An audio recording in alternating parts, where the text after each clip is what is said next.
Houston, Christina's got an amazing view of home planet out the side hatch window, and it's lighting up the cabin, and it's just a great blue hue to it. It's beautiful. That is amazing. When you kicked us out of the cabin, we turned on one of the SAW cameras and also had the Earth's reflection on one of the arrays. It was very cool. Oh, man, that is amazing.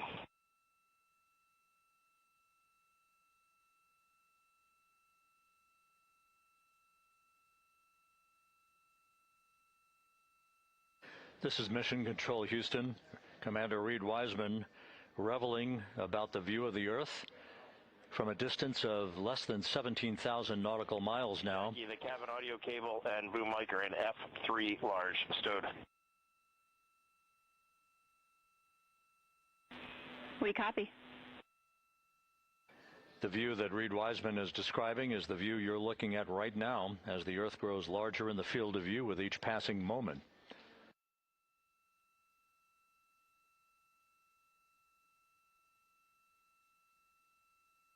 We're about 29 minutes away from the start of the NASA Plus coverage, joining our 24/7 YouTube coverage as a simulcast for the remainder of the evening through the time the crew is on the deck of the USS Mertha and in medical bay.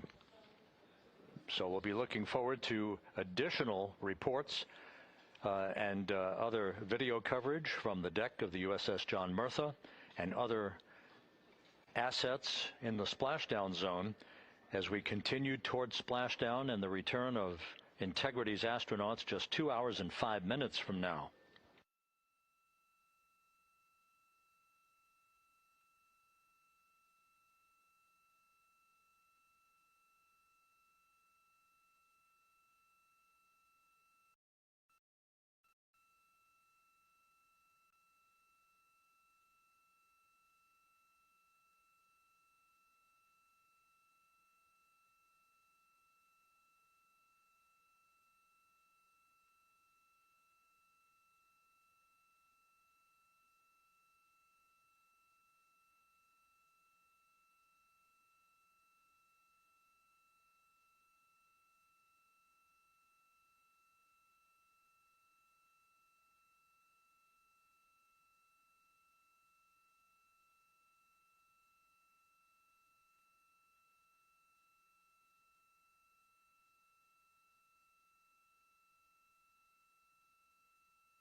Couple of minor updates, just tweaks by a second or so for some of the key activities that will be coming up. Flight Dynamics providing us with some updated information. The start of the blackout period, just a 1 second change. It's going to be estimated now at 6:53 and 54 seconds p.m. Central Time. The duration remains 6 minutes. That blackout will end at 6:59 and 55 seconds p.m. all Central Time. We expect to begin entering the Earth's atmosphere at an altitude of 400,000 feet at 6:53 and 30 seconds p.m.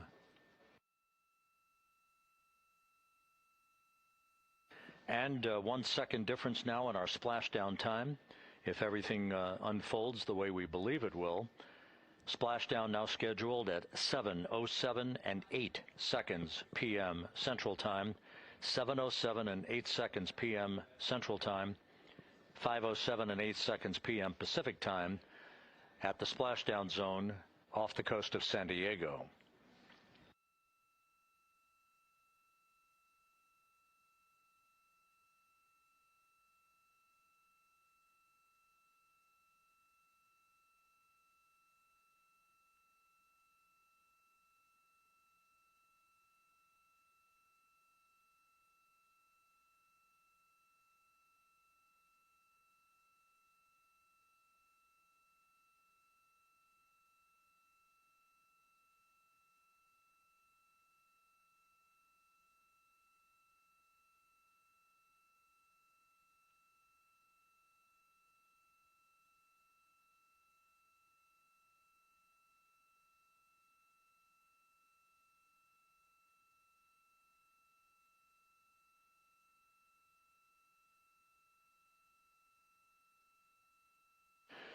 And one other update, the latest weather forecast from the Spaceflight Meteorology Group passed on to Flight Director Rick Henfling, calls for the clouds in the splashdown zone to be in the process of dissipating. The winds are somewhat reduced, now just 6 knots. The wave height's still less than 4 feet. All go forecast.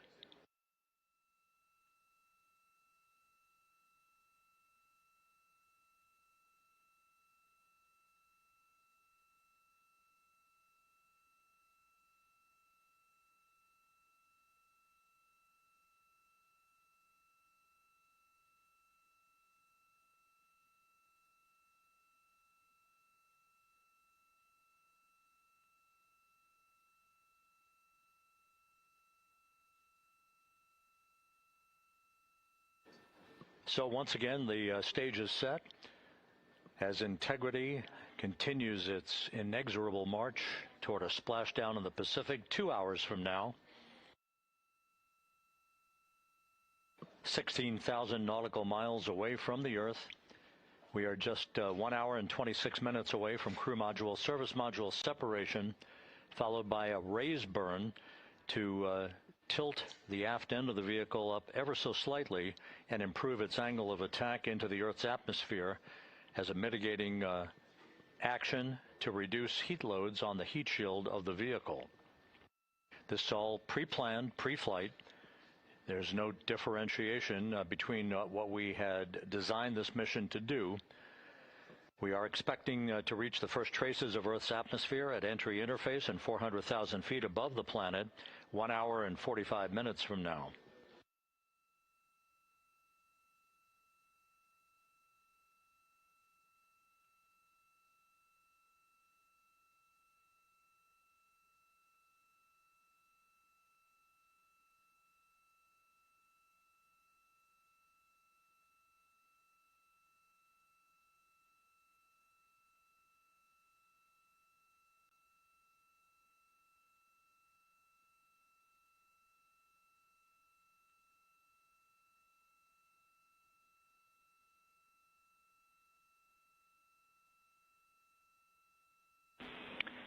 Integrity, Houston. Cabin temp cold soaking is initiated. Copy that, Jackie. CO2 is 5.5, and we are still doing good on board. Christina and Jeremy are beginning suit down.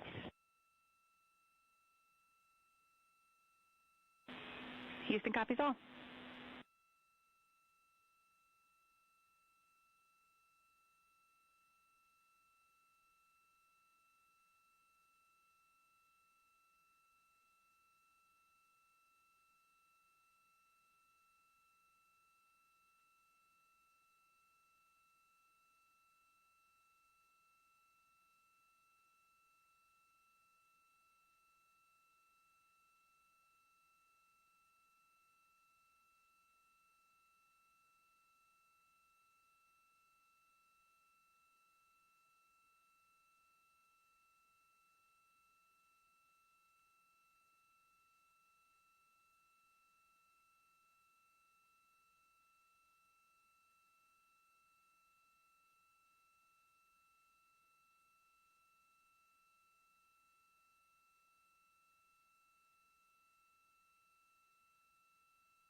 Integrity Houston for entry checklist.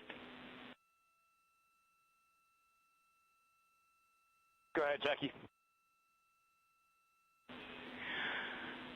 Reed, with this time to EI, we expect you're about to be stepping into steps 9 and 10 in the entry checklist. In step 10 for the SIP switch config, there are no deltas. No deltas to step 10. Copy all.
This is Mission Control, Houston.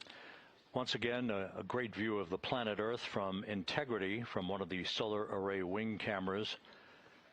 Now just 14,000 nautical miles from splashdown.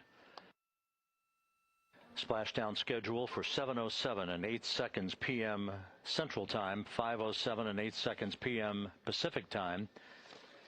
At a point to the southwest of San Diego in the Pacific Ocean, where the USS John Murtha is on station and where recovery team assets are being deployed to the predicted splashdown site to complete the mission of Integrity's astronauts and their lunar flyby. With the Earth growing larger in the field of view, the next major milestone, just 1 hour and 13 minutes from now, will be the separation of the crew module from the European service module. Houston copies.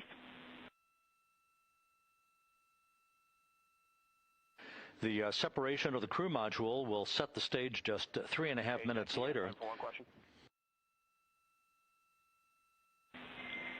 Go ahead. When I was looking at the BFS-SM SEP, it was the exact same time as our predicted SM SEP. Can you just confirm we don't need that to be a touch later?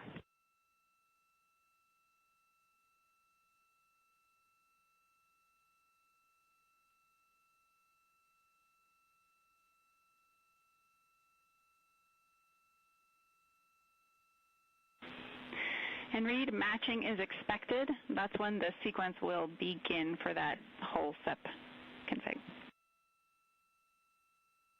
Outstanding. Thank you for the verification. Here in Mission Control in the Artemis Flight Control Room, Capcom Jackie Mahaffey confirming some of the timeline activities with Commander Reed Wiseman aboard the vehicle. The crew has suited up in its launch and entry suits, ready to begin the critical phase of this mission. Their homecoming to a high-speed entry and a parachute-assisted splashdown in the Pacific. Once again, the next major milestone, 1 hour, 11 minutes from now, the separation of the crew module from the European service module as Artemis's astronauts head home to complete this historic flight.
Artemis II mission is a test mission of the Orion space capsule.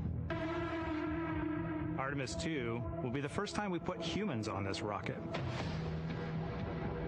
We're going back to the moon because it's the next step in our journey to Mars.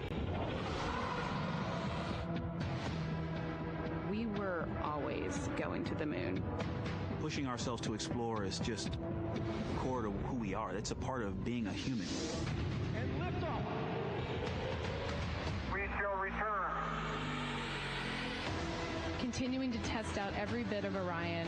Coming back to Earth, 7 miles a second.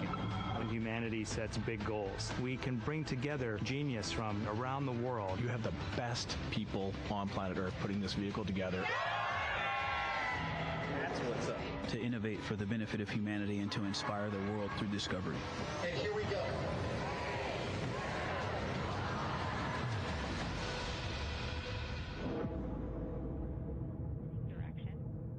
19th, 1972, 2:25 p.m. Eastern Standard Time.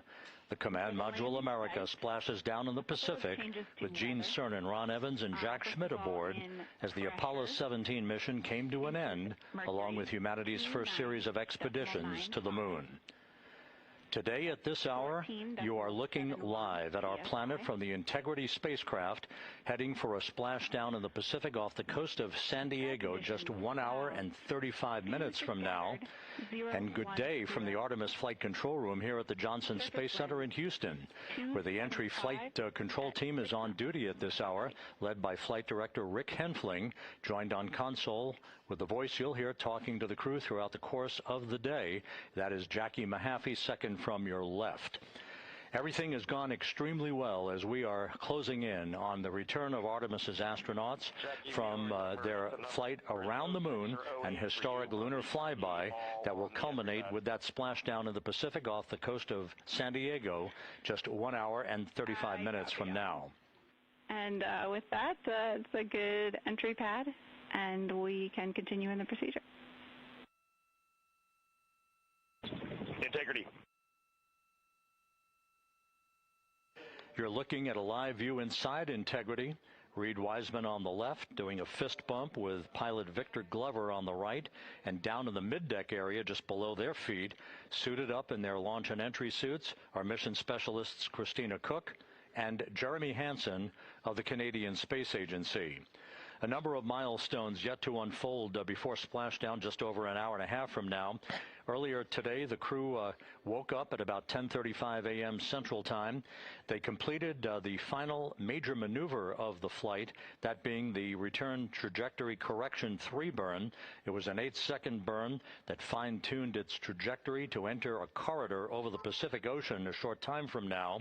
That will be the point of entry interface, where the crew will reach the first traces of Earth's atmosphere at an altitude of 400,000 feet. The crew moved into its entry checklist just after 4 p.m. Central Time, suited up in those launch and entry suits, conducted leak checks, and now are in the final stages of their entry checklist. Instruction 115 of entry checklist. SM separation ATP is go. Houston copies.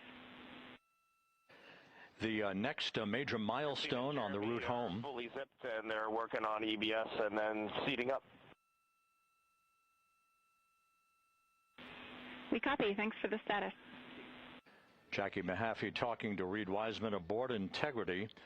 The spacecraft now about 12,000 nautical miles from the Earth's surface. The next major milestone on tap for the crew will be the handover of communications from the Deep Space Network to the Tracking and Data Relay Satellite System. The Deep Space Network came into play after the translunar injection burn back on April 2nd that propelled Integrity toward its lunar flyby. We'll be back on the TDRS network here in about 41 minutes. Following that, the next activity will be the pyrotechnic separation of the crew module from the European service module. That is scheduled at 6:33 p.m. Central Time, followed 4 minutes later by one final critical maneuver.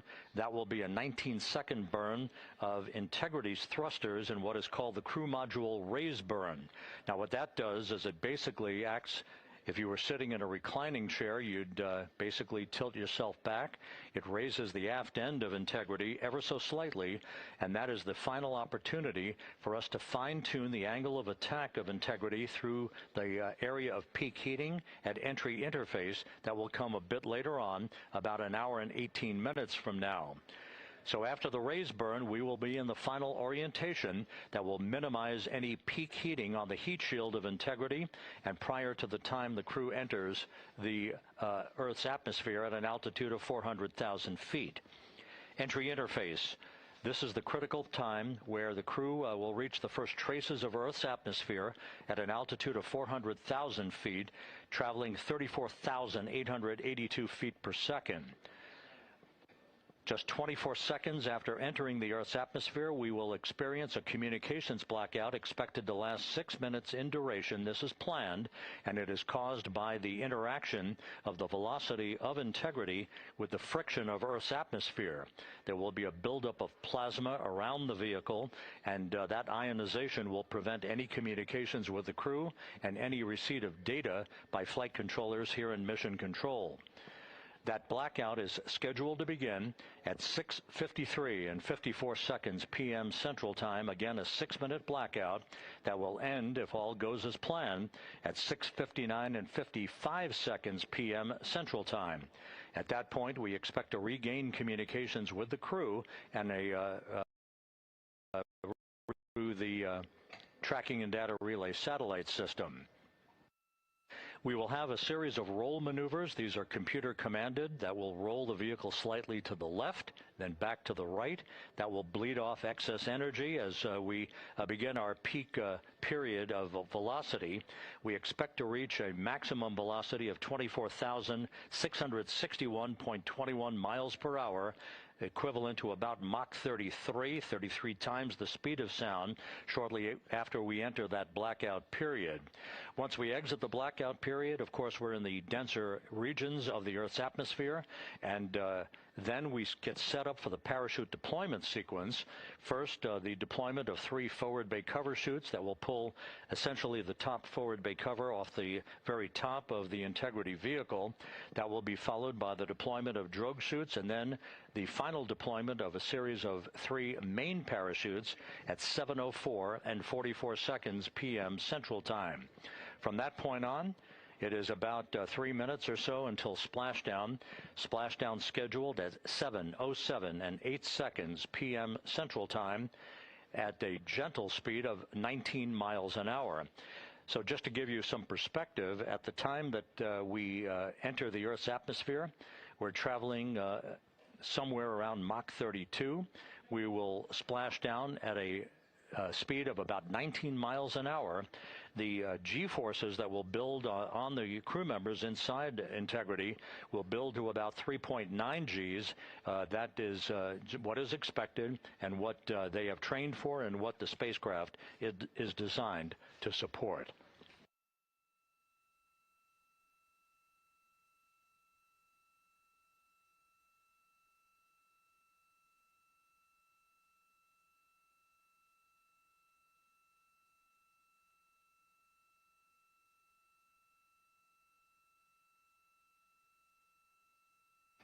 The latest weather forecast out in the recovery zone off the coast of San Diego is a go forecast from our meteorologists here at the Spaceflight Meteorology Group at the Johnson Space Center. And standing by on the deck of the USS John Murtha is my colleague from the Kennedy Space Center, Megan Cruz. Megan?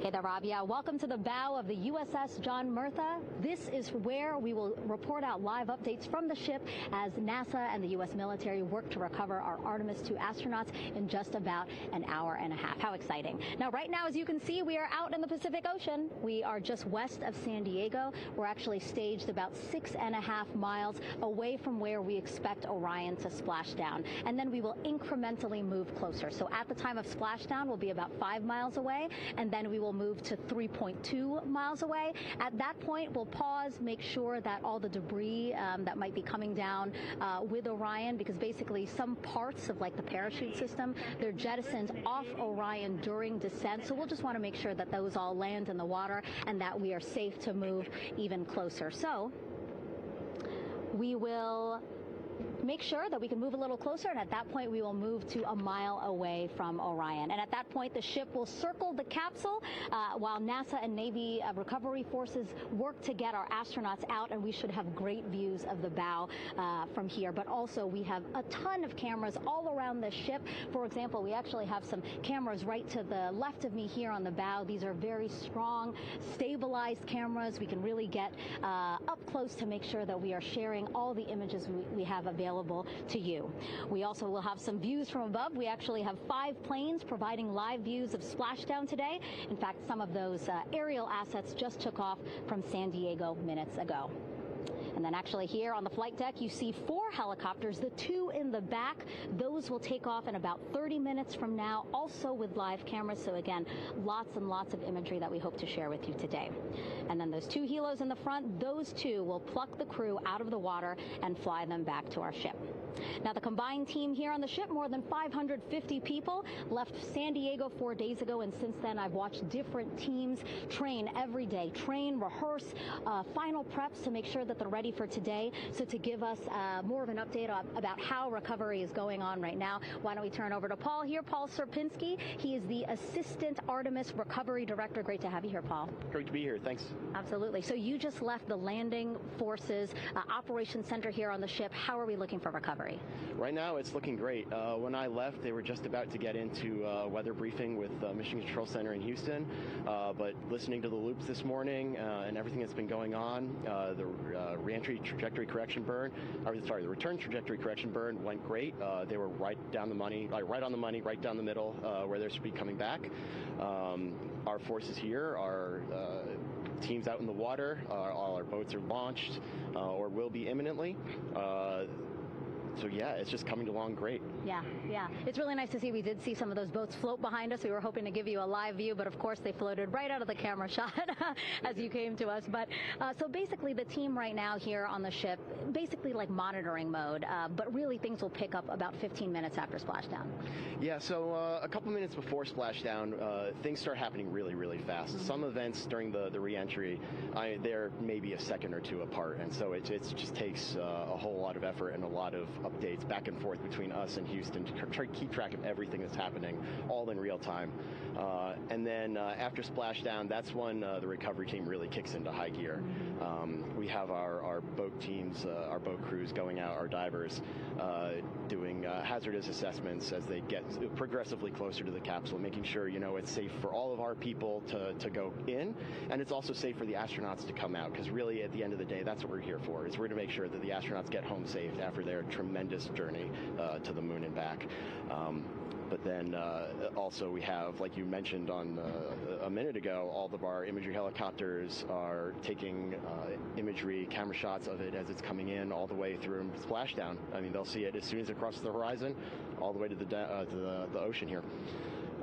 And then afterwards, we have to recover actually Orion to bring it into the well deck of the ship. Absolutely, yeah. And so once the astronauts are safe on board, then those same dive teams are going to transition into securing the capsule. They'll position some equipment around it to kind of facilitate that. The ship will move into position. We'll attach a really big winch line to it, and then a bunch of tending lines. We'll pull the capsule around behind the ship and then start to slowly bring it in. And then, Orion comes in, goes hard down, and everyone cheers. Yeah, great day. Great day, exactly. Lots to coordinate, a lot to manage. Basically, planning for this recovery, Artemis 2 recovery, started a month after Artemis 1 launched. That was the uncrewed test flight of the Space Launch System rocket, as well as the Orion spacecraft. That was November 2022, a month later, all the planning for this. How does it feel to be so close to welcoming our friends, our astronauts, home? I mean, for the whole team, I walked around the ship this morning just kind of visiting with a lot of people, a lot of groups, and just kind of get the feel of them. And everyone has that same kind of mentality. Everyone's excited. Everyone's thrilled to see all that work that we've been doing, like you said, for the last 3 years, since right after the last one came back till now, and some people even further back. Some of them go back a decade or more. So everyone is just excited, and they're ready. They're really ready for this, and just to be able to see our crew come back, that's going to be a thrill for everyone. How are you feeling? Are you ready? Is this something you ever thought you'd be doing? I'm ready. I'm excited. This has been the pinnacle of my career so far. It really has. I've seen a lot of firsts, a lot of lasts, but I can't think of ever topping seeing the first crew to go to the moon and back in 50 years, and to be here and be a part of that. And it's just a tremendous privilege. And on behalf of the whole team, I'm thrilled, and so are all of us. We're ready. Yeah, I definitely think that those words really embody how everybody on the ship is feeling. So thank you so much, Paul. I appreciate you being here. And so, Rob, we'll toss it back to you again. We will continue to join you with live updates from the ship as much as possible. Thank you, Megan. Back here at the Johnson Space Center, the entry team of flight controllers looking over the shoulders of Reed Wiseman and Victor Glover there on the flight deck of Integrity, and again just below their feet in the mid-deck area, if you will, Christina Cook and Jeremy Hansen of the Canadian Space Agency.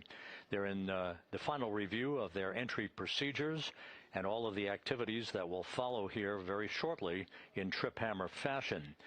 We should note that after splashdown occurs, the flight control team here in Houston will be monitoring the orientation of the Integrity spacecraft. We are expecting it to splash down upright in what is called the Stable 1 configuration, with the top of the spacecraft pointed upward. Stable 2 would indicate that it is upside down in the water.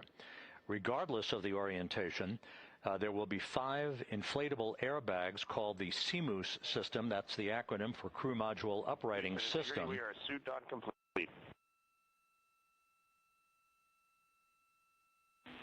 Houston copies.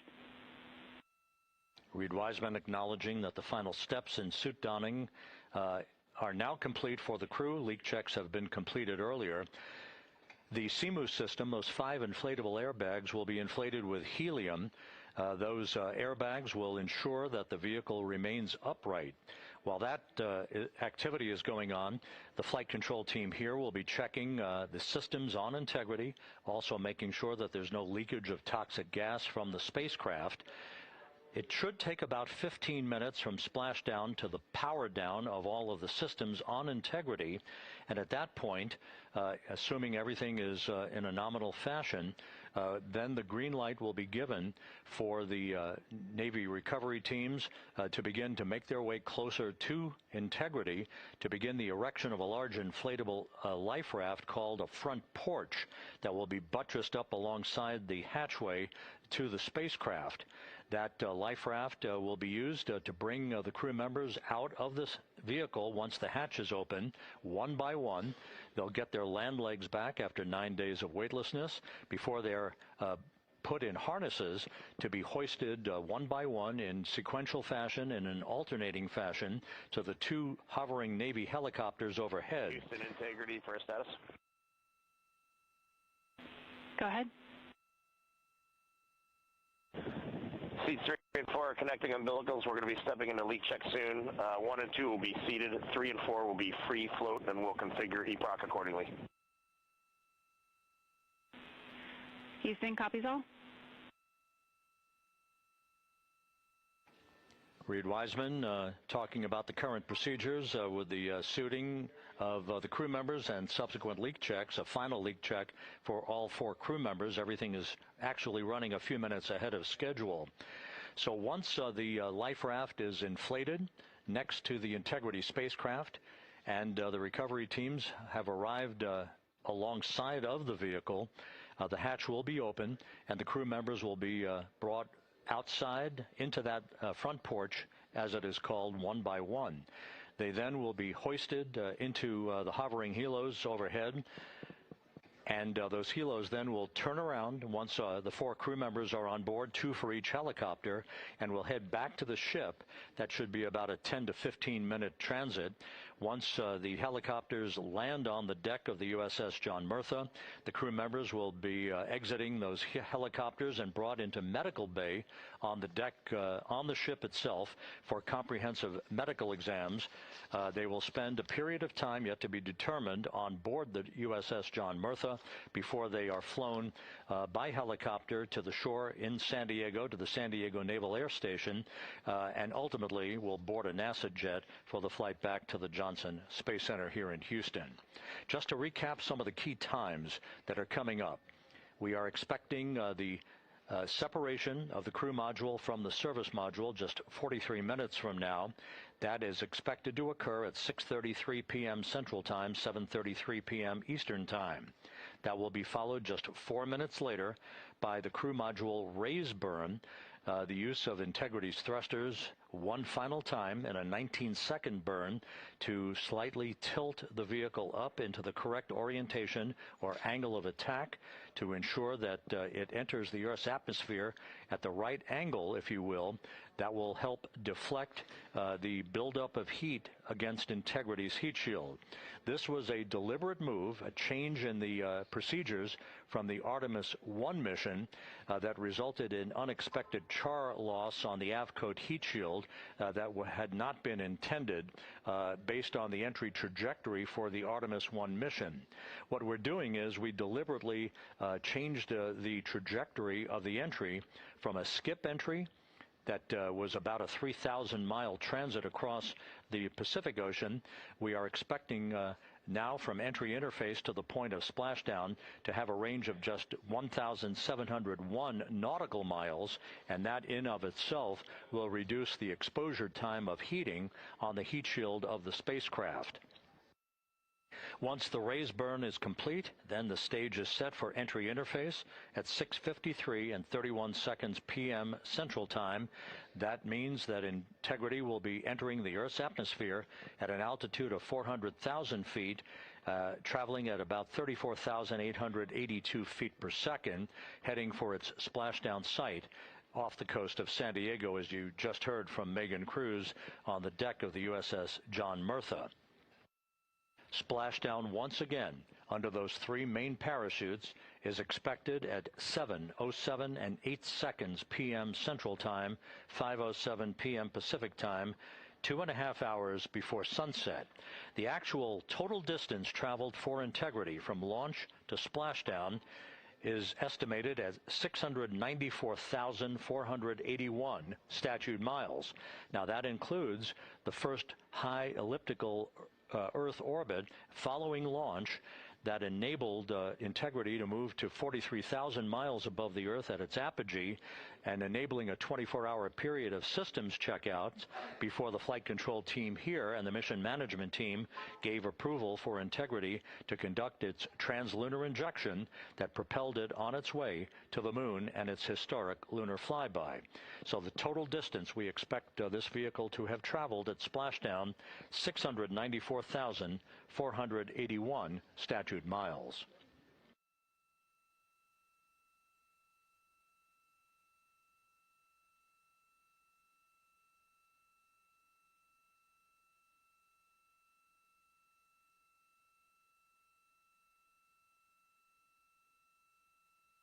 With everything proceeding on track and on time aboard Integrity, the vehicle system's in excellent shape as the Earth grows larger in the field of view. Let's go back to the USS John Murtha and Megan Cruz, who is standing by.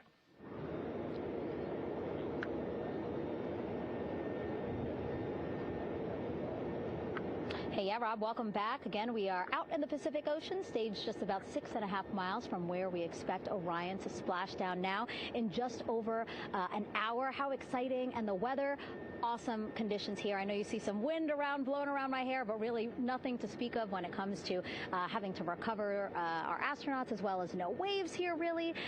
So yeah, we're expecting a really great day. Also, hopefully, some really great views. You can see behind me that some of the clouds are starting to break up, so that's really exciting.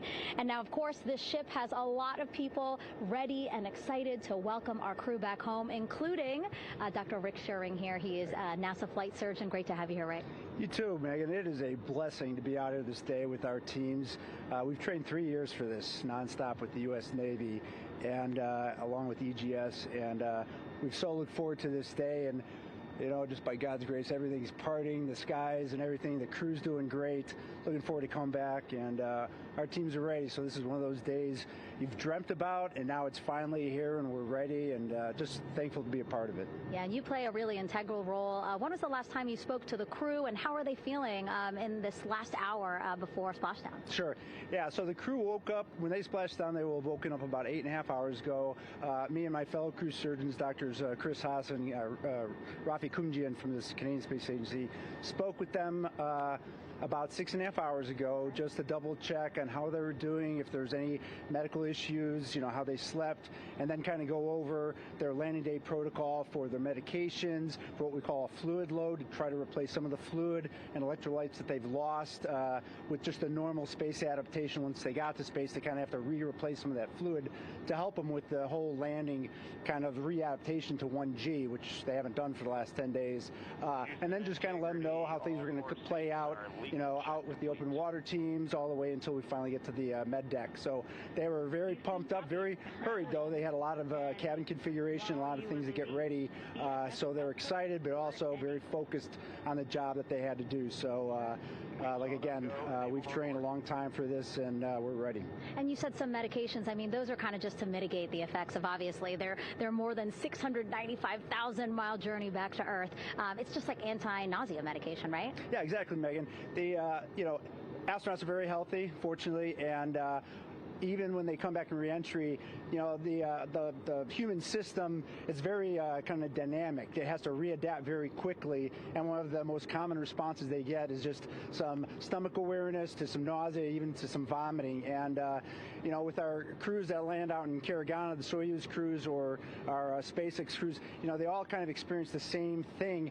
This will be the first time we're landing in water since December 1972, and I worked with all the Apollo astronauts years ago, and they all told me that landing in the water, especially in the Pacific, can be very provocative. So we take steps to give them medicines to really mitigate some of that nausea, vomiting, help them feel a little bit better, and also sometimes just use a little anti-inflammatory medicine just to help with coming back to 1 Earth or 1G. The effects of microgravity, especially as you age and you have a little arthritis, you feel great in microgravity, and everyone kind of curses coming back to the ground like, oh, dang, 1G, but so that helps a little bit. But for the most part, the main thing is just replacing that fluid and then trying to help them with that transition back to 1G, and then we're ready to go. Yeah, and their health is assessed almost immediately after they splash down. Yeah, so we have Dr. Jesse Wang, and we have our independent duty corpsmen, who are the Navy version of paramedics, extremely highly trained, highly experienced Navy medics and divers who will go out there, open the capsule about 28 minutes after splashdown and do the first initial assessment. So Jesse and his team will go out there and look at each crew, kind of do their assessments, get vital signs, report back to Drs. Haas and Kumji and I back in the med bay, let them know how they're doing, and then if they've got the normal kind of space adaptation kind of things, we expect that they're good to go on that. If anything, didn't go the way we want, they're all prepared for that as well. And Jesse and his team, I mean, this is their full-time job, taking care of, sailors and folks who might be injured. We don't expect any injuries, but coming back, going 25,000 miles an hour down to, 20, miles an hour is still a dynamic process. I've heard it described as, kind of like a car crash. And then the crew will be ready to go, and Jesse and his team will make that transition to get them out to the front porch, do assessments on them again, call it to our med bay, and then once we have that and they're all good to go and the crew's feeling okay, we'll hoist them up in the helos. It's about a 3-minute flight back to the flight deck, and that's where me and the astronaut chief Scott Tingle will actually meet them. I'll get eyes on them, make sure they're all good, just take very slow transitions, and then one by one we'll either get them out with the SMTs, the SAR med techs under each arm, just kind of just walk them very slowly to to med bay, which actually helps them acclimate back to 1G. Or if they really don't have their sea legs back yet, then we might put them in what we call a stair chair, which will be right behind them, and then just very slowly kind of get them back into med bay to start our full assessments with the team. Yeah, so a really great team here to support them as soon as they get back, and also all throughout the mission, of course. You talked a little bit about this, but obviously, you know, we have seen astronauts return from the International Space Station for over 25 years, so we kind of know that that journey, how it affects the body. But yes, we're talking about humans returning from the moon for the first time since 1972. How is this different from your perspective? So it's different in one very significant respect. With on Apollo, for exercise, they had something called the Apollo Exergenia, which was basically just a little canister with some ropes, and they would have some resistance and kind of do that. And the Apollo astronauts really liked that. They liked the ability to exercise, because you decondition from a musculoskeletal standpoint, you lose your strength and your stamina very quickly. We had something called the Orion flywheel, which was able to impart much greater loads in terms of resistance, so they're able to do squats, deadlifts, different things, not dissimilar to what the ISS astronauts do, but with a lot less room to do it. And they also did rowing activities for cardiovascular health, and the crews loved it. But for the lunar crews, the future lunar crews, maintaining that physical conditioning, which our astronaut strength conditioning rehabilitation specialists, affectionately known as the ACERs, back in Houston, really work hard to get them in the best shape they're going to, have to be in to get to the moon. That device hopefully will maintain that. And Apollo only had about a 4.3-day journey to the moon. Our astronauts are going to have about a 10 to 14-day journey. Right. So maintaining that physical fitness, that strength and stamina is going to be crucial for the success of being able to do those very physically demanding lunar EVAs. Right. So we're very excited about what the astronauts have said about the device and what they have to say about the role exercise plays, going to the moon. And also the mental benefit. Sure. They just really like sweating, breaking the sweat, and actually just feeling like they're just getting a workout. Right. So thank you so much, Rick. I really appreciate it. I know they're going to be in good hands, so we'll let you get back to it. Thank you so much. Megan, thanks for the time. Back to you, Rob. Okay, Megan, back here in Mission Control in Houston, everything is moving along in order. This view of Reed Wiseman on the left, Victor Glover on the right. We have good suit leak checks. Everything aboard Integrity is in excellent shape. The vehicle, with the Earth growing larger and larger in the field of view, we're now just about 8,200 nautical miles away from Earth and closing in for a splashdown just 1 hour and 5 minutes from now.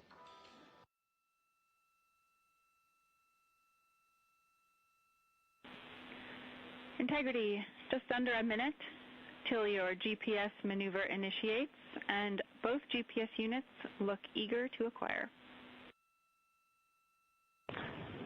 Outstanding. Seats 3 and 4 are working on seat strap in now. Houston copies.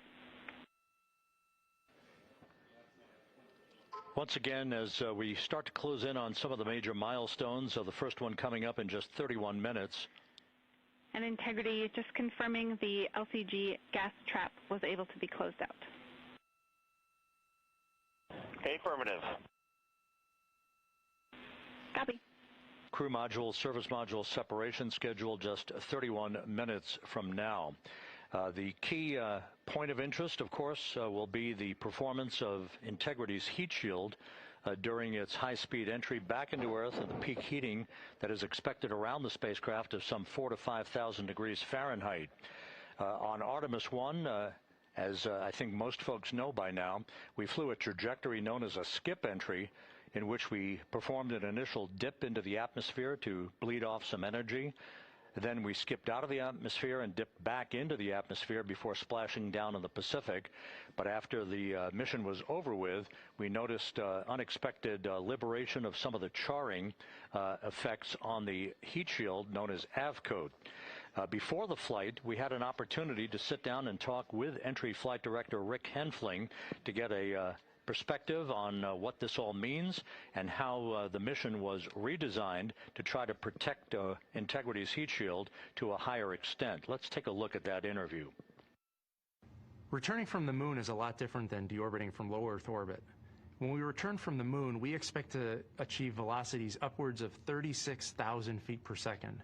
And in order to slow down to a nice, graceful splashdown in the Pacific Ocean, the flight crew is going to experience between 3 and 4 times the force of Earth's gravity On Artemis 1, pressure buildup inside the char layer of the heat shield resulted in the char losses we saw. NASA established a Tiger team whose job was to investigate the cause of the problem and then make recommendations on how to fly the Artemis 2 mission safely and successfully. And so for Artemis 2, we are going to fly a profile that ensures the spacecraft will not see that same type of pressure profile. And so the char losses seen on Artemis 2 will not be like the ones that we saw on Artemis 1. Rick Henfling indicated that the orientation of the spacecraft and the shortening of the distance of transit to the splashdown zone from the point of entry interface when we reach the top of the Earth's atmosphere, which will be coming up at 6:53 and 30 seconds p.m. Central Time, should do the trick in minimizing the deleterious forces against that heat shield that were noticed on the Artemis 1 mission. And we think we see a beautiful sunrise over the west coast of Australia.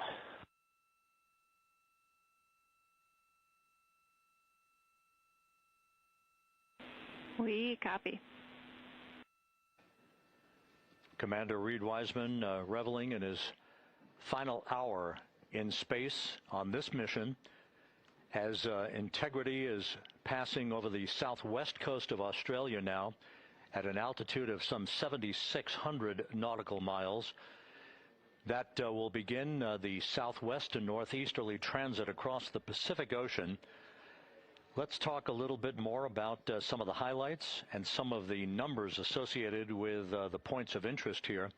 We are 27 and a half minutes away from crew module, service module separation. That will be followed about 3.5 minutes later by the raise burn that we've discussed, a 19-second burn of Integrity's thrusters to fine-tune its angle of attack as it enters the Earth's atmosphere. Entry interface is scheduled 47.5 minutes from now. That's the point at which we will reach the top of the Earth's atmosphere, traveling about 34,882 feet per second at an altitude of 400,000 feet. Just 24 seconds after entry interface, we will begin a blackout period of 6 minutes in duration at 6:53 and 54 seconds p.m. Central Time. Now, right about 10 seconds after the blackout period begins, we are expected to reach peak speed, which would be 24,661 miles an hour. That'll be about 103 miles an hour short of the velocity record set by the Apollo 10 astronauts, Tom Stafford, Gene Cernan, and John Young, when they returned from the moon on the Apollo 10 mission in 1969.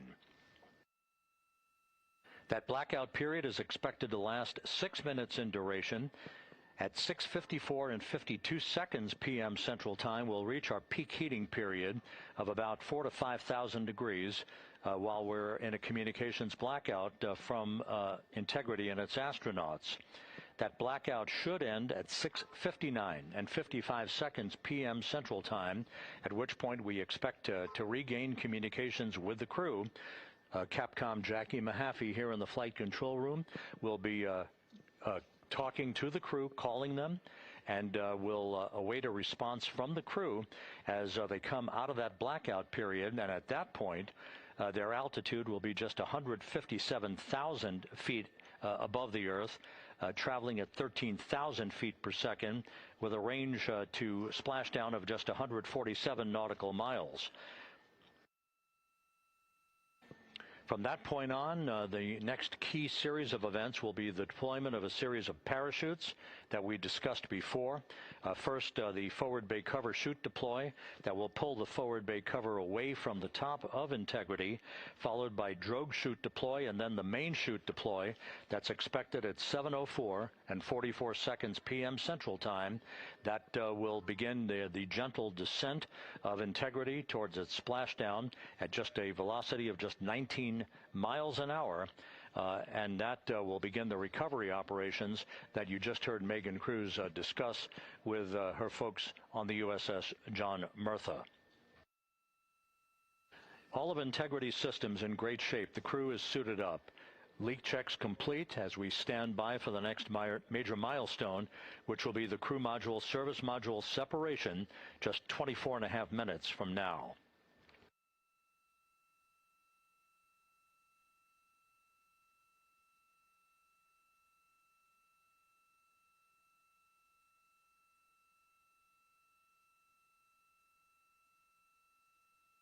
All of the activities from the start of entry interface to the point of splashdown will be quite rapid fire, just 13.5 minutes from the point at which we begin descent into the Earth's atmosphere till splashdown. And just to show you, as Rick Shearing, the flight surgeon, alluded to in his interview with Megan Cruz, all of this happens to decelerate the vehicle from traveling around Mach 33 to just 19 miles an hour at splashdown. All of that happening in just 13.5 minutes. But the vehicle and the parachutes are all designed to support all of that, so we'll be standing by to report all that to you in sequential fashion as these milestones are ticked off and as we hear from the crew during its entry back into the Earth's atmosphere and ultimately when they emerge from the blackout period, and at that point we'll be just minutes away from splashdown.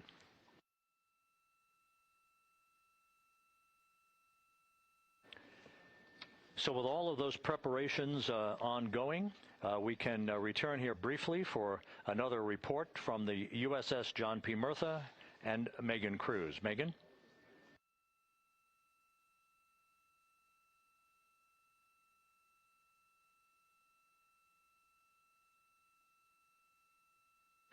And we'll regain that communication with the USS John P. Murtha just momentarily. In the meantime, everything is on track aboard Integrity, the flight control team here in Houston, led by Entry Flight Director Rick Henfling. The voice you will hear talking to the crew is that of Jackie Mahaffey.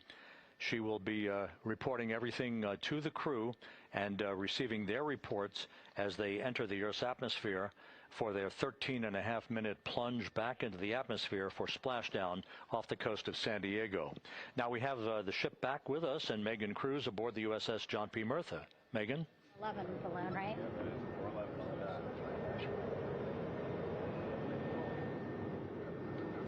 Hey, Rob, yeah, the excitement is really building here on the ship. I'm watching right now one of the weather balloons being lofted up from the ship. Again, weather balloons, very important for us to make sure that we are tracking the right kind of weather and also the data that's needed for what's called our Sasquatch team. Again, it's a team out of NASA that basically makes sure that the debris that comes off of Orion, again, some of those pieces of the parachute system, make sure that they don't fall on us here in the sea, and also our aerial assets, our folks in helicopters. So watching that float away right now. But with me right now is Captain Eric Kenny. He's the commanding officer of the John P. Murtha naval ship. Thank you so much for being here. There are so many moving parts that you have to keep an eye on. That's absolutely right, yeah. But first of all, on behalf of the crew of USS John P. Murtha, Megan, thanks for having me on today. Happy to tell you what we're doing and excited to get the interview started. Yeah, absolutely. Why don't we actually take a look at the flight deck here? We'll start there. Basically, we also, while watching this weather balloon float away, we notice all 4 helicopters leave the flight deck. We now have an empty flight deck. We had 2 imagery helos as well as the 2 crew helicopters that will go recover the crew. This is just one of the many things that, again, our ship of 550 people, it's something that you oversee as commanding officer. Yeah, absolutely. Every commanding officer, I would say really every naval service member, our priority is always safety. And as the commanding officer, I take that as one of my primary roles here on board. Mission accomplishment is important, safety always. So my day really has, I would say my message to the crew has sort of changed over the past 24 hours. As we're leading up to today, we've been building up the excitement and motivating the team for the training that we've executed. But really over the past 24 hours, now I'm trying to get us to slow down a little bit. Trust our training, right? Don't believe all the hype. Don't believe everything that's going on. Just let's trust what we've done to get to this point.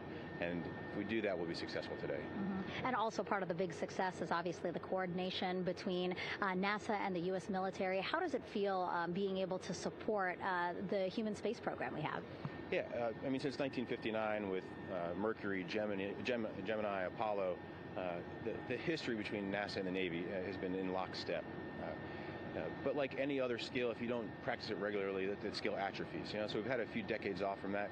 But, over the past 4 or 5 years, really with this ship over the past year, we've constantly trained and working for this moment right here. Building up the hype, but to get to this point today, to be able to trust all the training we've done. We worked with, working with NASA, the Air Force, the medical team, dive team. You want to talk about high-performance organizations coming together, working in unison? We are seeing that here on board the USS John P. Murtha, and I can't be more proud of all the work everyone's doing. Yeah, you had some great words this morning saying just that, again, that it's really nice to see everybody working together and so excited. I mean, you just became the commanding officer of this ship back in February. How does it personally feel for you to be a part of this historic moment today? Yeah, I mean, first and foremost, I'd say any opportunity to command any warship in the United States Navy is a tremendous honor, is a pinnacle of any naval officer's career. That being said, as my change of command was approaching, and I realized that Artemis was going to be in the window here, to say that I'm humbled and honored to be here is an understatement. What really just excites me is the opportunity to see this crew, who has been training so hard over the past year plus, come together. It is what inspires me. Listening to NASA and the ownership and pride they take. They make my crew better. I think we're making NASA better together. That synergy is something that I'm happy to see and hopefully take forward with me in my career. Yeah, it's all about partnerships. We couldn't do it without you, and we couldn't have gotten to the moon without our international partners as well. So thank you so much, Captain. It was really great to have you here today. Thanks, Megan. Awesome. All right, Rob, back to you. Thank you, Megan. Back here in Mission Control in Houston. We just had a quick view of the crew. We'll get that view back, and there they are again. Here in Mission Control, the entry team of flight controllers led by Rick Henfling and Jackie Mahaffey serving as the spacecraft communicator. We have just handed over communications links from the Deep Space Network that we communicated with the crew through from the time of the translunar injection burn back on April 2nd. We've just handed back to the Tracking and Data Relay satellite system as we prepare for the crew module service module separation that will take place just 17 minutes from now. With the Earth looming in front of Integrity as it barrels back for a splashdown of the Pacific just 50 minutes from now, we're just 5,700 nautical miles from splashdown. Just one other quick note about the comparison from the Artemis 1 entry profile to the Artemis 2 entry profile and how that is serving as an extra layer of protection for Integrity's heat shield. The Artemis 1 entry had an entry range of some 3,178 nautical miles, a very long downtrack, and a very longer period of exposure to heat loads than we're experiencing tonight. It also had that skip entry profile that we discussed earlier, dipping into the Earth's atmosphere, then back out, then back in. It was about 20 minutes of exposure. Integrity, Houston, comm check on TDRS. Jackie, we have it loud and clear on TDRS. We have you the same. And there's one of the weather balloons being deployed from the USS John P. Murtha.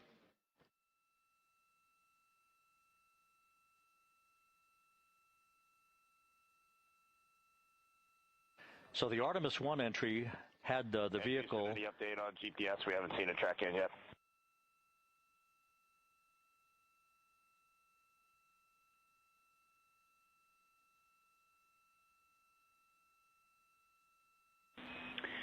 Reed, we are watching. We are starting to get into the window where they may start acquiring, so should be within the next 10 minutes. Okay, sounds good. We're holding at step 17 and getting ready for CM/RCS hot fire.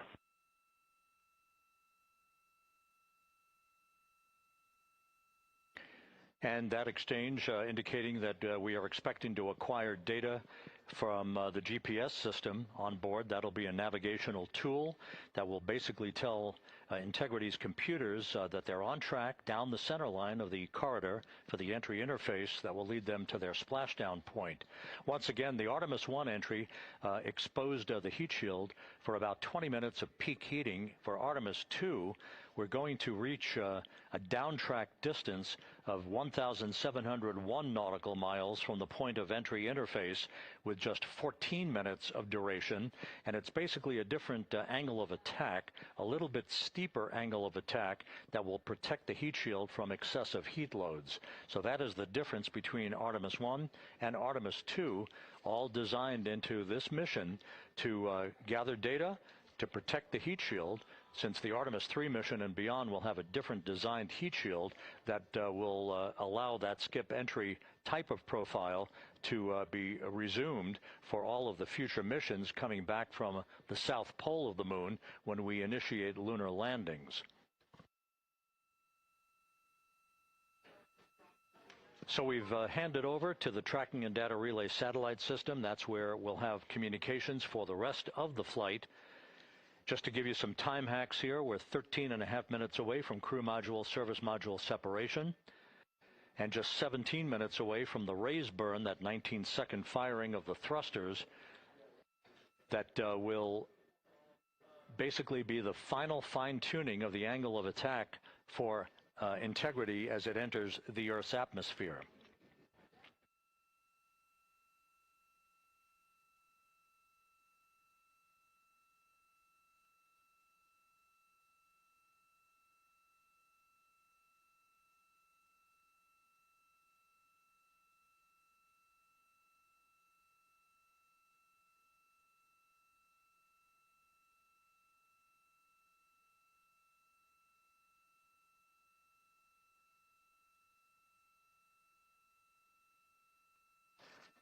And once again, a dueling box view of some of the assets that are involved in recovery operations today.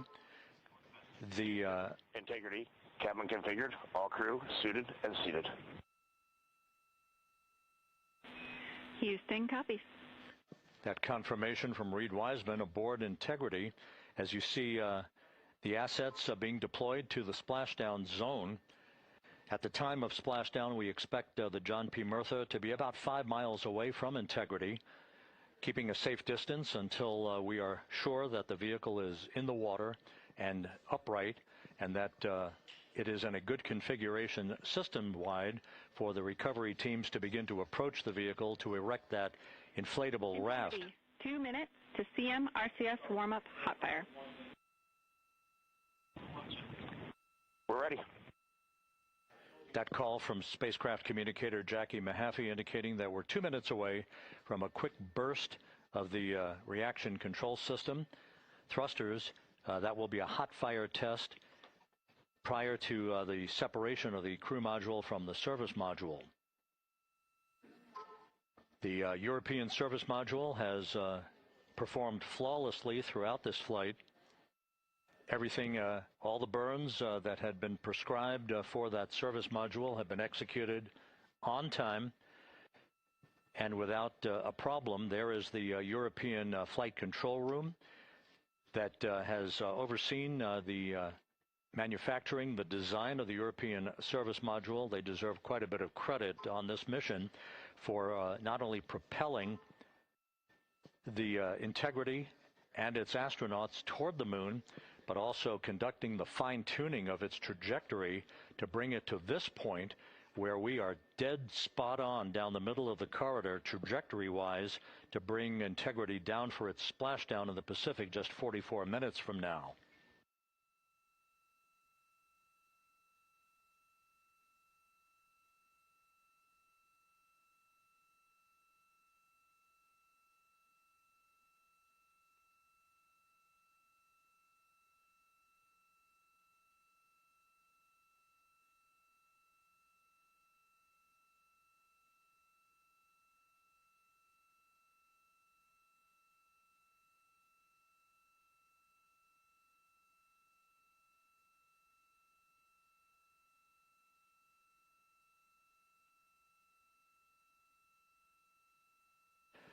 What you're looking at is a computer-generated visualization based on real-time telemetry from Integrity.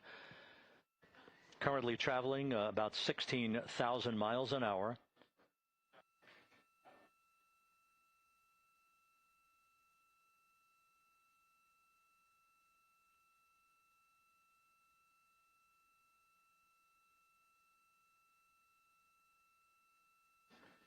Integrity traveling about 16,000 miles an hour. For the prop cautions, we're taking a look.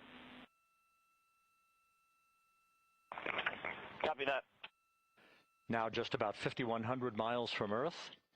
Splashdown scheduled 43 minutes from now. We're just 9.5 minutes away from the crew module service module separation.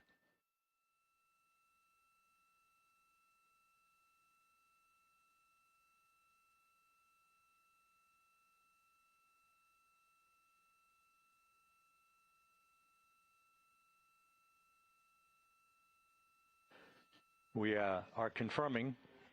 Integrity, we are assessing details, but so far looks like a good hot fire. Looks good on board, Jackie. Thank you. And Jackie Mahaffey took the words out of my mouth. I was just about to say that we had a good hot fire test of the thrusters in advance of the crew module service module separation that's coming up just 8.5 minutes from now. This will begin the period in which we will have rapid-fire succession of critical activities on board that will lead to entry interface just 28 minutes from now, where the vehicle will enter the Earth's atmosphere at an altitude of 400,000 feet. The time of entry interface, 6:53 and 30 seconds p.m. Central Time.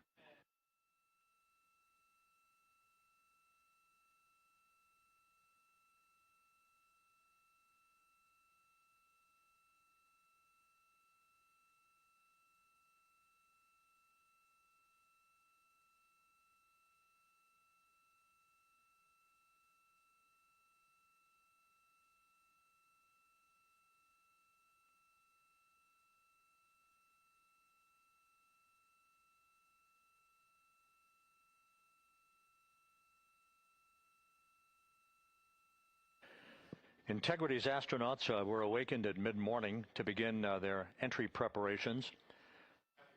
And propulsion officer now reports a good hot fire test in preparation for the crew module service module separation.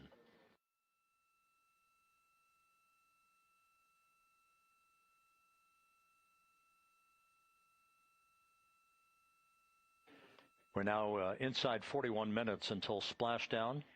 Integrity Houston, we have confirmed a good CMRCS hot fire, and although we are not seeing GPS acquired yet, you can skip the troubleshooting steps in 157 for now. Integrity copies.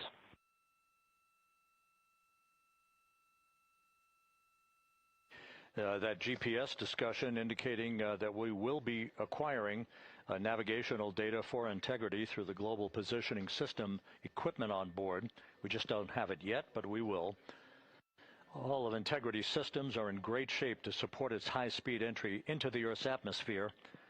It, once again, will reach a peak speed of 24,661.21 miles an hour. Your call, GPS. We at least have GPS 1 looking good on board.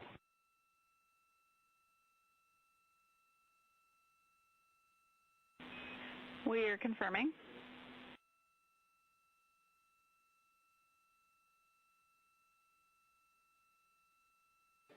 The guidance, navigation, and control officer here in Mission Control confirming that we have good lock on GPS data. We are on a communications link now through the tracking and data relay satellite system. Now, following splashdown, we're going to lose that link and go to what's called a VLDR, a very low data rate communications link, so that we can talk to the crew inside Integrity as they are on the water. Integrity, confirm we do see good GPS. We do too, especially GPS 1 is accepting in nav channels 1 and 3. That GPS data is basically telling Integrity's onboard computers its position relative to the Earth, but its trajectory and its orientation according to flight dynamics and the guidance, navigation, and control officer is spot on.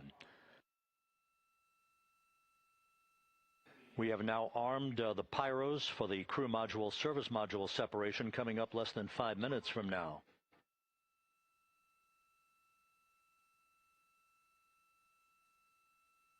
Once again, just 10 seconds after entry interface, we will see Integrity reaching its peak speed of 24,661.21 miles per hour. That will be just seconds before we begin a 6-minute blackout period. Integrity, Houston. Your vehicle is in a good config for CM-SM SEP and go for CM raise. Houston, we see the same on board and copy go for CM raise.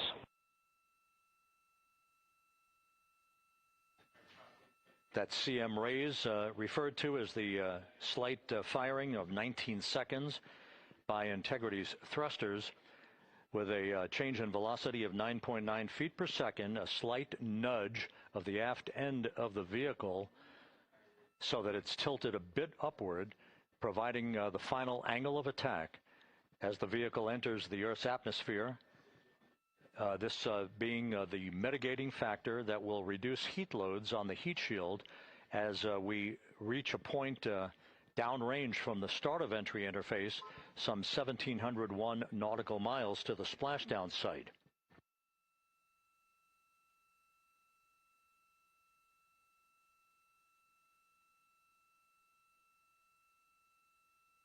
Integrity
And we have confirmation of crew module, service module separation, and a great view, albeit momentarily.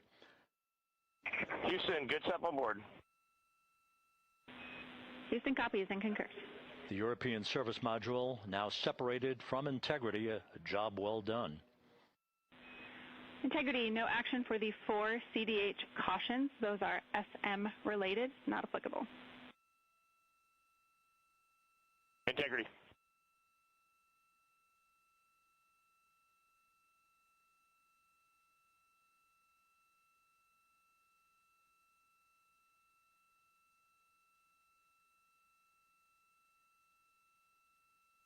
So, with Integrity now flying free on its own for the remaining 32 minutes of this mission, next up, the raise burn, a 19-second firing of Integrity's thrusters. Good GPS 2.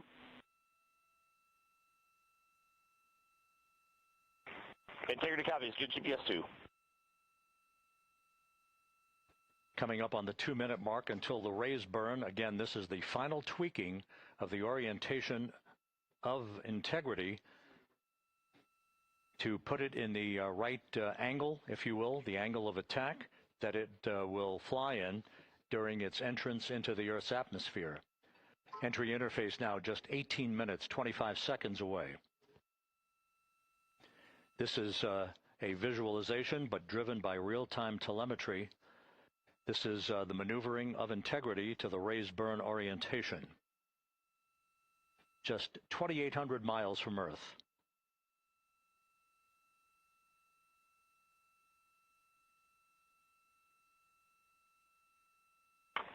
Houston, we got a great view of the European service module out the window with the sun hitting the side and the solar rays and the NASA worm right there. It's a beautiful looking machine. Roger.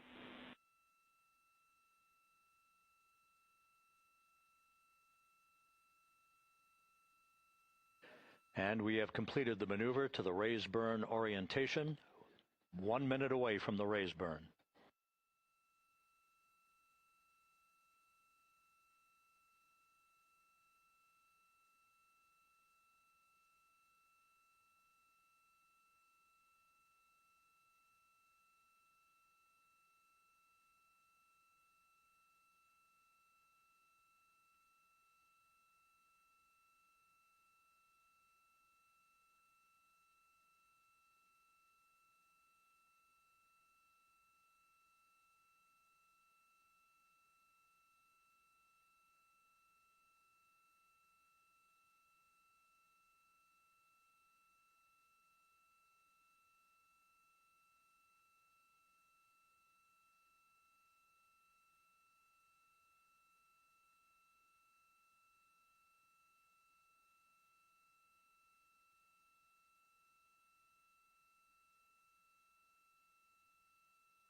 And the crew module raise burn is underway, a 19-second firing of the thrusters, and we have a completion of the burn.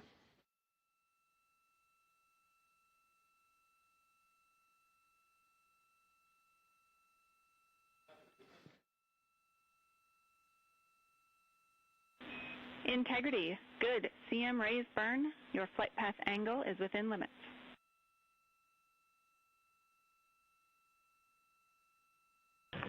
Integrity copies. Looks good on board, Jackie. So the final maneuver is now complete. Our trajectory for a splashdown in the Pacific 29 minutes from now is set and will not be amended any further. And we have the right angle of attack to mitigate any excessive heat loads on the vehicle during entry interface. Integrity, Houston, a heads up about comm coverage. When you perform the 180 roll, for the first minute or so in that attitude, we expect about a minute LOS.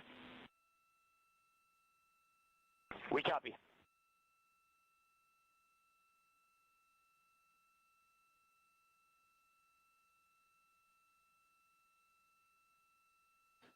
So for those who are watching, The series of events coming up, we will enter the first traces of Earth's atmosphere 14 minutes, 45 seconds from now.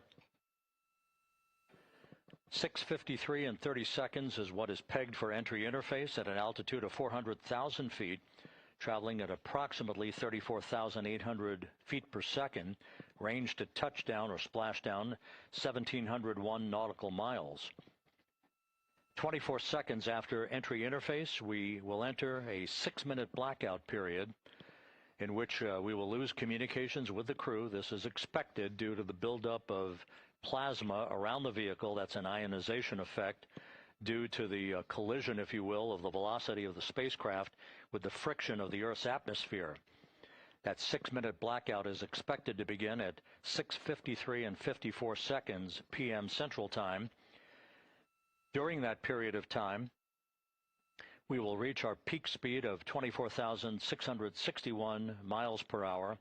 That comes just short, based on unofficial data from the flight dynamics officer right now, will come just short of the velocity record set by Apollo 10 of 24,791 miles per hour in 1969.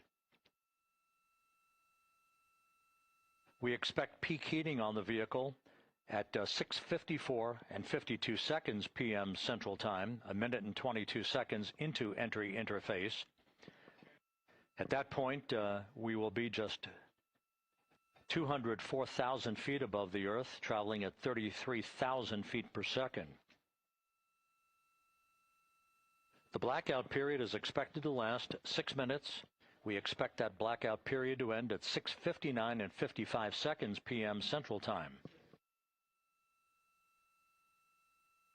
From the end of the blackout period until splashdown, it is just 7 minutes, at which point we'll start deploying the series of parachutes to slow integrity down to an ultimate splashdown velocity of just 19 miles an hour.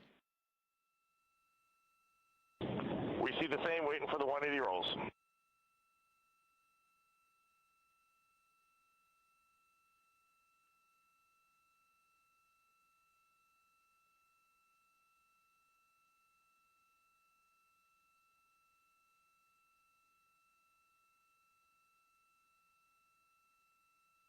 The parachute deployment sequence, once again, will come in several segments, but in rapid-fire succession. And we have a great view of the moon out window 2. Looks a little smaller than yesterday. Guess we'll have to go back.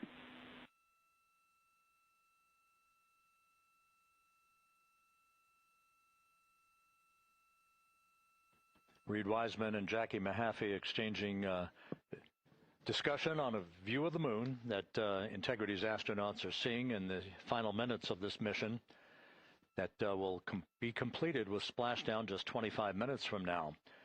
3 forward bay cover parachutes will be used to pull the forward bay cover off the top of the vehicle. Then 2 drogue parachutes will be deployed to slow and stabilize the crew module during its descent, followed by 3 pilot parachutes that will lift and deploy the main parachutes from the forward bay. The final sequence will have 3 main parachutes deployed. These will be 116 feet in diameter, each main parachute approximately 265 feet long when reefed.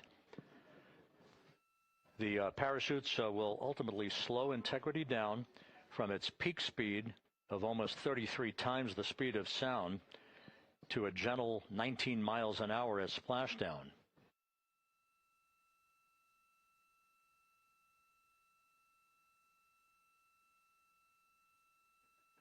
The vehicle is now currently in a roll to the proper attitude for entry interface. Our trajectory is right on according to flight dynamics.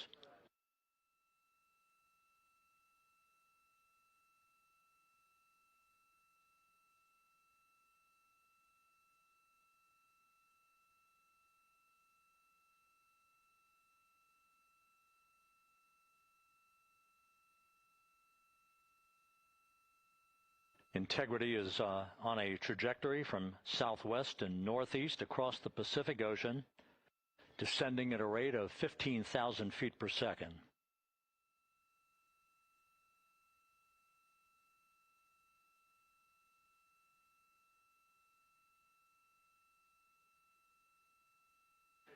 Range to touchdown 4,300 nautical miles, all the systems in excellent shape.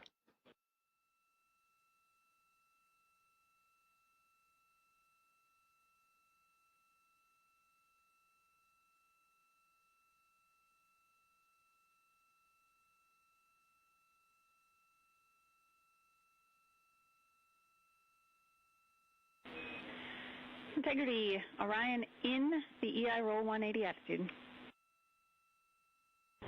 Looks good on board, Jackie.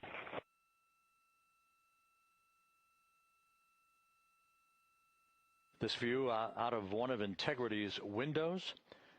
We had a call for 3 good baros. Those are barometric pressure sensors that feed altitude and rate of descent information to Integrity's computers that will trigger the parachute deployment sequence. We are less than 9 minutes away from entry interface, 22 minutes from splashdown.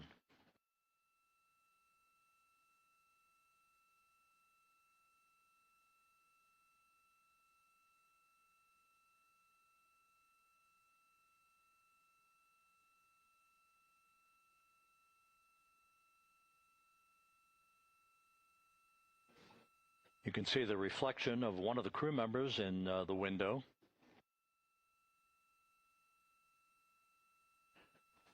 Out in the Pacific, the weather conditions remain go. Just a few clouds, some scattered clouds, winds at 10 knots, wave heights just about 4 feet. A gentle day in the Pacific for the homecoming of Integrity's astronauts.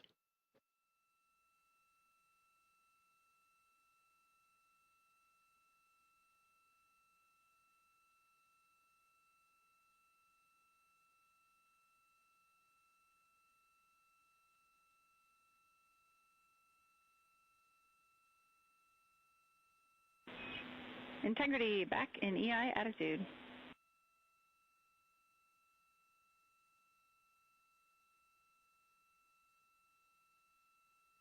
We see the same on board, Jackie.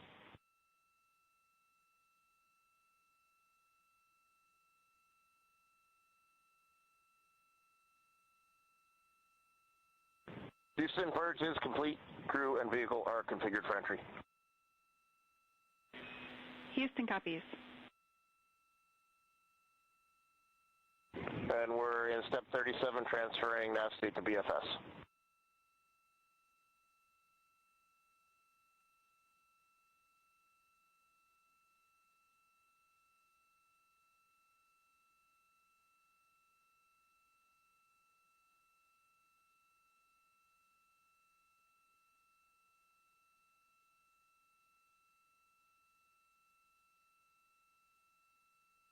And Houston, in instruction 509, we are not below 0.2.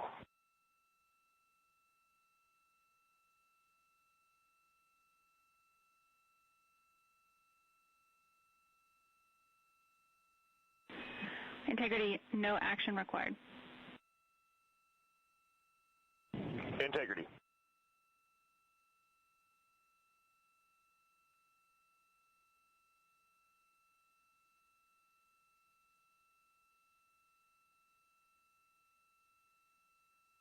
Now 6 minutes away from entry interface.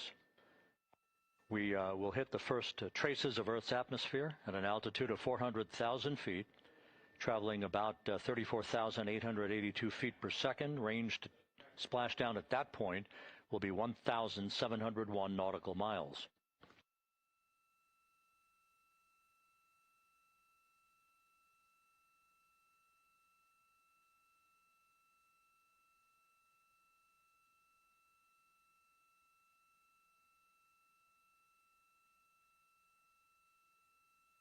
And once again, just a reminder, some 24 seconds after entry interface, we do expect to lose communications with the vehicle and the crew during a 6-minute blackout period when a plasma shield will build up around the spacecraft due to the ionization, due to heating effects. And Flight Dynamics has just confirmed we will have a blackout period of exactly 6 minutes in duration. And once again, that's due to the fact that a plasma buildup around the vehicle will prevent communications and data, so we will not be able to talk to the crew members at that time, nor will we receive data here in the flight control room. Houston, everything is looking good on board. Just confirm no pre-EI downloads. Houston concurs. That blackout period to begin at 6:53 and 54 seconds p.m. Central Time, and again will last about 6 minutes in duration.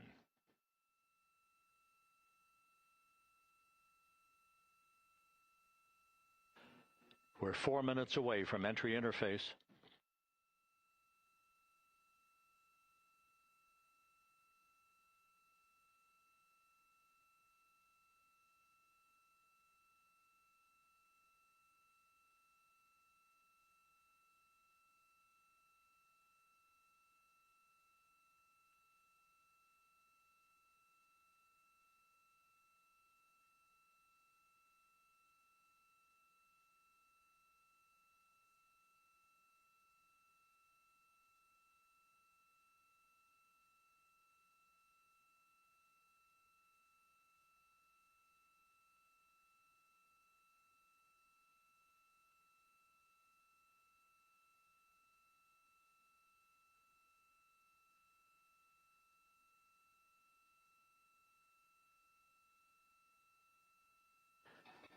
This view from Integrity as it crosses from southwest to northeast across the Pacific Ocean, 3 minutes from entry interface.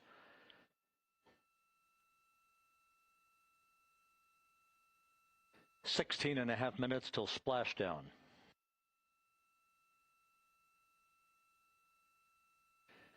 The USS John P. Murtha and the recovery team is on station and in position, as are the airborne imagery assets that we hope to receive imagery from as Artemis enters the Earth's atmosphere and through parachute deployment.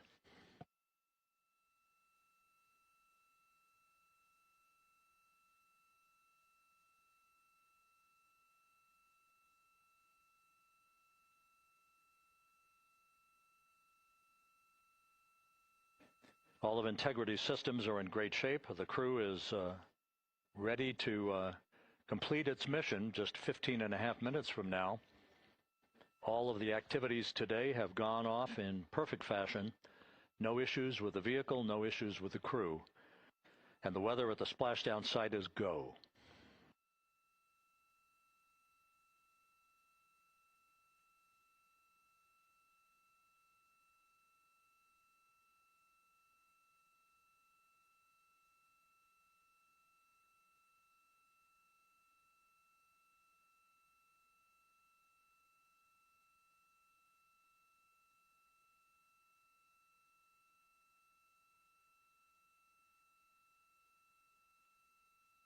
Coming up on 1 minute until entry interface.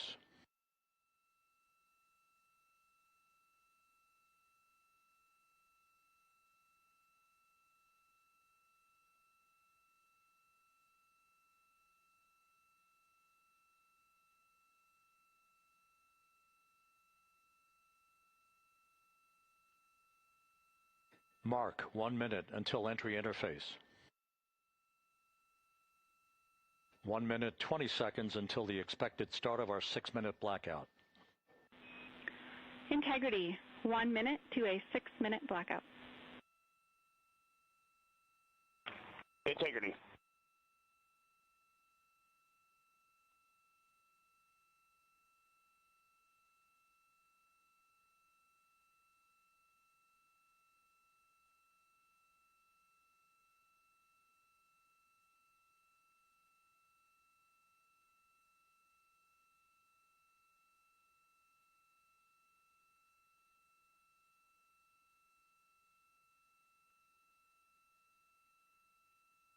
Ten seconds till entry interface.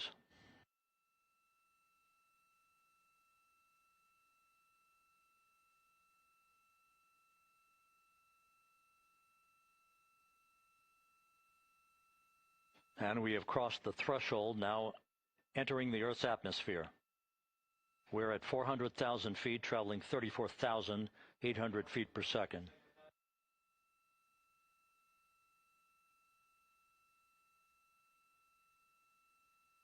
Time to splash down, 13 minutes, 10 seconds.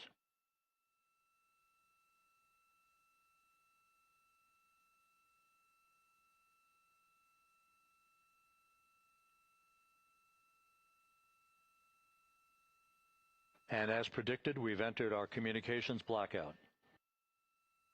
This will be a 6-minute blackout period. No voice, no data from the crew.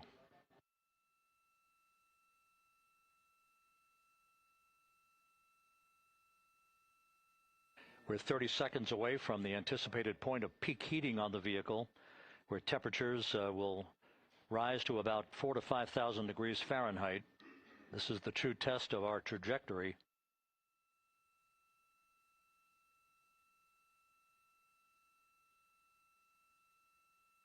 And from the G5 aircraft in the vicinity of the splashdown zone, this view of integrity. So that pinpoint of light shows the vehicle as it enters the period of peak heating in the Earth's atmosphere, the first tug of gravity being felt by Integrity's astronauts since their launch back on April 1st.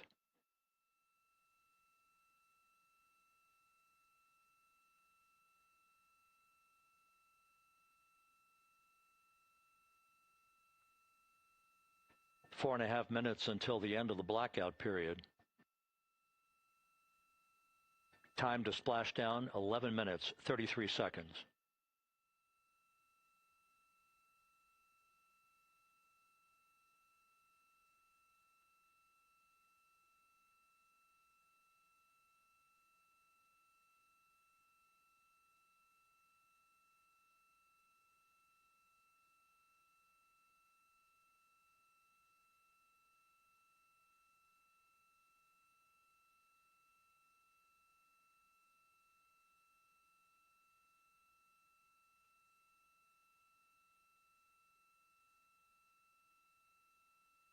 The landing and support officer reports that the P-3 has acquisition on Integrity.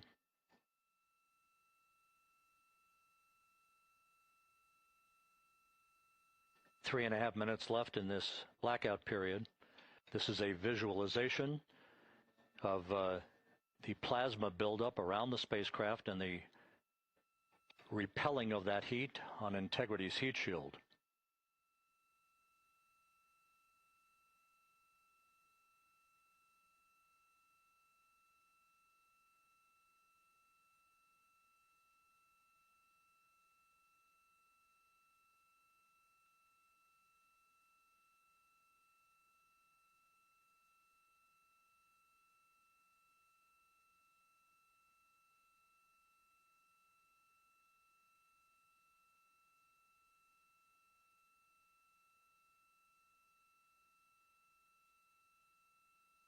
Flight Dynamics reports that airborne assets in the vicinity of the splashdown zone do have a visual on Integrity.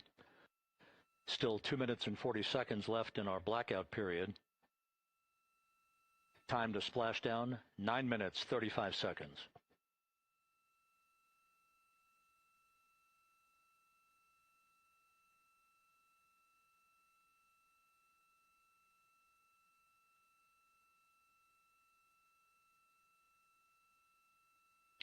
Multiple airborne assets as part of the recovery team all have visuals on Integrity.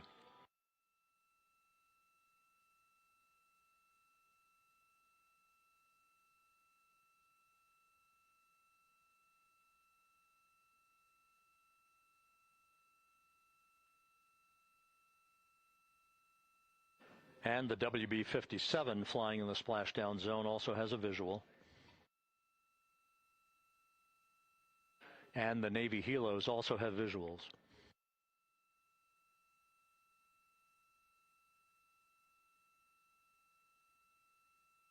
We're still in the blackout period. Still do not have communications from the crew.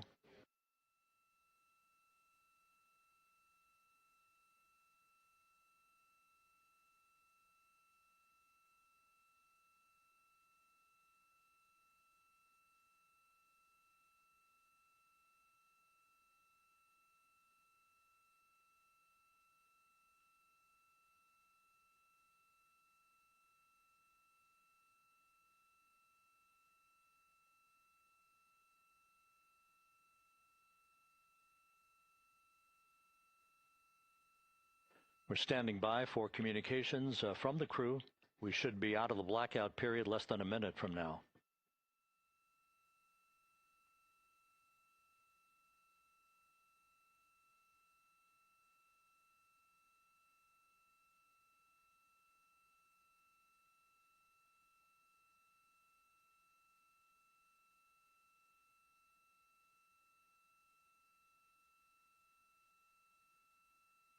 We are now processing data from integrity.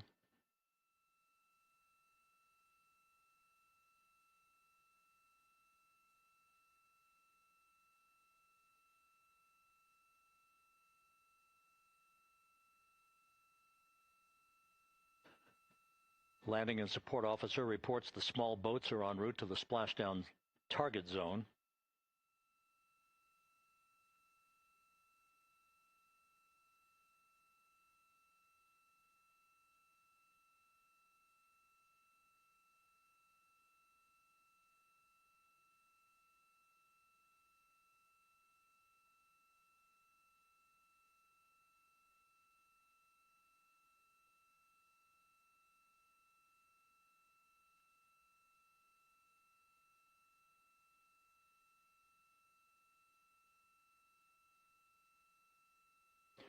Passing through 150,000 feet, our trajectory is perfect.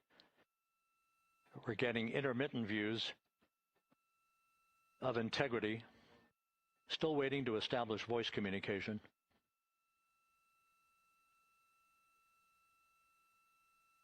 Integrity, Houston, comm check, post-blackout. Houston, Integrity, we have you loud and clear. Your trajectory is nominal, and your recovery teams have visual. Guidance looks good. No action for the enabled internal camera controller fail. Big cheers from the viewing room here in Mission Control as voice communication reestablished with Commander Reed Wiseman. For America and a waiting world, Integrity is 5.5 minutes away from coming home.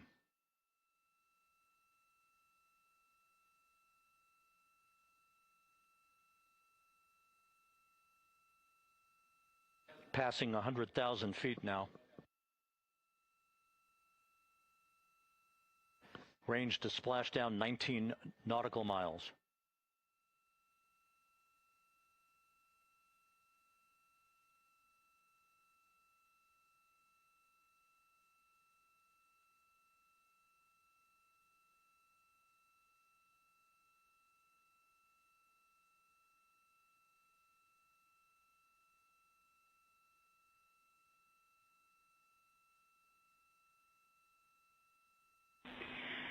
Integrity, impact to the camera controller fail is no Cab 1 views of the chutes.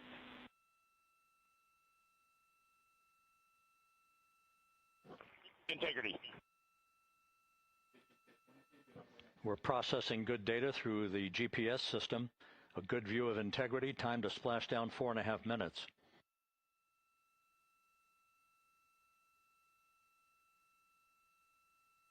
And a view of Integrity from the WB-57. We're at 50,000 feet.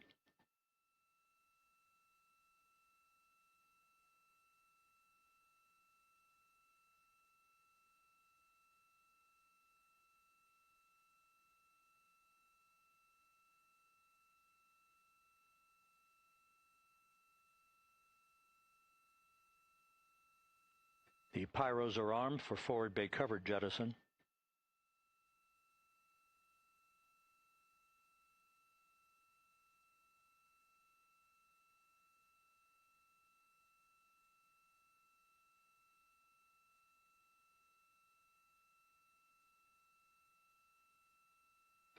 And there go the first series of parachutes, and we're on drogues. And Houston, we're visual 2 drogues out the window. 2 good drogue chutes. Next up. We copy, we see them. Next up, the deployment of pilot parachutes that will pull the main chutes out. Time to splash down 3 minutes and 10 seconds.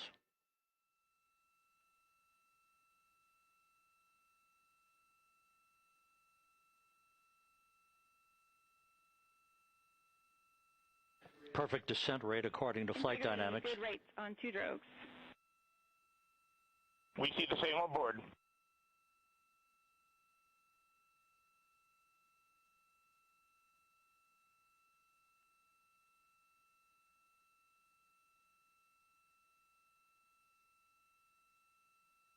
Passing through 10,000 feet, still on drogues.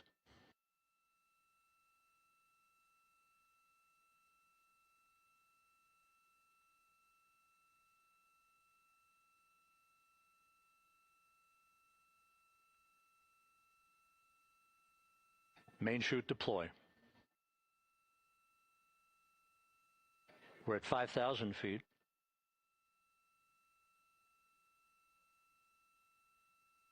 Search and recovery beacon has been activated on integrity. And we have 3 good main chutes. Good 3 main chutes, good reefing, good descent rate. Good rates, and we see 3 good-looking parachutes.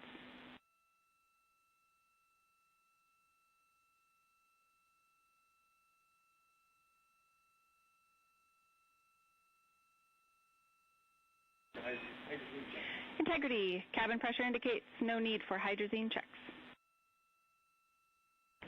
Integrity copies. This is a perfect descent for Integrity. Its crew sounding hale and hearty on board. Time to splash down 1 minute, 15 seconds.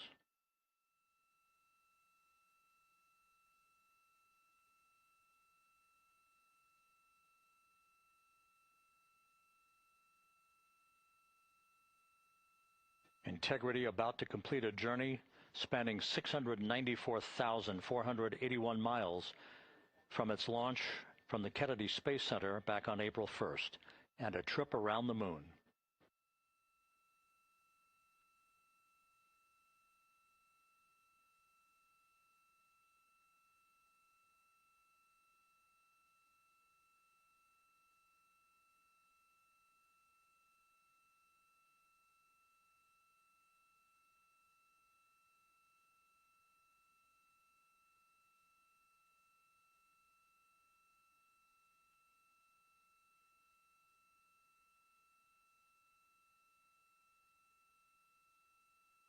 Passing through 1,000 feet.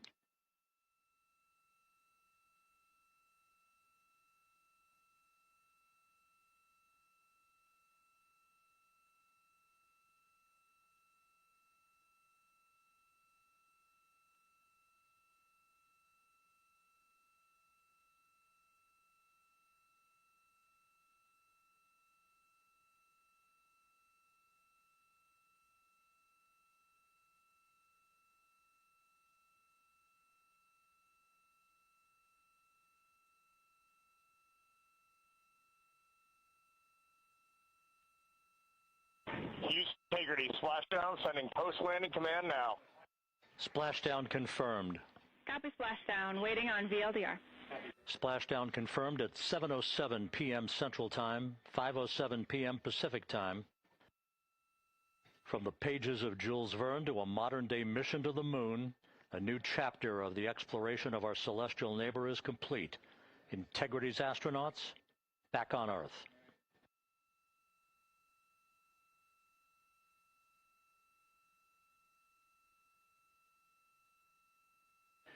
And the landing and support officer reports the vehicle is stable 1. We still will be deploying the crew module uprighting system to maintain that orientation. A perfect bullseye splashdown for Integrity and its 4 astronauts.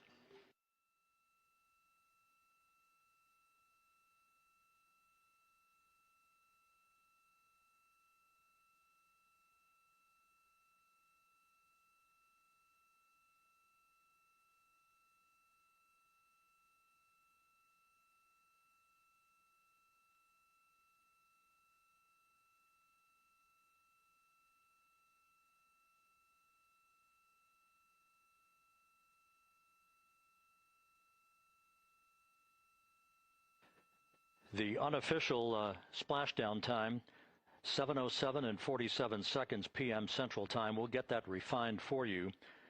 That would put the end of the mission at a mission elapsed time of 9 days, 1 hour, 31 minutes, 35 seconds.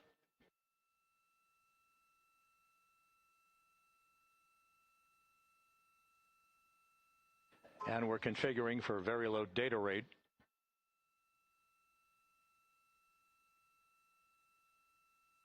Once again, splashdown occurring in the Pacific, southwest of San Diego at 7:07 and 47 seconds p.m. Integrity Houston, comm check on VLDR.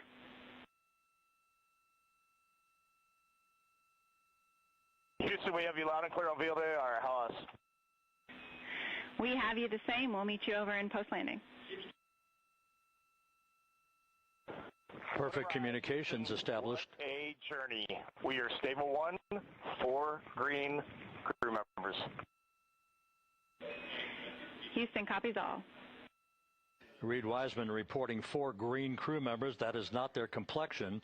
That is the fact that they're in great condition. That's what that means. So stable 1, upright. The crew module uprighting system is being deployed. The 5 airbags being inflated through helium to maintain the upright configuration for the vehicle. This was a textbook entry and a textbook touchdown for Integrity. Reed Wiseman, Victor Glover, Christina Cook, and Jeremy Hansen back on Earth after a journey around the moon.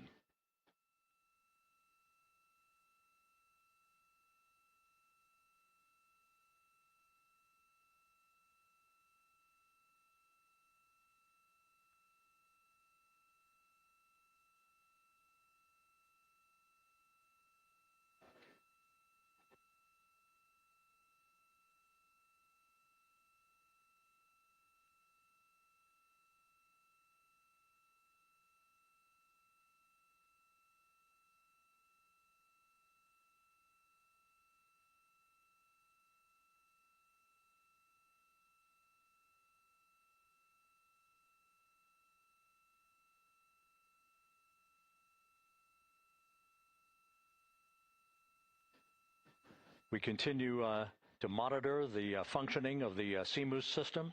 The airbags are being inflated to maintain a stable 1 or upright configuration. And there's a good view from one of the naval helicopters hovering overhead.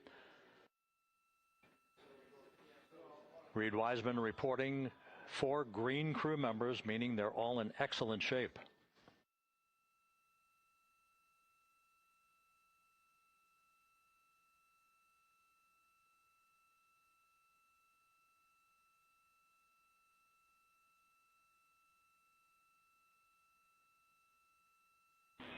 Integrity Houston for SAR beacon and radio. SAR beacon is in for 06, and we're powering the radio now. Go ahead. We see the beacon on. However, the recovery team is not seeing the signal. Your SAR radio uses the same antenna, so you may run into trouble with the radio. Okay, copy. And we are also powering up the sat phone now.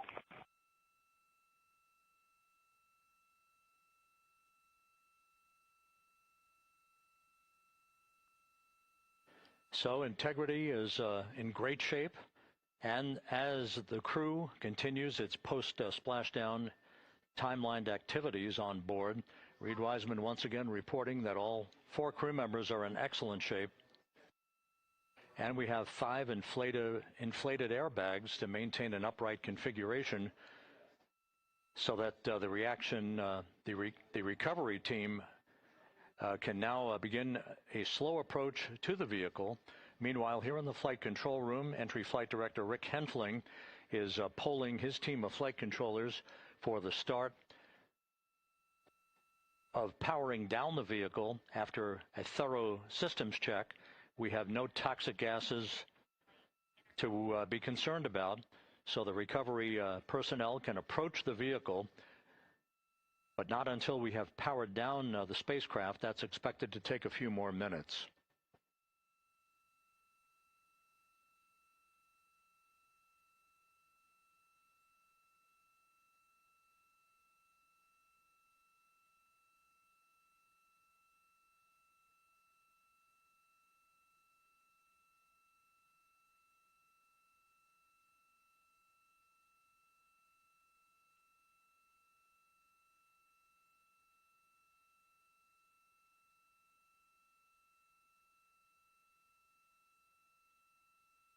Integrity back on Earth following its historic flyby of the moon. It was, for all intents and purposes, a textbook mission. On 2828, but I'll remain on this frequency. We copy.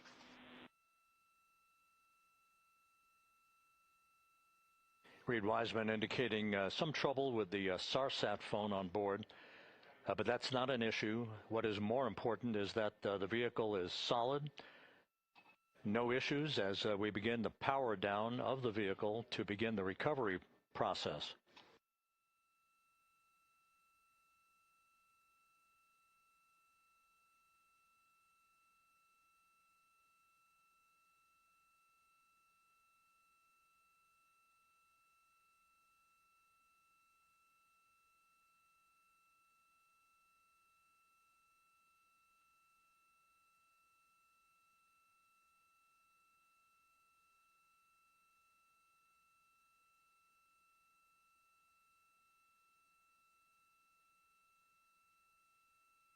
The propulsion officer here in Mission Control reports that we have safed the prop system on integrity. Can you say again? That was very weak and broken.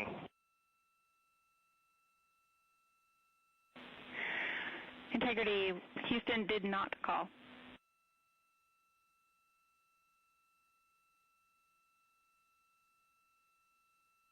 Copy that, Houston. It might have been on the SAR radio. Stand by.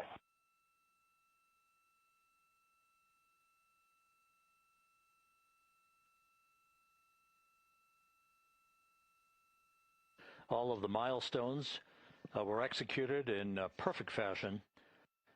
Integrity entering the Earth's atmosphere right on time,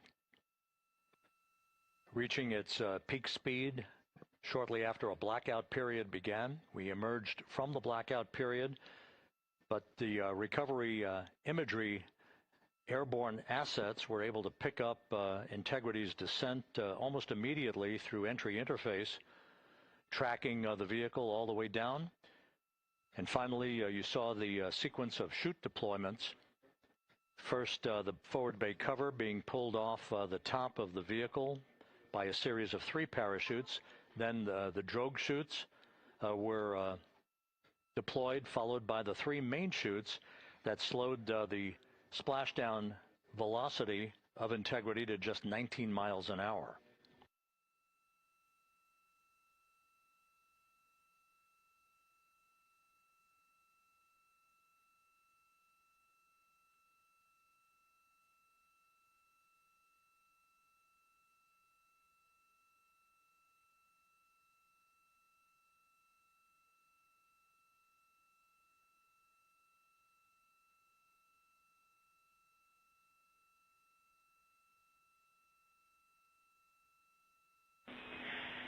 Integrity, Houston, with no joy on SAR and SAT phone, we'd like you to command an additional 15 minutes for a total of 30-minute power down delay.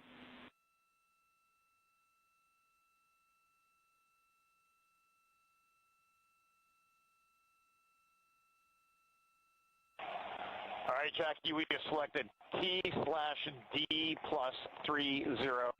No joy on SAR radio or sat phone. And stand by, we have the master diver on SAR radio. Please hold comms. Hey, Lily. Excuse me. Hey, Jackie, we just got the master diver on SAR.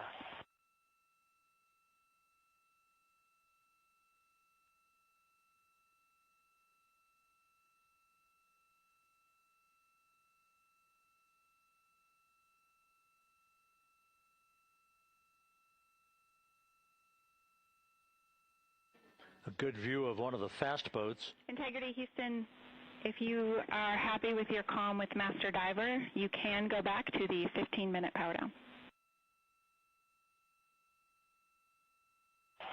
Okay, stand by.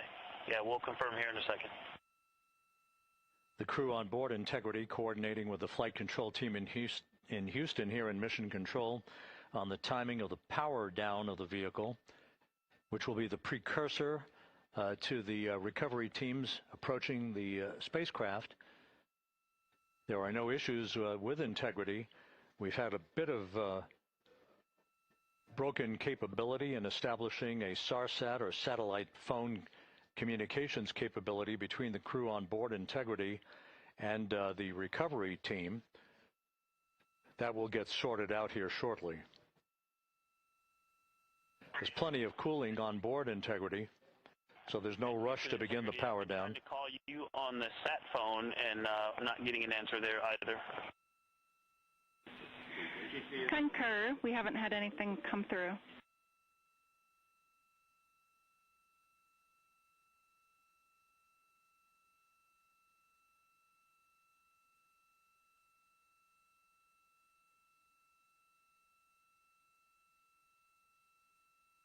And Houston, if you could relay to recovery that we hear them, but it does not appear as though they are hearing us.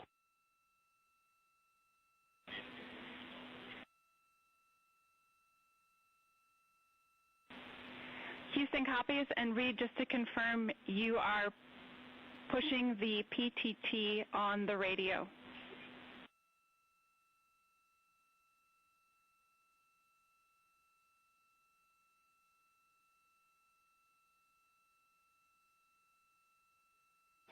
So as we continue to sort out the communications between Integrity and the recovery teams, we are standing by for the initiation of the power down procedures that, as you see, the recovery teams are moving towards the side of the capsule.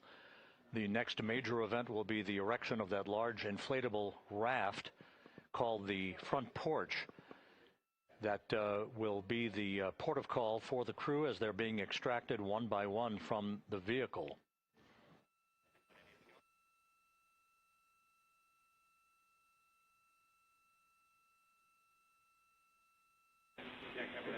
Integrity, Houston, for sat phone, we are going to attempt to call you. Good idea, standing by.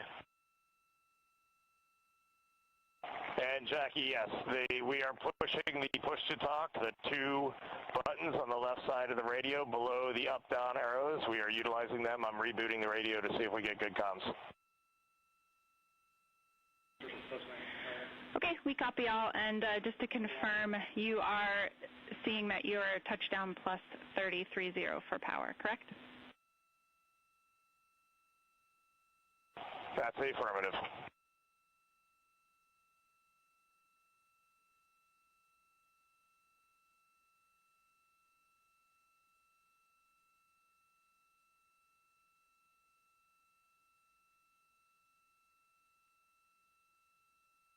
We are trying a backdoor approach to have mission control here call the crew on their satellite phone. This is all part of the coordination for the power down of the vehicle that will initiate the actual recovery operation. The first boats with the Navy divers on board are standing by, waiting to close in on Integrity to begin the process of erecting the large inflatable raft. That's called the front porch.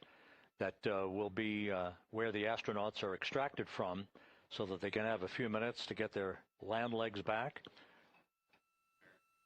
before they're hoisted aboard the Navy helicopters for the flight back to the deck of the USS John P. Murtha.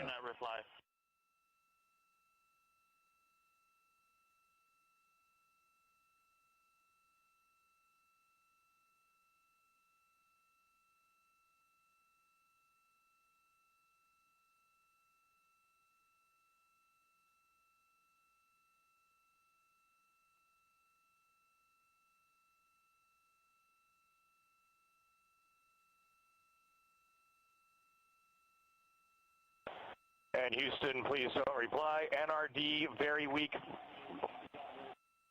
but readable. Master Diver, we can hear, but they cannot hear us.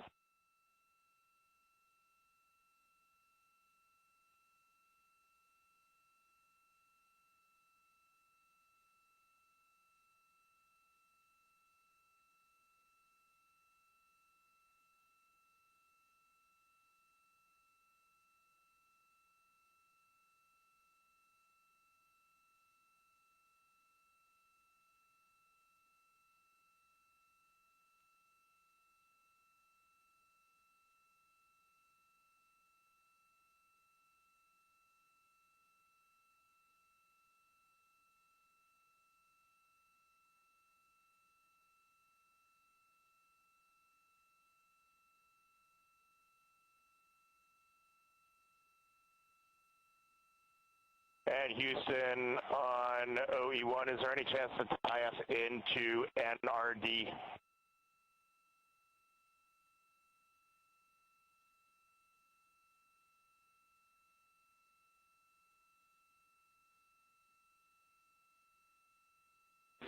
Checking.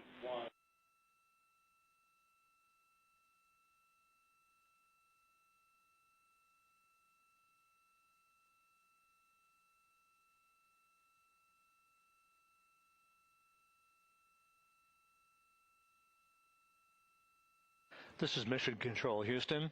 While we stand by for the establishment of communications between Integrity and the recovery team that is basically standing by very close to the spacecraft, we're going to go to the deck of the USS John P. Murtha, where Megan Cruz is standing by with Administrator Jared Isaacman.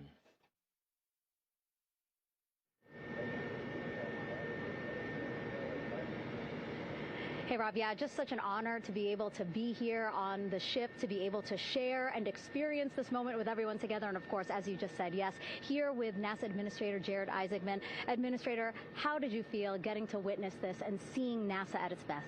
Oh, I mean, I'm honestly, I'm still at a loss for words. I mean, you know, like the childhood Jared right now can't believe what I just saw. I mean, almost been waiting my whole lifetime to see this, and then it's NASA Administrator. I just couldn't be more proud of the entire workforce, the years, the effort, the late nights, all the hard work from across the country that contributed to this incredible moment right now.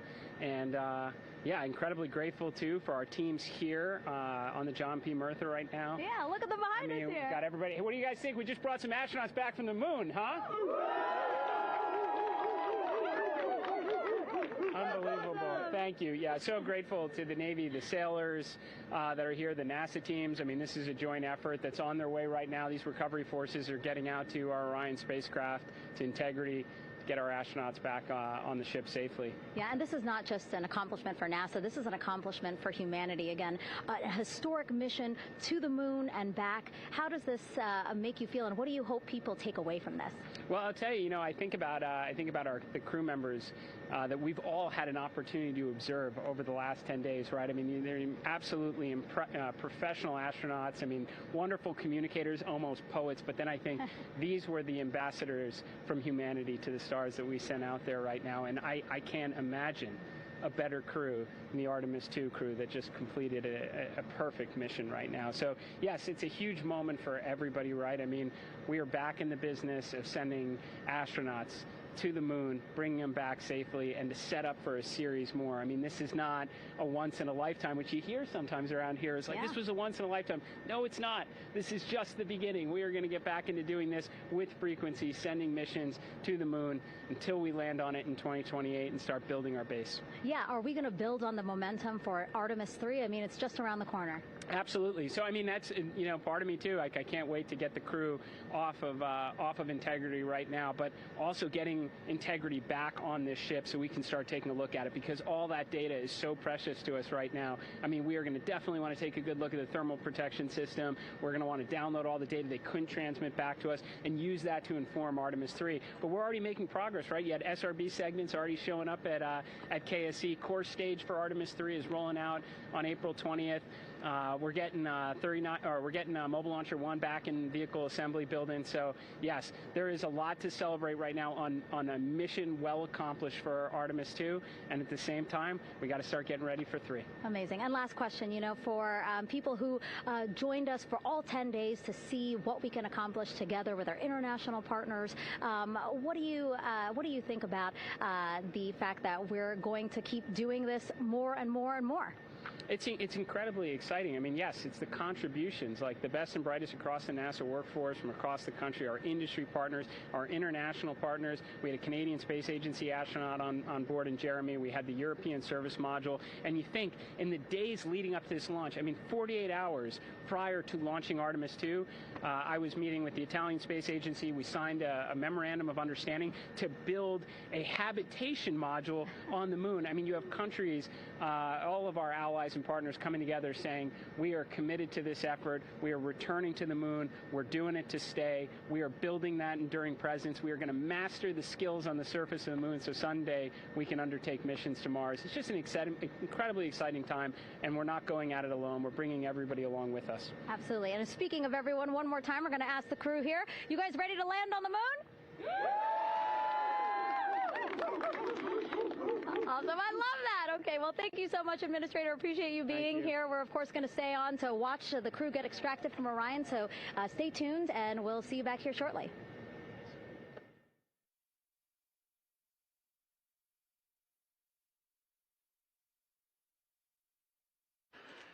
Thank you, Megan, and thank you, Administrator Isaacman. We are in the process of working to establish that communications link and to establish the procedures that will lead to the power down of the spacecraft, which is gently bobbing in the Pacific following a bullseye touchdown that occurred at 7:07 p.m. Central Time, 5:07 p.m. Pacific Time, 2.5 hours before sunset in the Pacific, southwest of San Diego.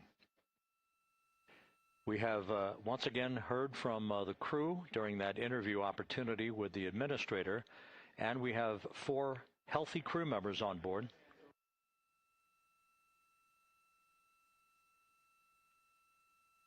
We now have confirmation that the vehicle has been powered down as per the procedures. So we have vehicle powered down, and the flight control team here in Houston, Flight Director Rick Henfling, has handed over mission authority to the Exploration Ground Systems team out in the Pacific. Now, we will physically not get off console with this team until the crew has been extracted into the front porch, that inflatable raft that will be erected along the side hatch of Integrity. So we're standing by for that in the next step in the recovery procedures. But everything is in great shape, and we have 4 healthy crew members on board the vehicle.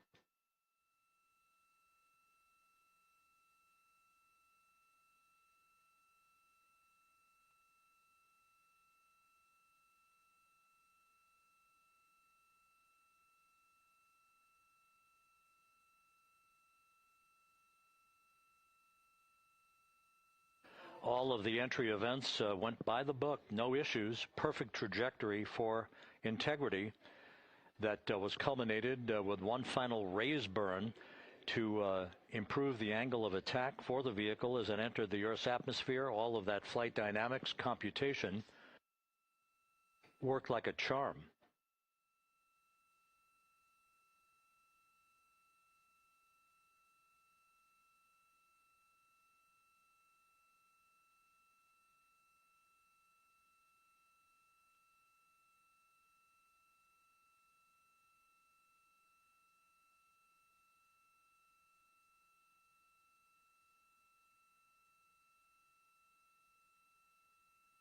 So we are standing by for the recovery team to approach Integrity and begin the process of erecting that inflatable raft called the front porch, which will see the crew members be extracted from the hatch of Orion into that inflatable raft before they're hoisted aboard 2 Navy helicopters in a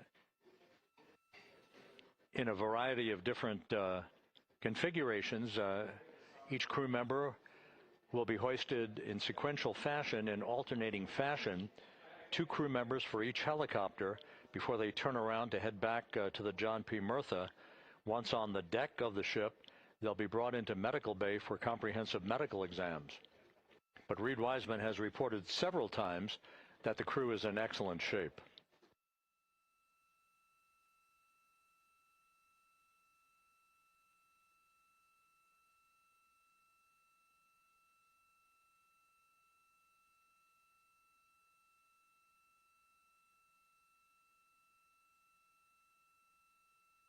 So just to recap, it has been some 26.5 minutes since the splashdown of Integrity in the Pacific. The vehicle is in excellent shape. It performed like a champ all the way down through the Earth's atmosphere. All of the vehicle functions were checked off in excellent trip hammer fashion. The parachutes all deployed as planned. Splashdown occurring at 7:07 p.m. Central Time, 5:07 p.m. Pacific Time.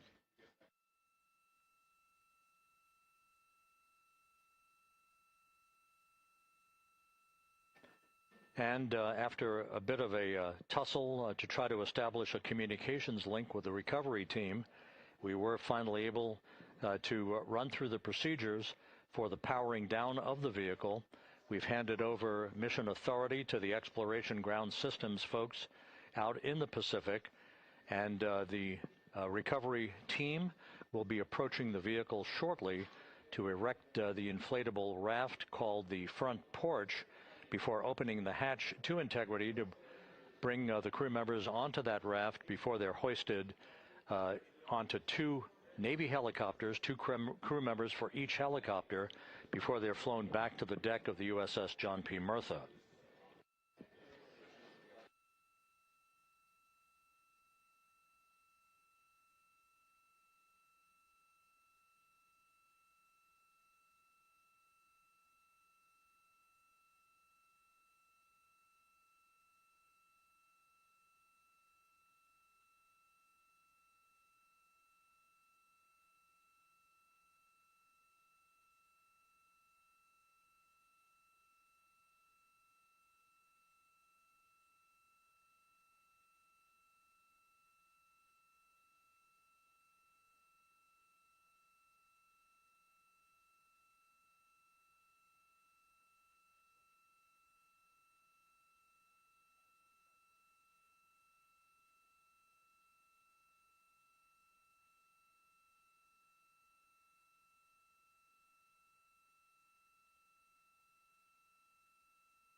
This is Mission Control Houston. After talking to the flight dynamics folks, we have a bit of a refinement on the splashdown time for you. Their computation shows a splashdown time of 7:07 and 27 seconds p.m. Central Time, 7:07 and 27 seconds p.m. Central Time.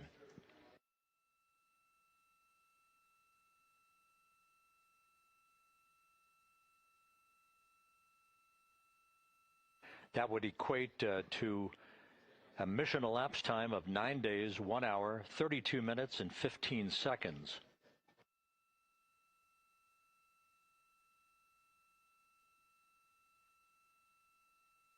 Once again, from Flight Dynamics, a splashdown time of 7:07 and 27 seconds p.m. Central Time. That would equate to a mission elapsed time of 9 days, 1 hour, 32 minutes, and 15 seconds.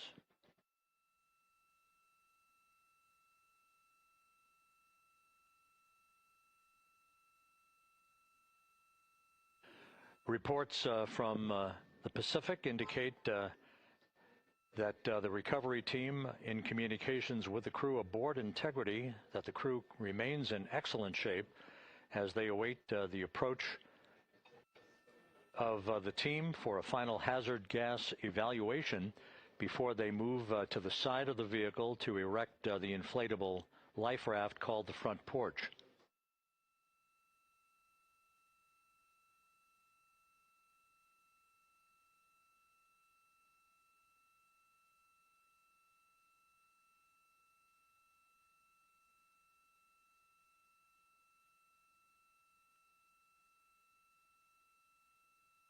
Again, no issues with Integrity. The vehicle is powered down. All of its systems are now safed. We have handed over mission authority to the Exploration Ground Systems folks in the Pacific, but we will not stand down and have the entry flight control team depart its positions until that inflatable raft, the front porch, is erected, the hatch open, and the crew having exited the vehicle. So that's the next step in the recovery process that will lead to the hoisting of the crew members. For 2 crew members for each helicopter, they'll be hoisted to a pair of Navy helicopters that will then fly a short distance back to the USS John P. Murtha. What you're looking at is one of the fast boats circling the vehicle to make a hazard assessment.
This is Mission Control Houston. Once again, you're watching the initiation of the recovery of the Artemis crew aboard Integrity.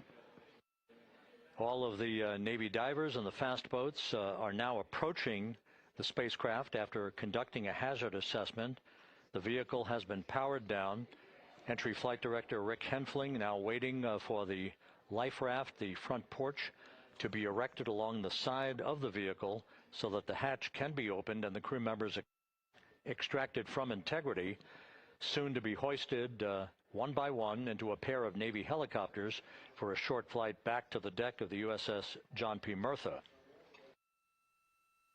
If you missed it earlier, we talked to Flight Dynamics and received a more official touchdown time or splashdown time, as it were, of 7:07 and 27 seconds p.m. Central Time, 5:07 and 27 seconds p.m. Pacific Time. That would equate to a mission elapsed time of 9 days, 1 hour, 32 minutes, and 15 seconds.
Continuing to get excellent views from the imagery assets out at sea in the Pacific of Integrity. We continue to get good reports from the landing and support officer, who's in contact with the recovery team, that the crew is in excellent shape, no issues.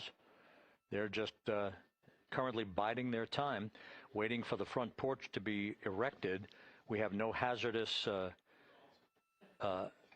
hazard gases and no hazardous situation with the vehicle. It performed perfectly all the way down from entry interface to its splashdown in the Pacific at 7:07 and 27 seconds p.m. Central Time. And as you can see, the first phalanx of recovery personnel now pulling up alongside of Integrity.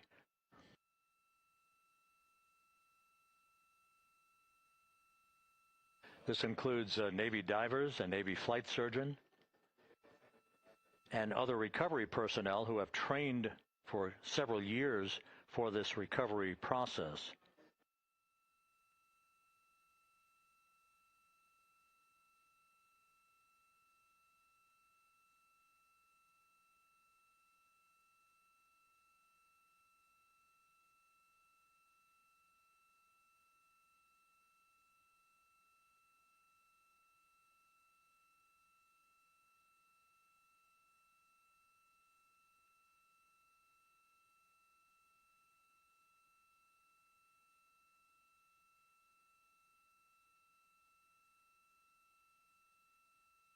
At this hour, some 41 minutes following splashdown, The vehicle has been powered down. There's no hazardous gas emanating from the vehicle. That's why the first team of recovery personnel has been able to pull alongside Integrity.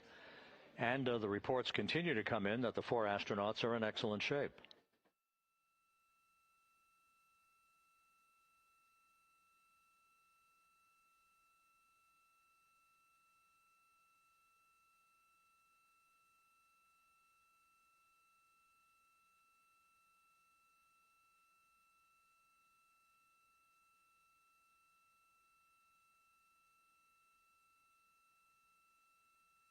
Yes.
This is Mission Control Houston, continuing to watch the initiation of the recovery of Integrity's astronauts.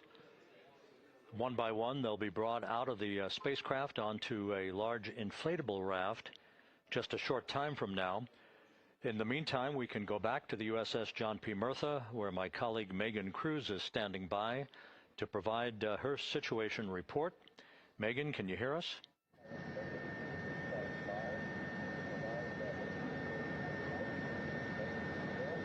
Hey, Rob. Yes, I can hear you. Thank you. Yeah, we're back here on the bow of the recovery ship where there are still plenty of people peering out into the water. We are not very far from the action everyone is seeing on their screen now. The Orion spacecraft Integrity in the ocean, surrounded by a number of recovery boats.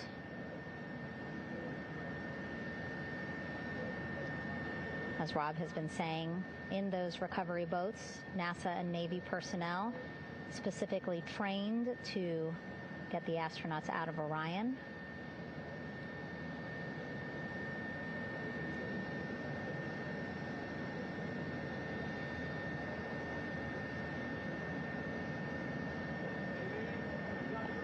In some of our wide shots, you can probably see that there are 6 boats out in the water.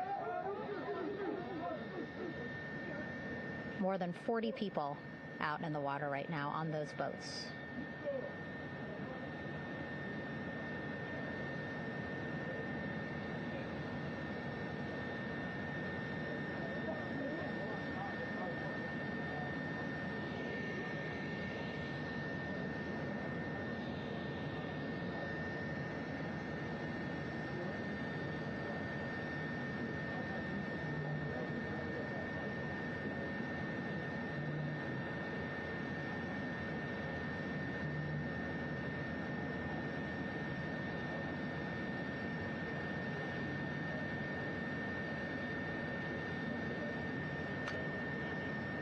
First order of business is to set up the front porch and the stabilization collar. You might also hear it referred to as a stab collar. Basically just to make sure that Orion stays upright, doesn't sway in the water too much, again, to make it easier for recovery forces to get the astronauts out.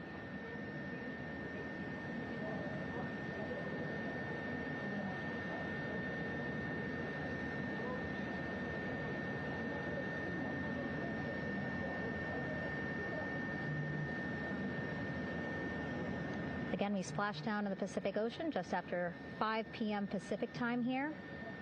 It's a requirement by NASA to be able to get the crew out of Orion within 2 hours of splashdown. So doing great on time so far. Plenty of time. No rush either. I was speaking to NASA flight surgeon Rick Schuring earlier in this broadcast, and he said to me, no rush to get the crew out. Just want to make sure that they're feeling good, and whenever they're ready to take their step out of Orion and onto that large raft, the front porch, folks will be ready.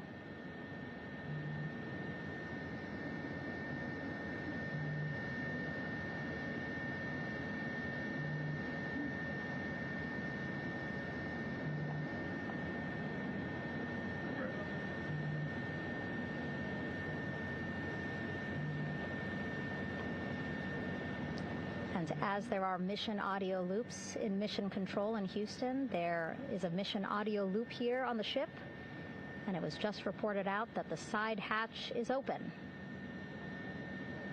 Side hatch of Integrity is open. You're getting these beautiful shots from our aerial assets. The ship itself, where I'm on, just 3,000 yards away. Again, plenty of people on the boat here, glued to the side closest to where they can see all this action. And again, with just 3,000 yards separating us, great views from the bow here. You can see now that side hatch is open. One of the Navy personnel is about to get inside there.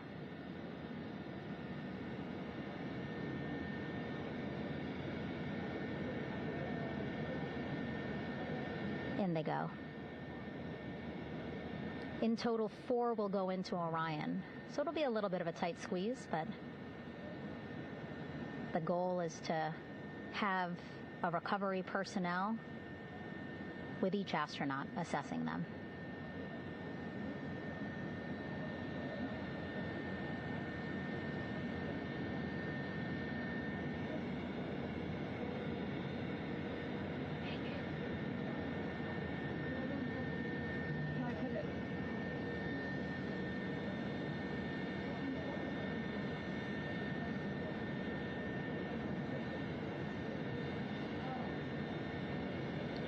Boats getting closer now. Again, that one that's right up against Orion, those are the divers that will go in to the spacecraft to check on each of the astronauts. These other boats will begin doing a number of things, putting on that stabilization collar onto Orion, building that front porch. Eventually, they will retrieve the parachutes, as well as tow Orion back to the well deck of the recovery ship here.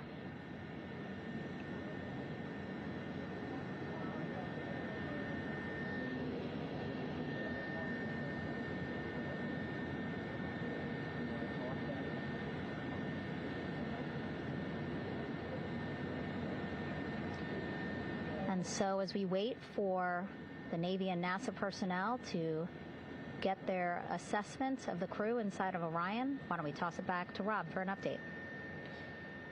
Yeah, thank you, Megan. Here in Mission Control, Flight Director Rick Henfling and the entry team of flight controllers still on duty. The vehicle has been powered down for some time now. There are no hazardous gases emanating from Integrity. That, of course, allowed the recovery personnel to approach the vehicle and then open the hatch to begin the initial medical assessment of the crew, as you just indicated. Now we're standing by for the erection of that inflatable raft, the front porch, alongside of the vehicle that will enable the crew to be extracted one by one onto the raft, have a moment or two to get their land legs back before they're hoisted into 2 hovering Navy helicopters, 2 crew members for each helicopter, for a short flight back to the deck of the USS John P. Murtha.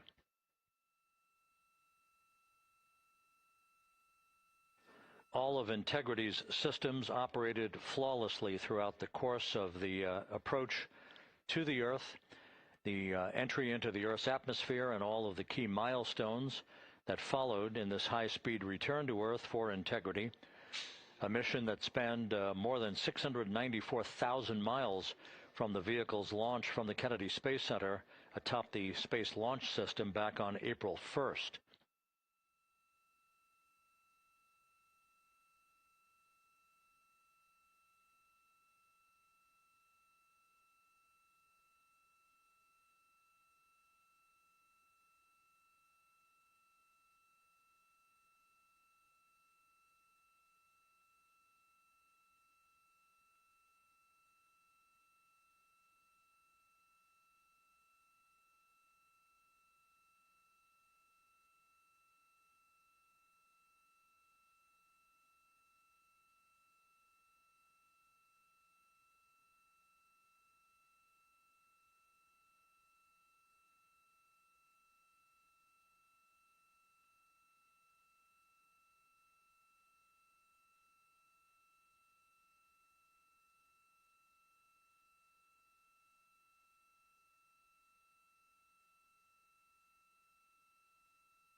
As we mentioned at the top of the broadcast, the last time that the Apollo program saw a splashdown in the Pacific was Apollo 17 back on December 19th, 1972.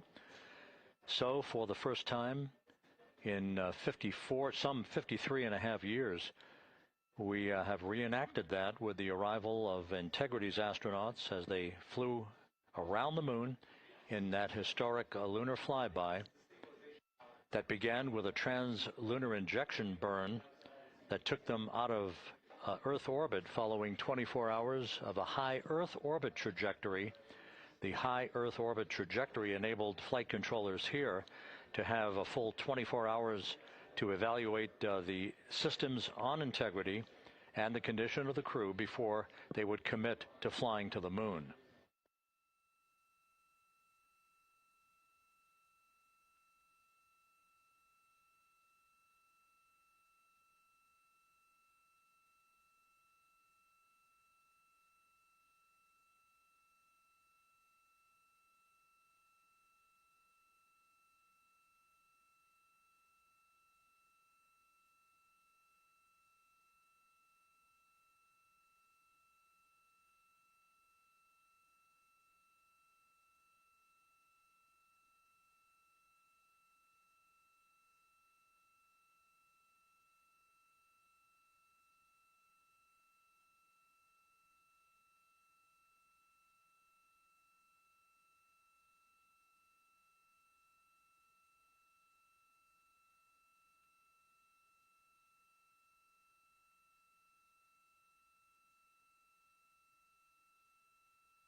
With the side hatch of Orion having been opened to set the stage for the erection of the inflatable life raft, known as the front porch, to be erected alongside the spacecraft for the extraction of the crew.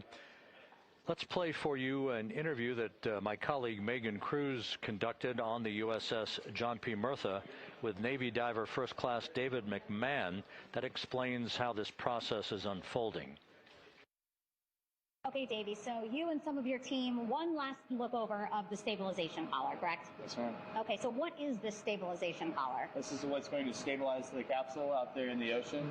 We don't know how good the weather or the waves will be that day, so this will help prevent any unnecessary occurrences from happening, stabilizing the capsule and the astronauts inside. So basically this is a float that will go around Orion. I'm assuming that what they're doing right now, these are the lines that will attach the collar onto Orion? That is correct. And so what are they doing here? So we've got the lower line that will secure the inflation device before we inflate it. That gives us the go-ahead that it's secure in its space, and then we'll inflate it. And then once that is done, we'll undo all the carabiners and get this orange line on top tied in the same fashion. And then this will be secured to the capsule, and the astronauts can safely take their first steps out of the capsule onto the front porch. Okay, and how long will it take them to set up the stabilization collar? We should definitely be able to handle this in under 10 minutes. Okay, wow. And then you just mentioned the front porch. So basically after they set up the stabilization collar, then they set up what's called the front porch here. That's correct. Okay, and what's the front porch? Front porch is basically a bigger waiting room for the astronauts to sit in while we wait for the helicopters to show up and grab them. Okay, so the medical team that was inside with the crew, they're going to help them out and onto the front porch? That is correct. And then what happens here? We have higher trained medical personnel also on board the front porch that will give them lookovers and just make sure they're okay while we wait for the helicopters to show up. Okay. How does it feel, I mean, your team, you, to be part of a mission that's returning astronauts from the moon in more than 50 years? We all feel extremely honored to be a part of this, as well as a bigger mission for the Navy and joining up with NASA to do great things. Mm-hmm. And do you feel like you and your team are ready? Yes, very ready. Cool. All right, thank you so much. Thank you.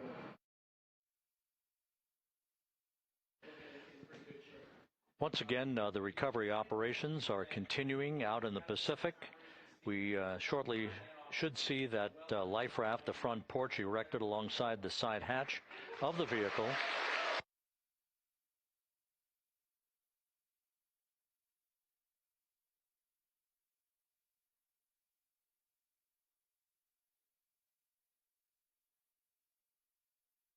A number of flight controllers have come into the flight control room to receive congratulations from Entry Flight Director Rick Henfling. But we're going to stick with our operations out in the Pacific as we await the extraction of the 4 crew members who are reported to be in excellent condition.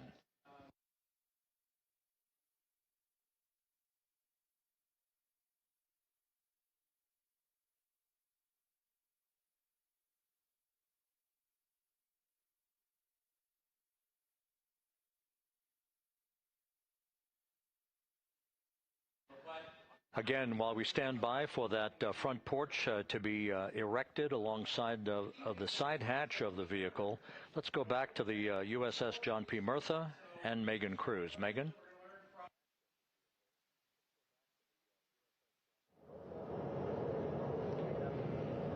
Hey, Rob. Pausing now to listen to some internal audio loops. Again, the operations team here on the ship communicating with everyone out on the water. It seems like currents are hindering them a little bit from unfurling and inflating the stabilization collar as well as the front porch. But again, the requirement to get the crew out within 2 hours of splashdown, plenty of time. So no concerns just yet. But as calm as the water looks, yeah, it looks like it's hindering the teams just a tad.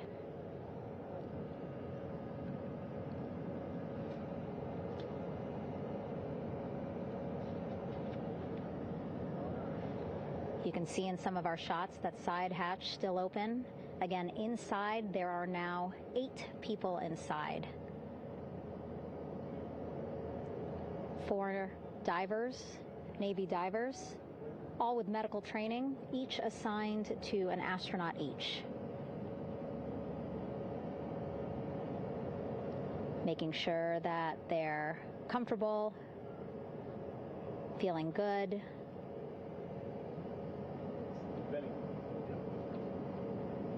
As you've heard us say in the broadcast, they expect a little bit of discomfort. Again, these astronauts just traveled back to Earth at 25,000 miles an hour, a nearly 695,000-mile journey around the moon. If you think you get car sick.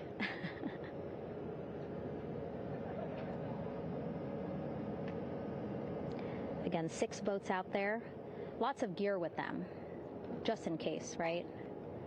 As we said, the crew reported feeling great, but again, all those folks out there in case they weren't, right? NASA is all about making sure we think about every situation that can happen, and so, of course, wanted to be ready in case any of our astronauts needed more medical attention while out there in the water.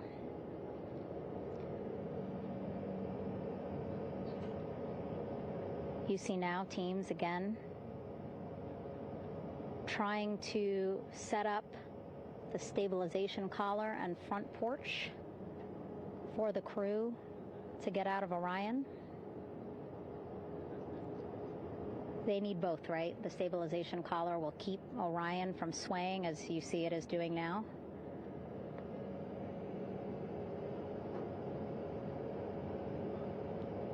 And then they will connect the front porch to the stabilization collar so that the crew can take 2 steps and they will be in the front porch.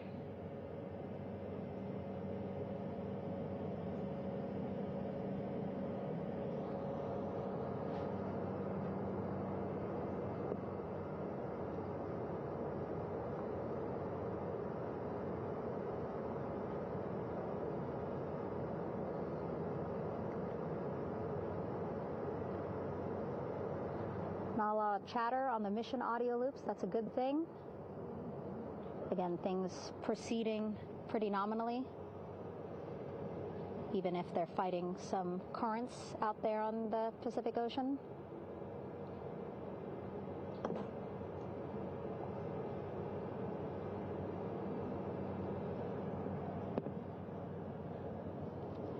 Again, the goal, setting up the stabilization collar and the front porch so that the crew can rest comfortably in the front porch, get placed into harnesses so that 2 helicopters can lift them off the front porch and onto the USS John Murtha here.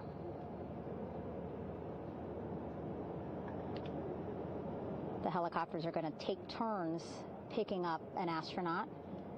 So again, Helo 1 and Helo 2.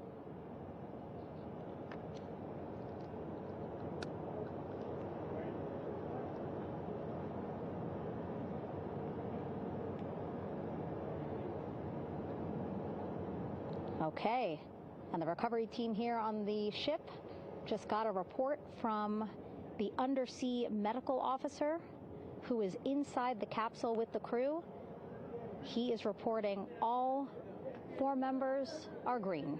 All of our 4 astronauts, Reed, Victor, Christina, Jeremy, green, meaning they are feeling great, not the complexion of their skin.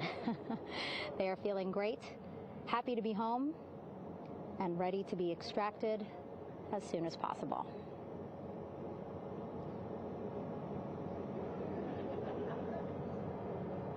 And so, as I was saying, we have 2 helicopters circling the activity you're seeing on the water right now. Each will take turns picking up an astronaut. So Helo 1 will come on in, hover above the front porch, about 40 feet above the front porch. A Navy recovery specialist will be hoisted down into the front porch. The restricted maneuvering doctrine is in effect. Will connect to the first astronaut, which we're expecting to be Christina. And then Helo 2 comes around, picks up Jeremy, while Helo 1 stays above head, and then Helo 1 will come back in for another astronaut, and then Helo 2 for the last astronaut, and then back to the flight deck here on the recovery ship.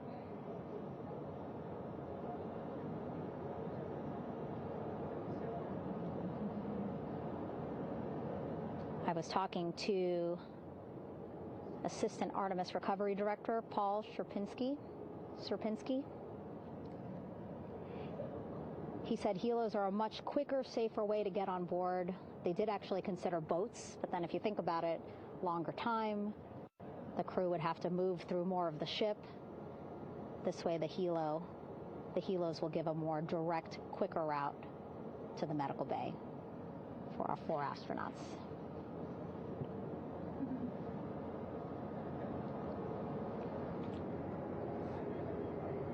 Beautiful shots from our aerial and imagery teams.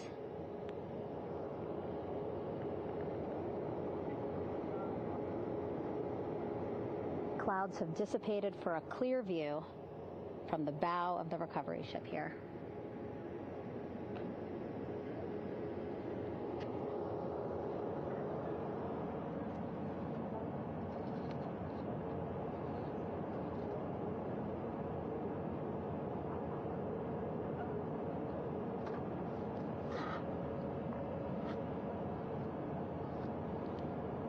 You can still see divers in the water there.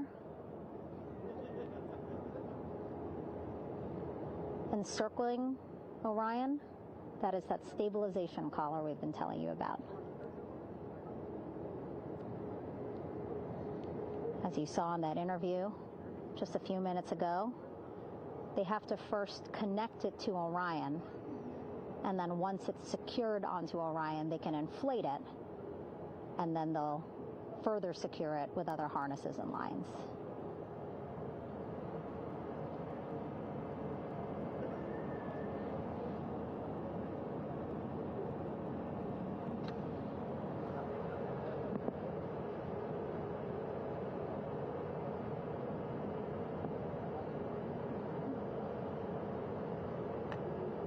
About an hour and 10 minutes since splashdown in the Pacific Ocean here.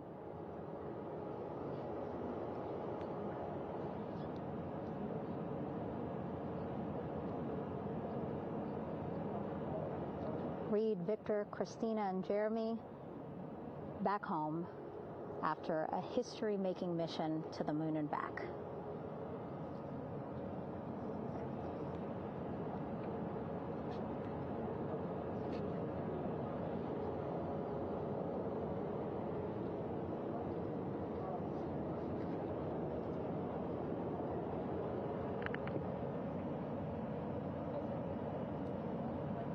And if you missed what we said just a couple of minutes ago, the undersea medical officer inside with the crew in Orion reporting all 4 crew members feeling great.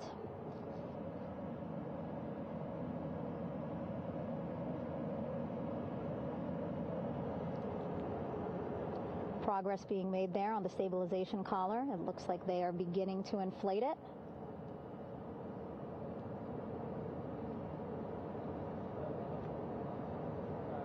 And it looks like they're starting to unfold the front porch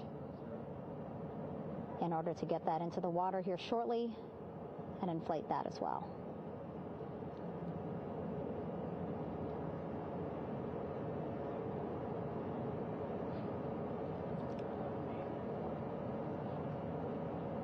Again, more than 40 people out in the water right now. And those Navy and NASA personnel have been in the water for now about 4 hours.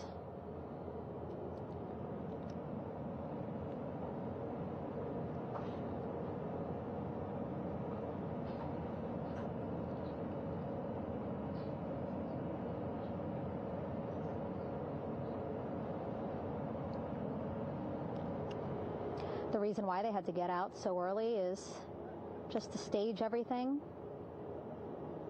And actually here on the ship, when there are flight operations happening, you can't have anything else, right? Just because the flight deck can be a dangerous place, so they just want to focus on planes coming and going from the ship, so that's why they wanted to get the boats in the water to make sure that they have all the time they needed for the flight ops. And then the same crew here out in the water, they will stay out in the water for a number of hours after we recover the crew and get them back on the ship, because then they have to recover Orion.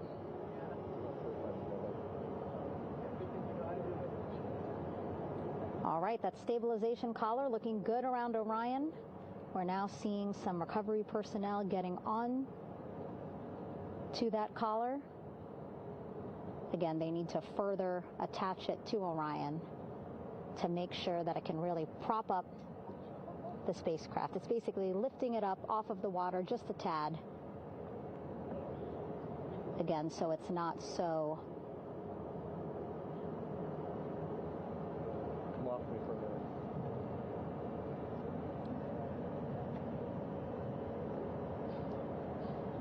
so it doesn't sway so much in the water there.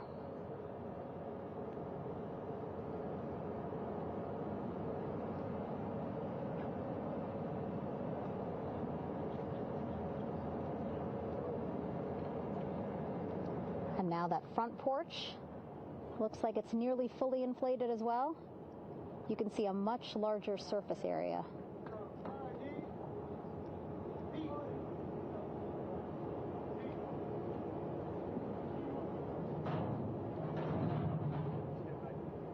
And so once the crew get out of Orion, they can stretch their legs a little bit on this front porch, get some fresh air.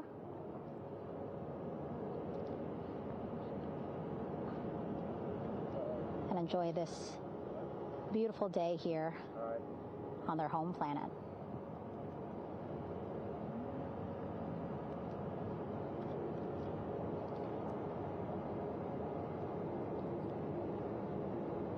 It appears teams now are about to connect the front porch to the stabilization collar.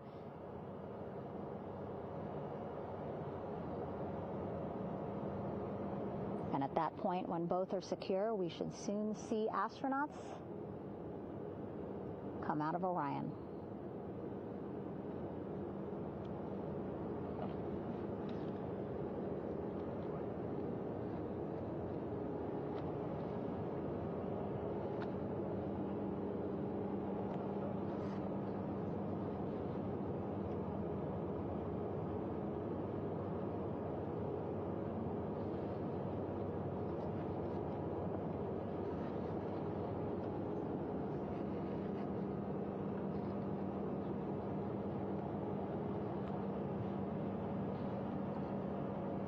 All these views you see also being fed to the Landing Force Operations Center here on the ship. Of course, it is very important for our recovery teams leading the mission to have all the views that you're seeing as well. Again, listening to their communication loop here on the ship. Very quiet, which is a good thing. It means things are going pretty nominally, meaning as expected.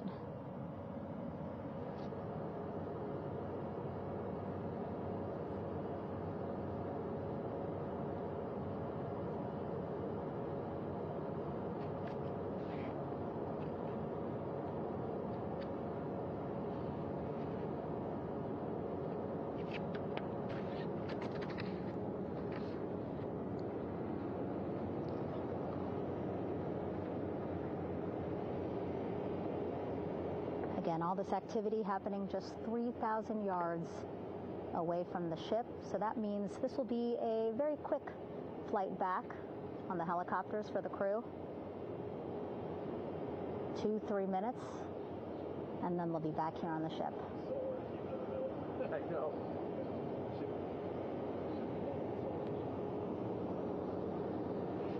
Okay, saw a thumbs up from one of the personnel on the front porch. It looks like they are now getting ready to deploy what they call the Air Rescue Vest, ARV. And so this is the harness that each crew member will get into in order to be hoisted into the helicopters.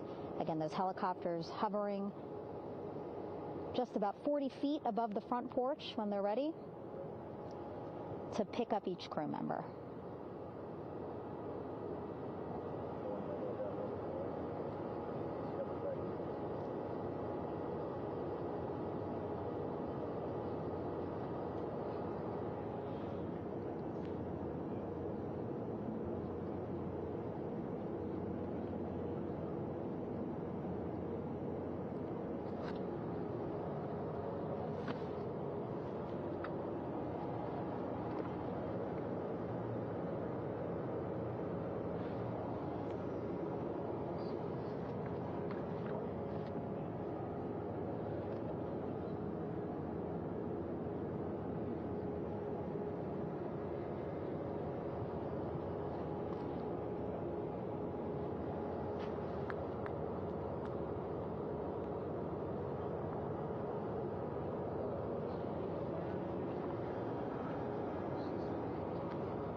This is Mission Control Houston.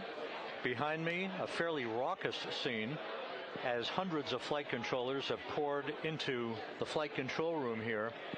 This is reminiscent of the scene after the final shuttle mission of STS-135, although that was the end of a program. This is only the beginning of a program with the textbook splashdown of Integrity and its 4 astronauts. We're standing by for the crew to be extracted from the spacecraft. Entry Flight Director Rick Henfling invited all of these flight controllers who have contributed to this mission to enter the flight control room to have an opportunity to receive well wishes and to share the mutual glow that exists in the wake of a textbook mission for Integrity. On the front screen here in Mission Control, a sign that says "Welcome Home Integrity," taking humanity back to the moon, going further, and returning safely to Earth. So all of that jubilation, part of the post-splashdown activities, even as we await the crew being extracted from the vehicle to be hoisted onto Navy helicopters for the trip back to the USS John P. Murtha.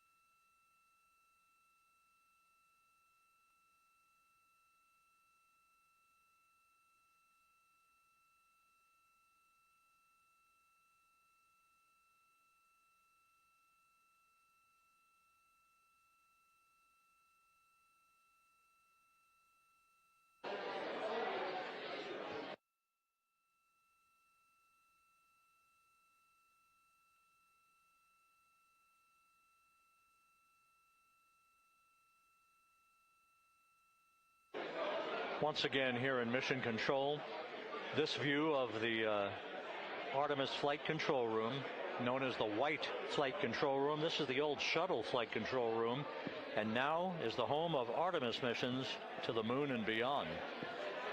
Once again, quite a few flight controllers were invited in by Entry Flight Director Rick Henfling to share in the jubilation following the successful splashdown of Integrity. That splashdown occurring an hour and 22 minutes ago, as we stand by for the completion of the extraction of the crew, and ultimately they're hoisting onto Navy helicopters for a short flight back to the USS John P. Murtha. Splashdown occurred at 7:07 and 27 seconds p.m. Central Time. I had an opportunity to talk to the head of flight dynamics, Jeff Birch, a moment or two ago. He said the trajectory of Integrity coming through the Earth's atmosphere was so precise, they've never seen anything line up on a ground track like today's entry by Integrity for its splashdown southwest of San Diego.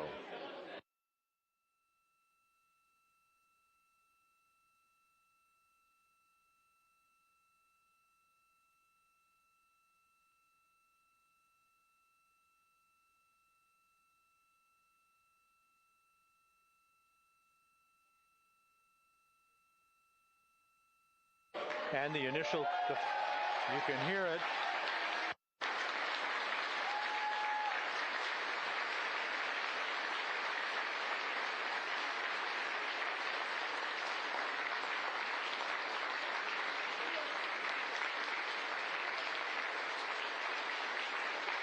Jubilation here in the flight control room. The first crew member is out of Integrity.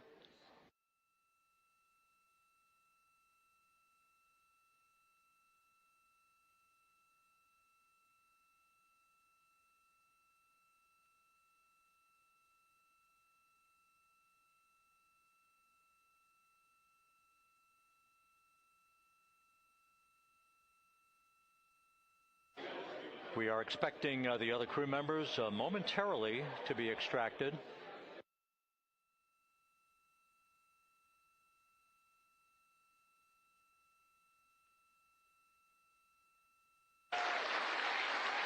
We now have 2 crew members out.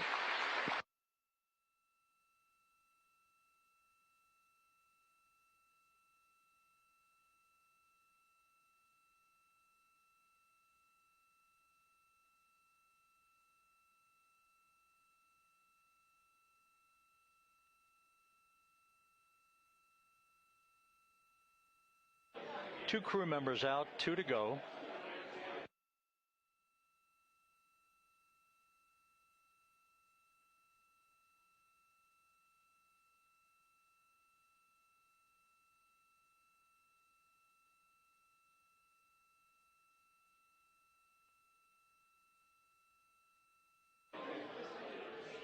We're about 1 hour from sunset out in the Pacific. Everything continues to go well. Integrity's systems function perfectly during its entry back to Earth. And Reed Wiseman, the commander who will be last out of the vehicle, reported that all the crew members were feeling very well.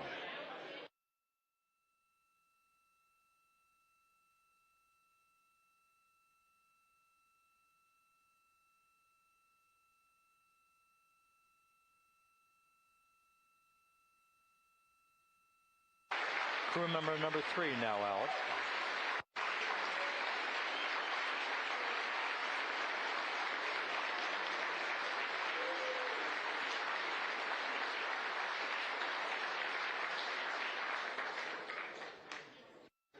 And now standing by for the commander, Reed Wiseman, who will be last out of his ship. Bobbing in the Pacific under almost ideal conditions, Integrity spanned 694,000 miles during its journey from launch to splashdown.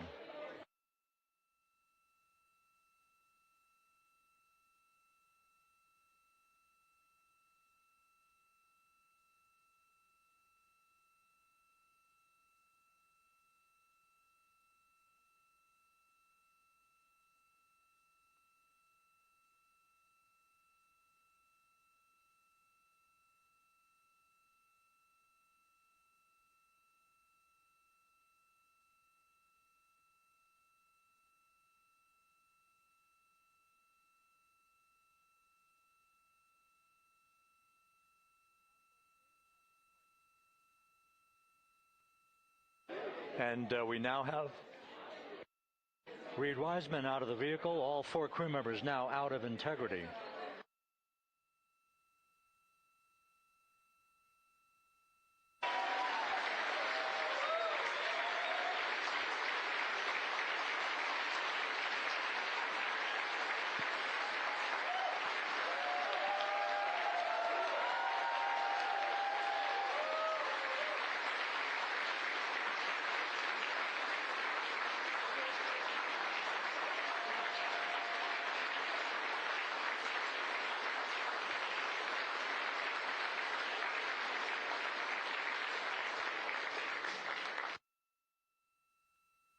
Once again, all 4 crew members now on the front porch, and the procedure to begin hoisting them up to these 2 Navy helicopters hovering overhead will begin shortly.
This is Mission Control Houston.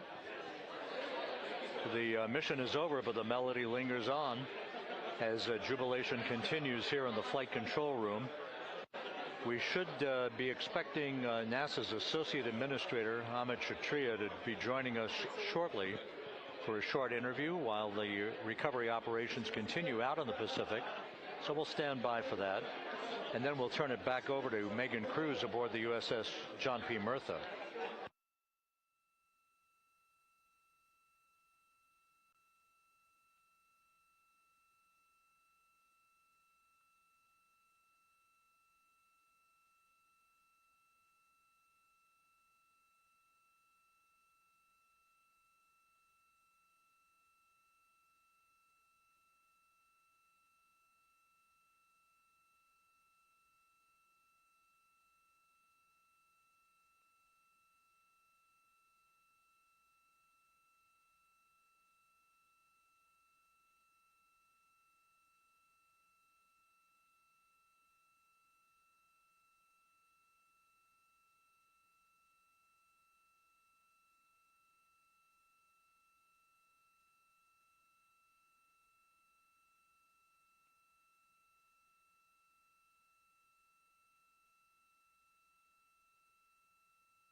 This is Mission Control Houston here in the Artemis Flight Control Room.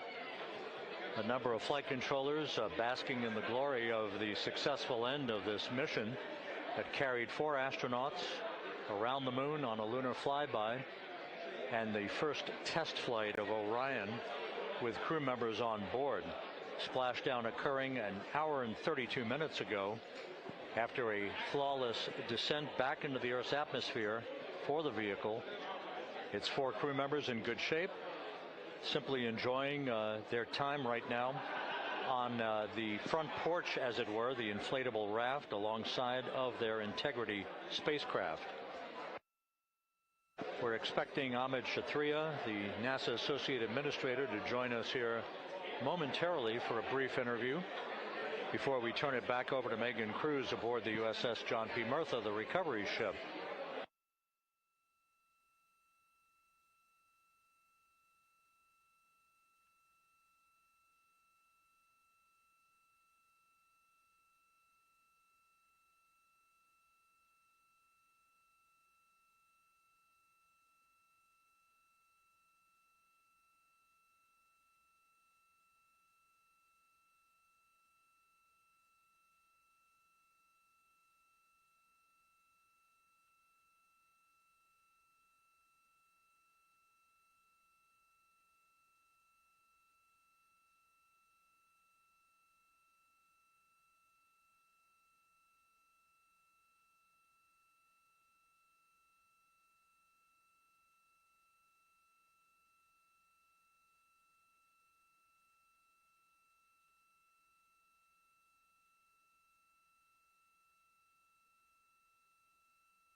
This is Mission Control Houston. We're about an hour and 34 minutes since the textbook splashdown of integrity in the Pacific to bring home our astronauts. And with us now is Amit Kshatriya, the NASA Associate Administrator. Amit, a little bit of history made tonight, a little bit of history made over the past few weeks. Your thoughts as this team here basks in the glow of what they just accomplished? Yeah, Rob, we're here in the control center, and it's kind of overrun with jubilant folks from the Mission Control Houston, as well as engineering, and folks that just want to be here, part of it, as we watch our crew get extracted from the vehicle. And, you know, my thought is always about these teams, the team that's in the water right now, pulling the crew out, the team here in Houston that worked so hard over the last 10 days, no sleep to get this done.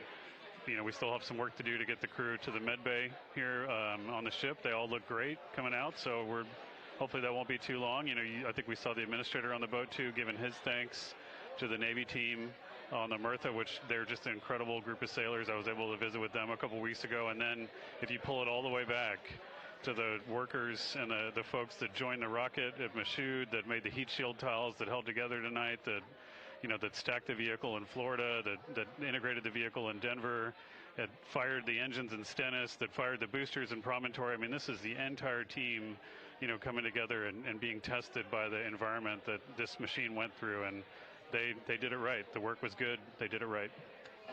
You've said in a number of briefings, of course, and in other forums that this is just the first step. The cadence has to step up, as the administrator has indicated. Now, it's a little early for the full report card on how integrity did, but did this mission ultimately, from your eyes view, exceed expectations? It absolutely did. I mean, I was waiting to talk about this until we were in the water, and, you know, I think we still have, again, work to do to bring it in and really kind of go through it bolt by bolt and see what we learned. But, I mean, so far, given what we learned during the mission and given how we performed on ascent, on entry, you know, I always think about energy in terms of the states that you worry about the most, and every time we put these machines through these incredibly energetic states, they came through. So I'm fairly confident that we made a big step tonight to get us on the path towards the surface. I think the path to the surface is open now. You know, we do have to do all the work, and we'll make sure we talk about that as cleanly as we can. We learned a few things during the mission, but I have to tell you, this was an incredible test of an incredible machine. From an American psyche standpoint, the Empire State Building was lit up red, white, and blue tonight. Our coverage was seen on baseball stadiums around the major leagues. How captivating was this experience for the American people, for the world, in fact, as we returned to the moon? You know, I have not been able to watch a lot of the coverage as we've progressed through the mission. I will tell you, just, you know, from my witness in Florida before launch, and then seeing the people's faces here, and then, you know, reading where I can about how things are going. I think this has been a gift to the world from NASA. NASA has given the world a gift, proving to folks all over the place, especially young people, and that to me is what this is really about. Young people, when they see what we can do when we work together, when we have teams that collaborate, that, you know, it doesn't matter how hard the problems are, we can solve them. I'm hopeful that Artemis 2, as folks witness what we were able to do with this incredible crew, this incredible team that we've birthed into the world, scientists and engineers and artists that have been inspired by this. And even if they don't come work in the program, which separately they should come work in the program, because Lord knows we need the help, but even if they don't want to come work in the program, hopefully they grow up to recognize they can do amazing things when they work together and contribute to society and be good citizens and really change the way, you know, the challenges that are coming in the world are overcomable if we work together like this. And one final question. You know, flying to the moon, we did it. We've done it again this past week and a half or so. But the engineering that went behind the design of this mission and the precision, the pinpoint precision of this vehicle entering that entry corridor, it's almost mind-boggling. Yeah, it is incredible when you think about the energies involved and the uncertainties involved. That you know, when we inserted the vehicle into orbit, it was 99.2% down the middle. When we dropped the vehicle right on top of the fleet here, you know, our guys knew exactly where to go, but the guidance was perfect. You know, it's interesting. I've got this question a lot over the last few weeks about, you know, we did this before 53 years ago, and you know that. I think, I mean, it is a reasonable thing to contemplate, like what's gone on since then. And what I'd tell you is, you know, when we did Apollo, which again, the more we learn about what they did, the more magical it seems what they were able to accomplish given the technology and the learnings that they had. But when we did Apollo, the architects of Apollo, you know, Gilbert, Seaman, von Braun, Mueller, what they really wanted to do, you know, as they were contemplating what it meant to expand our range of action to the lunar surface, what they wanted to do was learn how to live and work in space for a long time. They wanted to do that first before they were confident they could expand their range of action to the moon. Now, of course, the politics of the time and the mission at the time was different, and so they had to go straight to the moon and bring people home. And then after that, the program kind of lost its momentum. But you know, after that, NASA kept moving along those paths, right? So we recognized during Apollo that reusability was going to be important. We spent a lot of money on those machines, and you know, we spent a lot of money on these machines here. Even though, but we recognized that reusability was important, which is why we built a winged space plane called Space Shuttle, and then we used that reusable machine to build a space station. And we learned for 25 years how to live and work in space, and have been able to develop technologies that can enable exploration. So really, what I think is now, 53 years later, we're at the point where the architects of Apollo would have been pleased that we're now ready to actually go back to the moon and go back to stay, because we've learned all the things we needed to learn. There's a lot of people pleased here tonight, and we really thank you for joining us. Amit Kshatriya, NASA's Associate Administrator, as we begin to hoist the crew onto the helicopters to head back to the recovery ship. Thank you very much. Thank you, congratulations, Amit.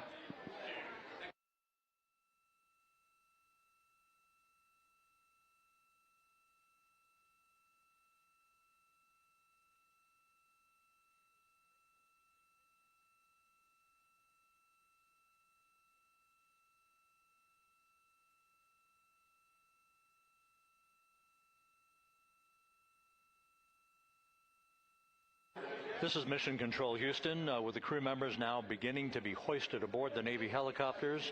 Let's go to Megan Cruz aboard the USS John P. Murtha, who will take it from here.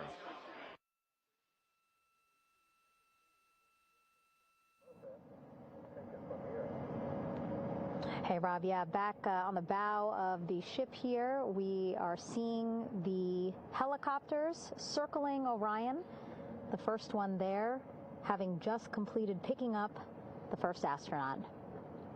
Helo 2 now, hovering just 40 feet above the front porch, lowering a recovery specialist out of the helicopter. That person will touch down in the front porch just there.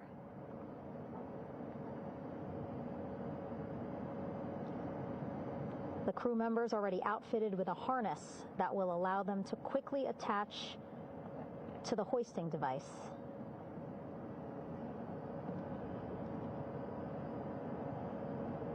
Look at the power of those blades throwing water out at the center there, the front porch, with now 3 astronauts and the recovery specialists. Again, crews already outfitted with a harness vest. And here we go. Second astronaut now off the front porch, getting hoisted into the second helicopter.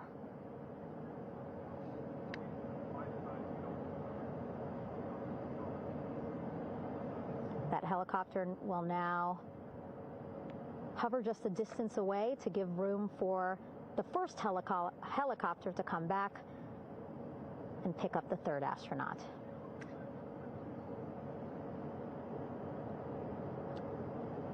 As we wait for that helicopter to come back, make its way back around, just want to mention that the President of the United States called our NASA administrator today while he was on the ship, just minutes after we interviewed him live on our coverage, and congratulated him and NASA on this history-making moment tonight. Helicopter 1 again hovering 40 feet over the front porch. We will soon see another recovery specialist getting lowered onto the front porch.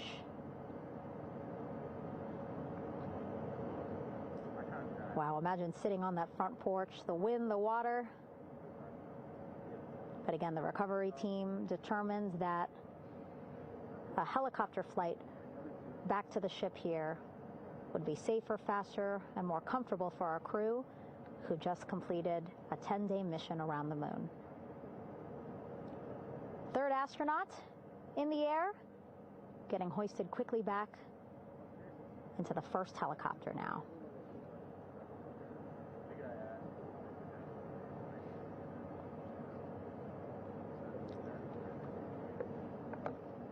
That first helicopter now on its way back to the ship here. We will soon see it land in just a few minutes. Again, all this action happening just 3,000 yards away from us, so a very quick flight back to the flight deck. And now the only person left on the front porch, Commander Reed Wiseman. That second helicopter now making its way back over to the front porch. Here it comes.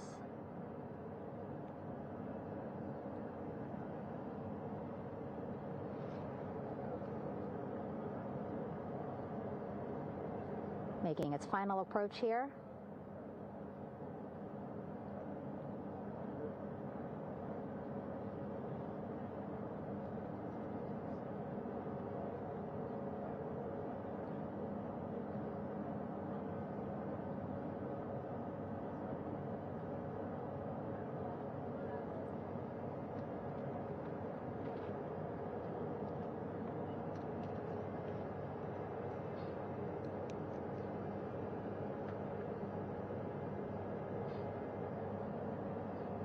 The last astronaut, Commander Reed Wiseman,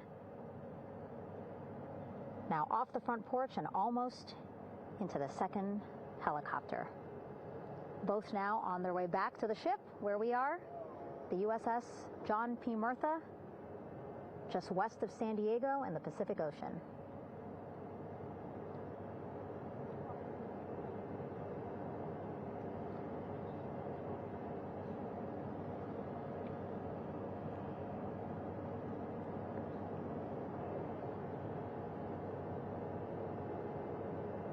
Exciting to see our 4 crew members minutes away from landing on the flight deck here on the recovery ship. 550 people on this ship, excited, ready, anxious, looking forward to welcoming this crew aboard.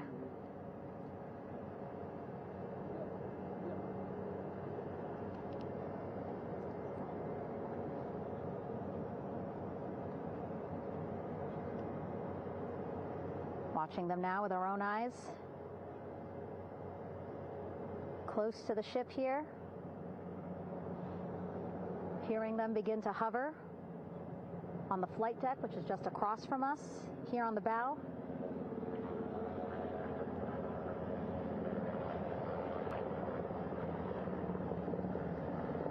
The first helicopter coming in.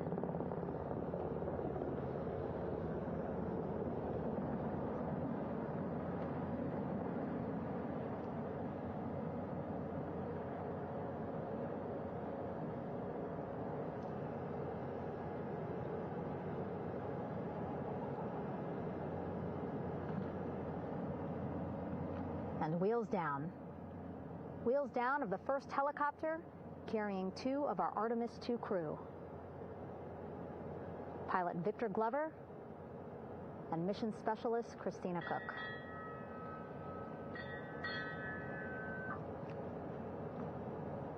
Kilo 1 on deck reported on the recovery loop. Again, the mission audio loops that the recovery team are using here to communicate with one another. And an announcement just made on the ship, integrity incoming. 2 more helicopters on their way to the flight deck, one carrying the crew, the other, one of our imagery helicopters. Again, kudos to our imagery and aerial teams for giving us these beautiful views of history in the making. Set amid a gorgeous, soon-to-be sunset here in the Pacific Ocean.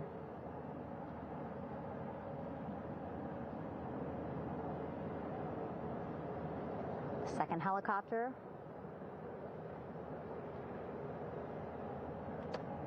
making its approach of the flight deck.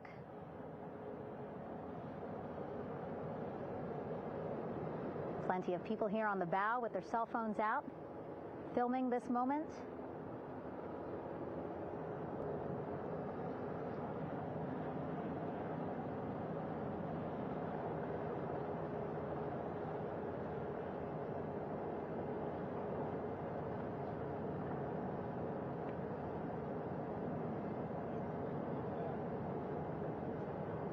Some impressive flying here by the Navy, as we are seconds away from wheels down. And there you go. We now have all 4 Artemis II crew members on the USS John P. Murtha.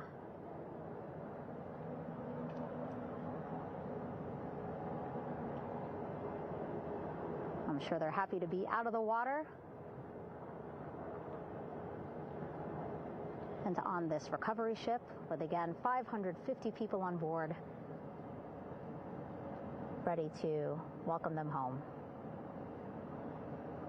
But first, as we've been saying throughout the broadcast, just making sure the crew feel good. We reported that they were feeling good when they were in Orion, but those were just initial, quick, verbal assessments of how they're feeling. Their destination tonight, the medical bay here on the ship, right after we power down the helicopters here.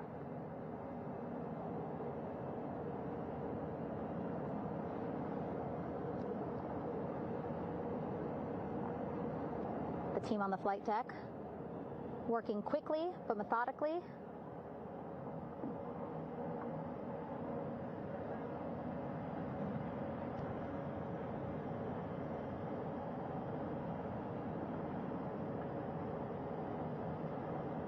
Waiting for just one more helicopter to touch down.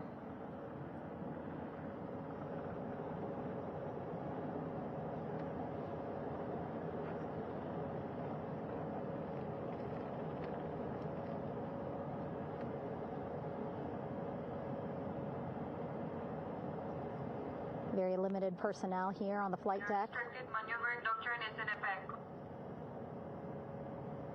As that third helicopter touches down.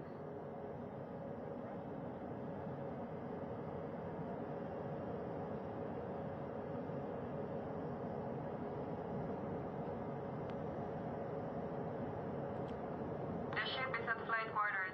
Stand clear of waiter decks, ACO frame 095, where no cover stop side, thrown articles over the side, hold all trash and garbage on station. Flight quarters. While just a few folks on the flight deck itself, there are plenty more on some upper decks. I see in some of our views a very packed crowd overhead. Announcements being made over the ship's loudspeaker system, reminding folks to stay clear of operational areas like the flight deck, so that teams can work quickly to get the crew off of the helicopters and into the medical bay.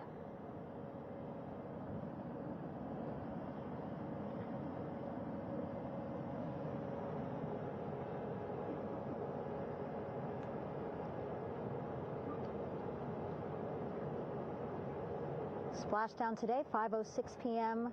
Pacific time. We are within 2 hours of that splashdown time, and already we have all 4 crew members on the flight deck of the USS John P. Murtha.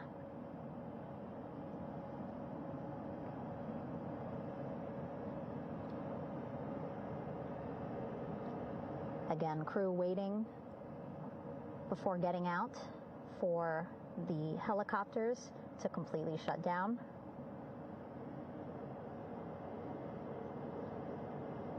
Safety, of course, very important to NASA and the U.S. military.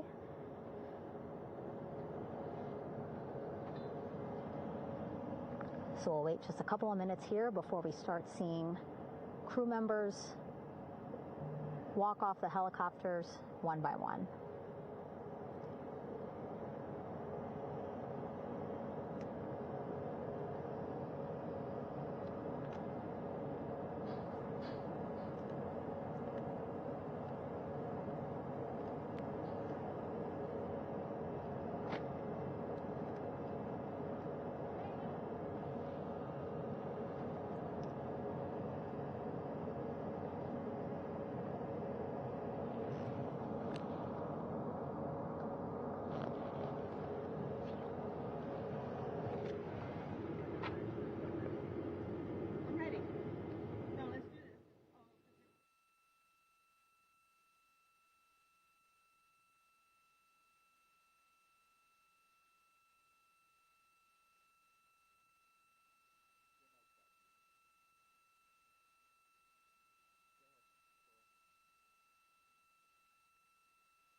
All right, and now here we see pilot Victor Glover and mission specialist Christina Cook sitting on the edge of one of the helicopters, looking in great spirits. That familiar smile and laugh from Victor, I can see it from here. Christina, I'm sure, feeling the same way, just blocked a little bit by our camera here, but we'll see her here shortly. A photographer taking their pictures. Victor saluting folks on the flight deck. They look like they're in great spirits. Happy to be home, I'm sure.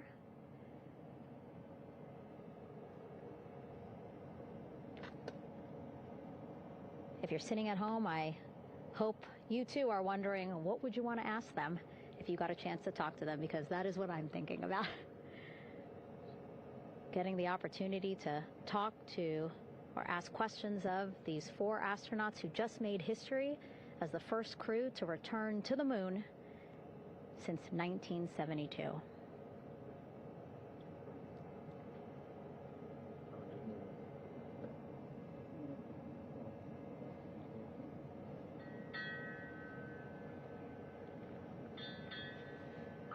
Oh, there we see Christina there, also smiling.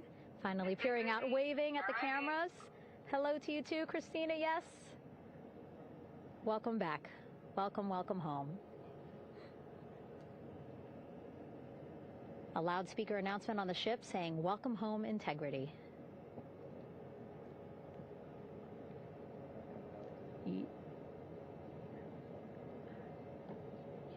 Victor in great spirits. I can't see who he's talking to, but I kind of think that he might be talking to his other 2 crew members. Shouting from across the flight deck, congratulations to one another.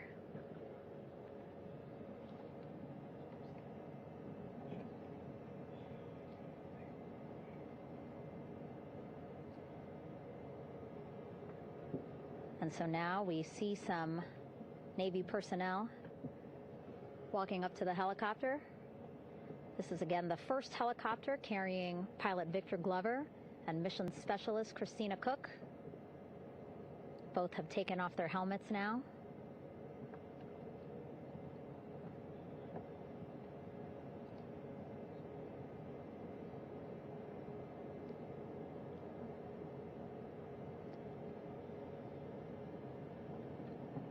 Some pictures, video to catalog this historic moment. A beautiful sunset just behind them here in the Pacific Ocean. Golden hour. These pictures will be beautiful.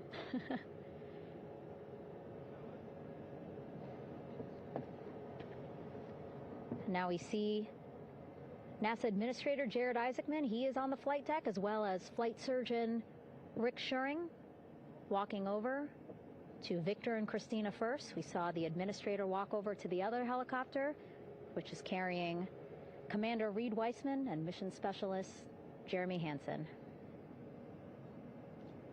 We heard from Rick earlier in the broadcast. Again, he said he's going to be out there on the flight deck to do another initial assessment of the crew, ask them how they're feeling, anything bothering them. But again, from what I'm seeing, they look like they're in great spirits and feeling pretty good for folks who just traveled 695,000 miles from Florida to the moon and now here to the Pacific Ocean.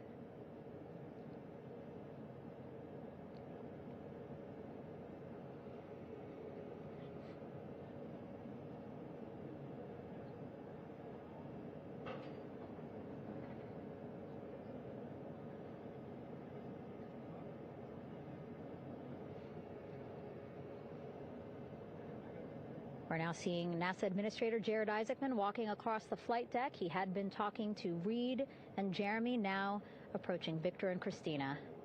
A hug from Victor, a hug from Christina. What a moment that we're getting to experience together.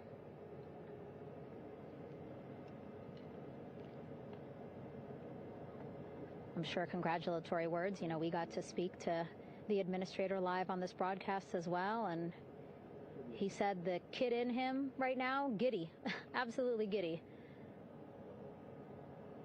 at what we were able to accomplish today. Returning them home safely and in good spirits after a 10-day mission around the moon. And here we go. We're seeing Jeremy walking, waving across the flight deck, now on his way to the medical bay.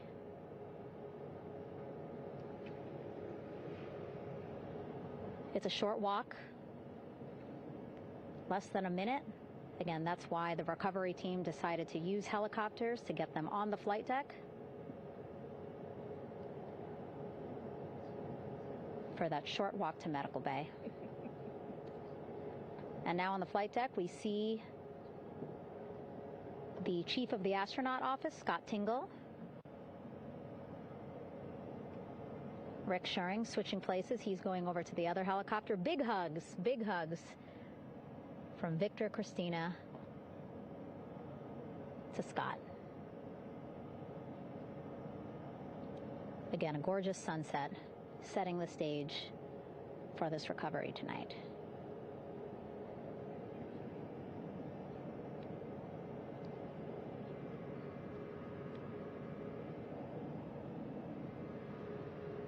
All right, and now here we are, Christina,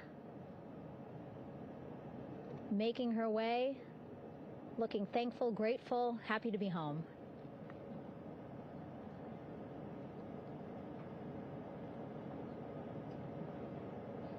You can see she's looking up. Again, lots of people, just a few levels up off the flight deck, welcoming her home.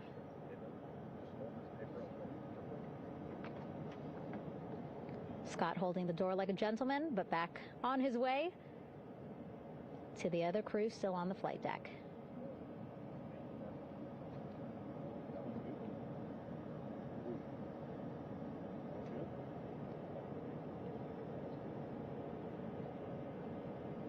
So still on the flight deck, Victor Glover and Reed Weissman. It looks like Victor will be the next one headed to medical bay. More hugs, more hugs. He's a hugger.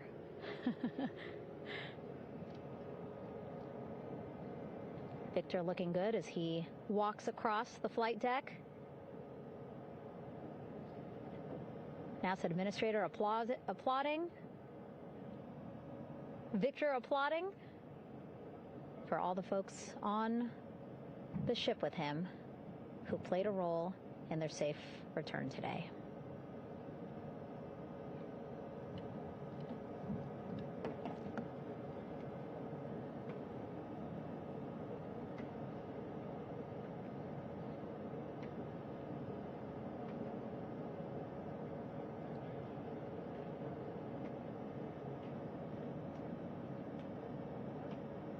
And finally, just one Artemis II crew member left on the flight deck, Commander Reed Weissman.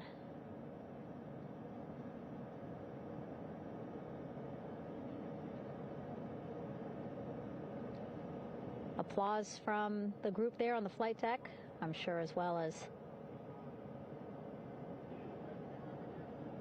on the level just above them, packed with people. Reed looking good as he takes his steps towards the medical bay.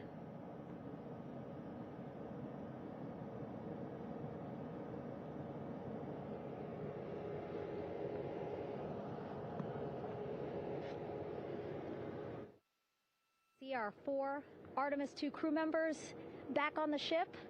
Again, now they will head into medical bay, where they will be assessed by flight surgeons from both NASA as well as the Canadian Space Agency. A more in-depth assessment. When they get to medical bay, they will each have their own nurse. They will be helped out of their suits. And then again, we'll check to see that they're feeling good. Make sure it's not just adrenaline, but that they are feeling good from their long journey back from the moon. Beautiful shot of that sunset, illuminating our flight deck.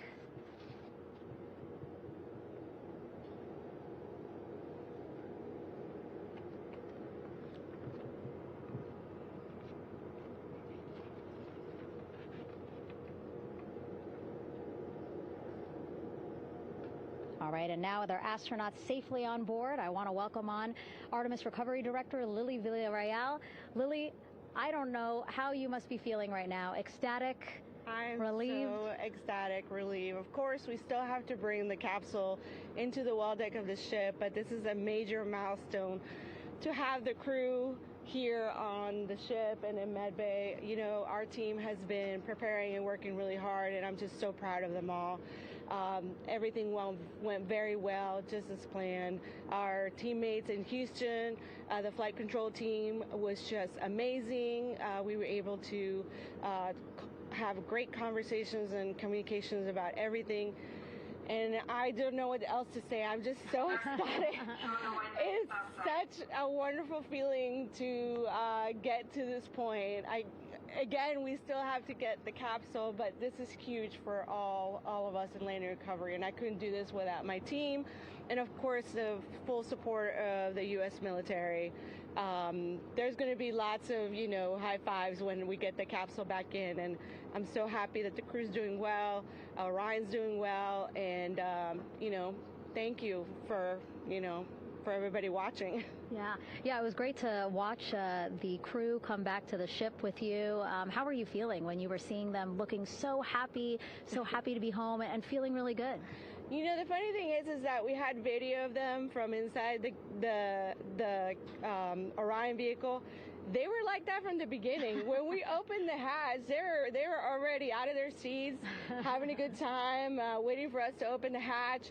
And they opened the hatch, and of course we did the first medical assessment. Everybody was doing very well, and they were just having such a great time with the medical team that was inside the capsule. I think they were all taking selfies with the phones that they have, probably talking about what they saw, and it was just smiles all around. They were having such a great time. And then we put them on the front porch when we were ready to put them on the front porch. And again, you could see they were just so ecstatic to be home and talking to everybody. So we were very happy to see all of that in the control room of the LFOC. How remarkable is that? Again, if we think about their journey, the 695,000-mile journey around the moon and back, coming back at 30 times faster than the speed of sound. I mean, how remarkable is that they are in such good spirits? I mean, this is an amazing crew. I think you guys have seen it for the past 10 days. They're wonderful people, and we're so happy that they brought us along on that ride. And I can't wait to see all the additional videos and pictures that they have that, we'll get a hold of now that they're back on the ground.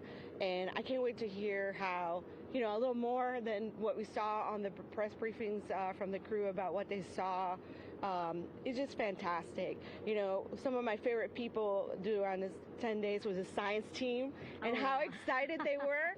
And so this is exactly how we feel in the landing recovery team when the science team went, oh my goodness, when they heard all the discussions about the moon. This is exactly how we feel now in the landing recovery team. We're so ecstatic. Yeah. Again, we have to recover the capsule. I want to make sure we don't forget about our Orion. Lily's all about business. She's thinking about what's next. But yeah, speaking of these 10 days, I mean, we have been along for the journey with them, live with them 24/7 for 10 days, and just really seeing the engagement that we've gotten from around the world. What do you hope people take away from this mission? I think that's fantastic. So, you know, my story was that I went to the Kennedy Space Center. I was born in Colombia.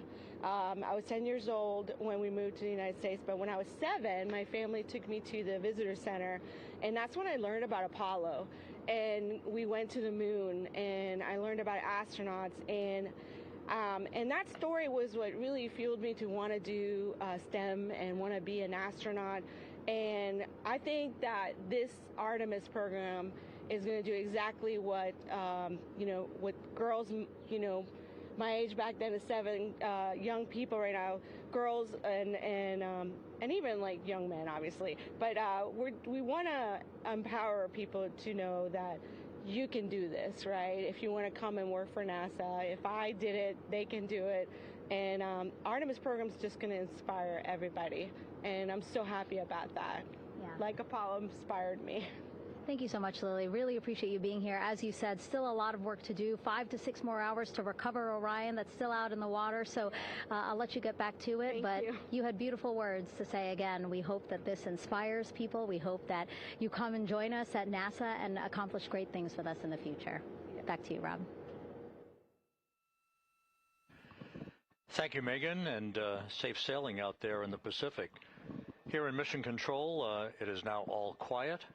The team of flight controllers and all their support personnel have left the room to enjoy the aftermath of a textbook touchdown by Integrity that splashed down in the Pacific right on target to complete this historic flyby of the moon, the Artemis II mission. With that, we'll wrap up our coverage for the night and point you to a post-splashdown news conference in 15 minutes at 9:35 p.m. Central Time, 10:35 p.m. Eastern Time, where managers will discuss the return of the Integrity spacecraft and the completion of the Artemis II mission. With that, we'll wrap up our coverage for this evening and historic mission in the history books. This is Mission Control Houston.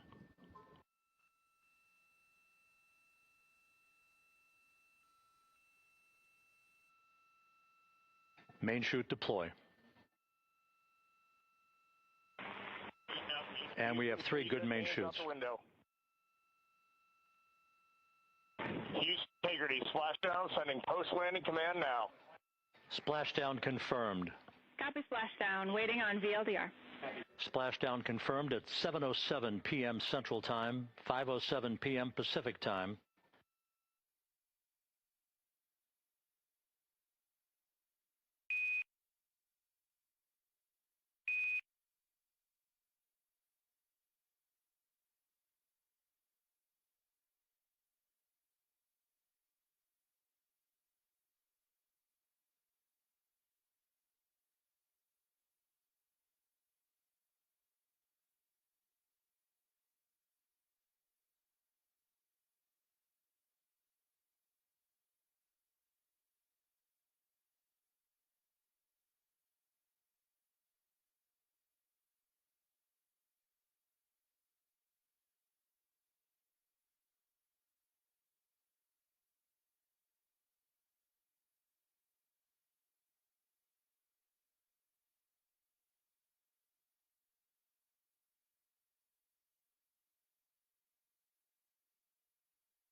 Artemis 2 mission is a test mission of the Orion space capsule. Artemis 2 will be the first time we put humans on this rocket. We're going back to the moon because it's the next step in our journey to Mars. We were always going to the moon. Pushing ourselves to explore is just core to who we are. It's a part of being a human. And liftoff. We shall return. Continuing to test out every bit of Orion.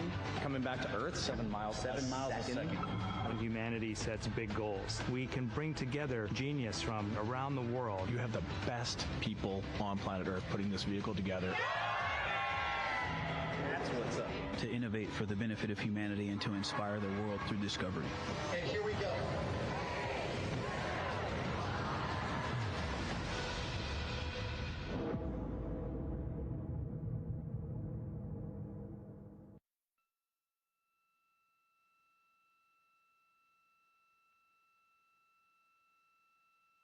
Main chute deploy. And we have 3 good main chutes. Houston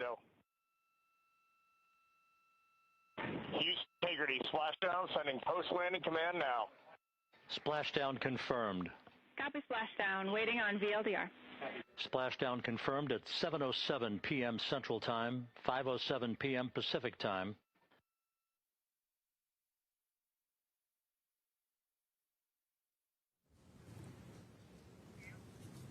The Artemis 2 astronauts are back on Earth, landing in the Pacific Ocean at 7:07 p.m. Central Time this evening, after NASA's record-setting mission that took them around the moon and brought them home. Good evening and welcome to NASA's Johnson Space Center in Houston. I'm Rachel Kraft with NASA Communications and several leaders to talk about the successful mission. They are Amit Kshatriya, Associate Administrator, Dr. Lori Glaze, Head of the Artemis programs, Rick Henfling, Entry Flight Director, Howard Hugh, Orion Program Manager, and Sean Quinn, Exploration Ground Systems Program Manager. We'll hear briefly from them and then take questions from here in the room and on the phone. And with that, we'll start with Amit. Good evening. Yesterday when we were in this room, we told you that the crew would put their lives behind our confidence, and they did. Yesterday in this room, we told you that today belongs to the engineers and technicians who touched this machine, and it does, and their work was good. Welders at Michoud shaped the heat shield and joined the rocket. Technicians at Kennedy packed parachutes, stacked the vehicle, stacked Orion, stacked SLS. Engineers in Bremen, Torino, and across the Alliance built the service module.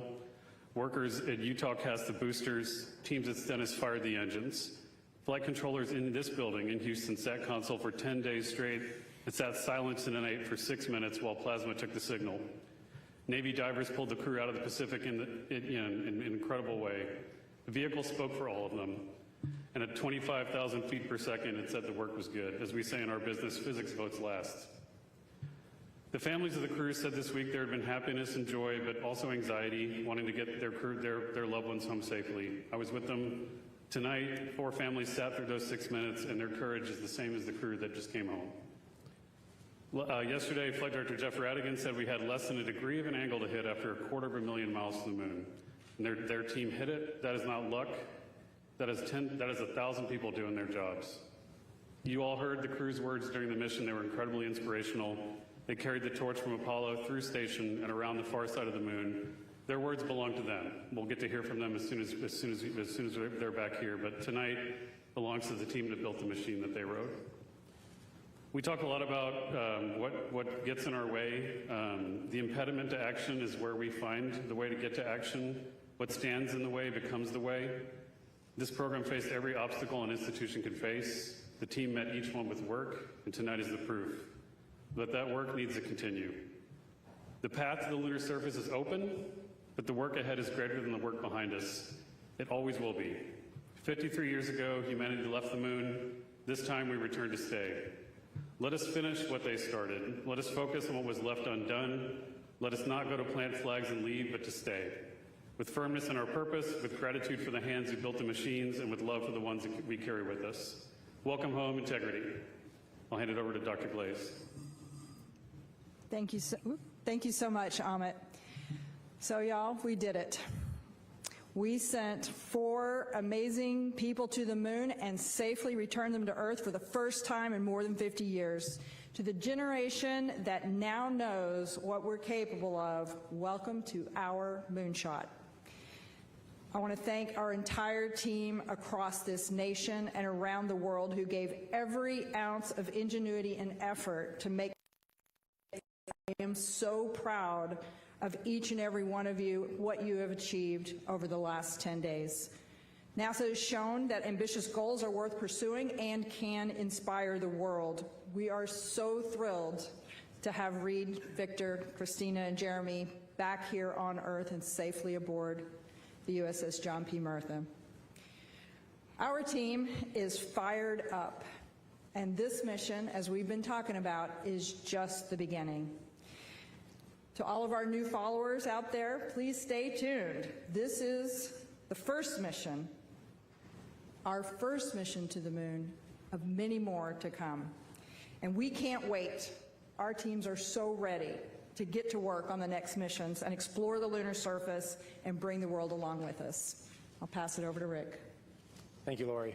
Thank you all for your continued interest in this mission. What a truly spectacular day it was for NASA and all of our international partners. This crew has said time and again that they were going for all of humanity, and today we fulfilled that objective by completing their journey and returning them safely to Earth. I've got a few stats for those who are interested, courtesy of the Flight Dynamics Officer in Mission Control. Integrity and her crew of 4 astronauts flew 700,237 miles. We reached a peak velocity of 24,664 miles per hour. We hit our flight path angle target within 0.4%. We flew an entry range of 1,957 miles, and we landed within less than a mile of our target. What a tremendous day. Over to Howard.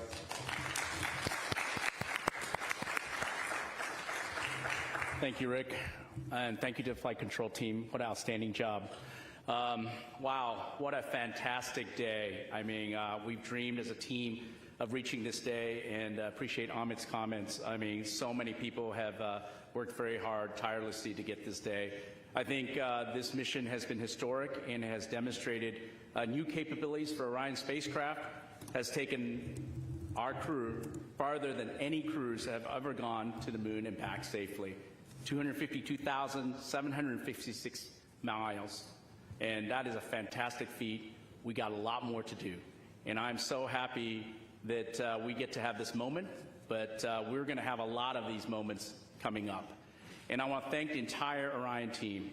They have worked tirelessly. They've dedicated many hours. They've committed to excellence and innovated and attacked challenges that we've come up with for both our NASA team, our industry partners, and our European team as well. We did it together. We brought the crew home safely. They did deserve a round of applause. It was a terrific day for them as well. And I want to thank the crew. They have been a fantastic inspiration to our teams as well. You've heard their messages. We are so happy they're back on the ground. We can't wait to see them as well. And finally, you know, we've learned a lot from this mission. Number one was bring the crews home safely, but it's also a test flight. And like Amit said, we have work ahead of us to be done. We're going to learn from this mission. We're going to look at the data, and we're going to move forward. This is the start of a new era of human space exploration. Thank you.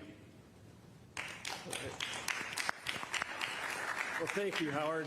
What an incredible end to an incredible mission. I got to tell you, I think I'm trying to pick out the best thing that happened today, and I'll just say that we were sitting in the back room getting ready for this press conference, and Howard gets a call from Reed Weissman, the commander of Integrity, and it was so great to hear his voice and tell us that all the crew is okay, and we could say that we did our mission. We accomplished what we set out to do. I'm very proud of the efforts of the Exploration Ground Systems team that supported both the launch and recovery operations alongside our Navy partners. All the hard work and dedication over the last couple years paid off today, and the team did a great job. Our recovery teams are currently in the process of bringing Orion back on the well deck of the ship, and hopefully within about 4 or 5 hours it'll be hard down in the back end of the USS Martha. It's good to be NASA. It's good to be an American today. Thank you.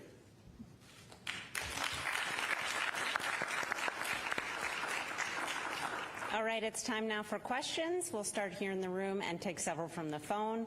For those on the phone, you can press *1 to get into the question queue, and please limit to one question if you can. We'll start here with Joey. Thanks so much. Joey Rillett with Reuters, and congrats on a really nice mission. Curious to hear more about how the astronauts are doing, where are they going to sleep tonight, and then also, when do you guys expect to announce the crew for Artemis 3? Thanks. So the answer to your second question, Joey, is soon. I will not put units on that value, but soon. Rick, you want to talk about the crew, what they're doing? Yeah, we saw the crew a number of times after they got out of the spacecraft. We saw them on the front porch. Everybody was happy and healthy.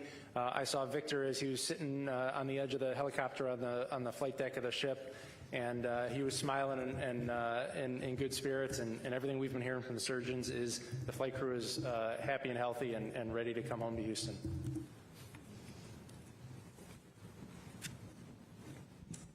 Hi, Lauren Grush with Bloomberg. Congratulations again. You know, obviously it's been such a great mission to watch from start to finish, but I guess I'm wondering if you had to categorize, you know, this was a test flight. What would you say is the issue that you feel maybe the most grateful arose during this mission so that you could apply that lesson learned to the next? Maybe you.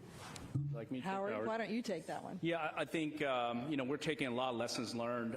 Certainly, learning about how the crew operates a spaceship has been a really great learning experience, and flying and ability for them to test drive for our spacecraft has been good. I think, as we mentioned previously, our pressure control assembly, where we discovered a leakage through the system. I think we learned a lot about that. That is a new finding.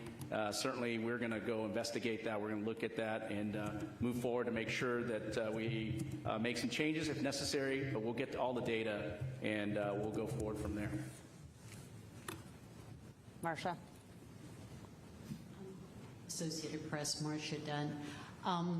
The administrator described the crew as great communicators, almost poets. How is, you know, this is going to be a tough act to follow for the upcoming crews soon to be picked. Talk about this crew in particular and what they brought to this that went beyond the scientific and the research and the engineering, please. I'll just say that this particular crew, you know, they've gotten to know each other so well, so each of them individually are just absolutely amazing individuals, but they, as a group, you could watch them, and what they brought as you watch them in Orion over the last 10 days, operating just seamlessly between the four of them, just the teamwork, the camaraderie, just, I think they really brought an amazing sense of what we're trying to achieve with this mission. It's the mission for all humanity, a mission for all, and they really did represent that and tried to communicate that. I do know that our entire astronaut corps is spectacular, and so I have no doubt that the next teams will also rise to that level. Jackie. Hi all, Jackie Waddles, CNN. Congratulations. Question for Rick. I'm really anxious to hear what that blackout during reentry was like for you. And also just wanted to ask, you know, that splashdown target being less than a mile off is incredible. Can you walk us through if anything, you know, was outside of ordinary? I know we heard on comms there were some sensor issues just before entry interface. Just curious to hear more about that. Thanks. Sure. So, you know, blackout, there's really no beating around the bush with that. You know, it's a difficult time because the flight control team wants to see data. We want to look at the data. We want to be able to provide input to the flight crew on how to fly their spaceship. And when we don't have data, we're trying to figure out what to do with ourselves. But we knew when blackout was going to start. It started when we expected. We knew when it was going to end. It ended when we expected. And so that gave us the trust that the spaceship was flying itself correctly. As far as some of the cautions and things that came up on the way down, The prop cautions, they were, we think that, again, that was learning of the spacecraft. Some of the limits are set a little bit tighter than we probably should have had them set, and we dispositioned those and moved on. As far as the comms post-landing, we don't quite know what was going on there, but we worked around it. We had comms with the recovery team, and we safely handed over the mission authority at the right time.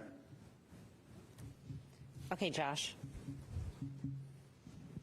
Hi, Josh Denner, space.com. Really excited to hear that the crew is doing well. I'm interested, we saw Victor sitting on the edge of that helicopter once they landed on the ship, and it was great to see them all, walk across the deck. They were set to do an emergency egress test with a ladder, a backpack, I'm wondering if they've performed that yet, how soon they will be performing it, and if they have, how it went.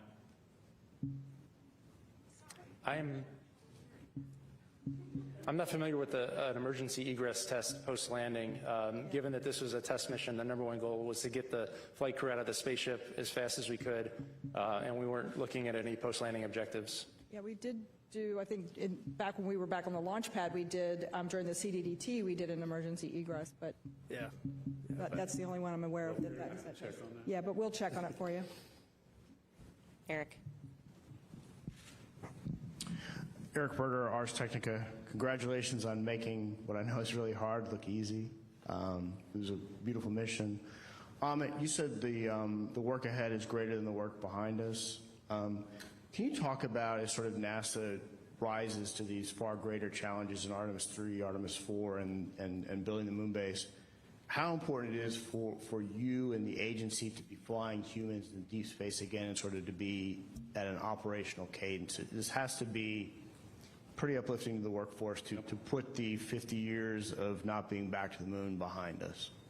Yeah, it's huge. I mean, flight cadence and iteration is the key to reliability and safety. We were waiting to fly this mission for several years. A lot of that was because of the issues we saw during Artemis 1 and making sure we did that the right way, and we tried to make sure the machine was perfect before we flew it. But the real way to do that is to keep iterating, to keep flying, keep learning, keep getting data in the flight environment. So that piece of how we've changed the architecture and demanding that higher cadence is going to be, I would say, mandatory for us to be successful. We need that muscle memory to exist. We need the data to keep coming in, and we need to be able to quickly iterate and change the machine as we learn from it. Everything we learned from Artemis 2, we're going to get right after it, but I would say it's essential.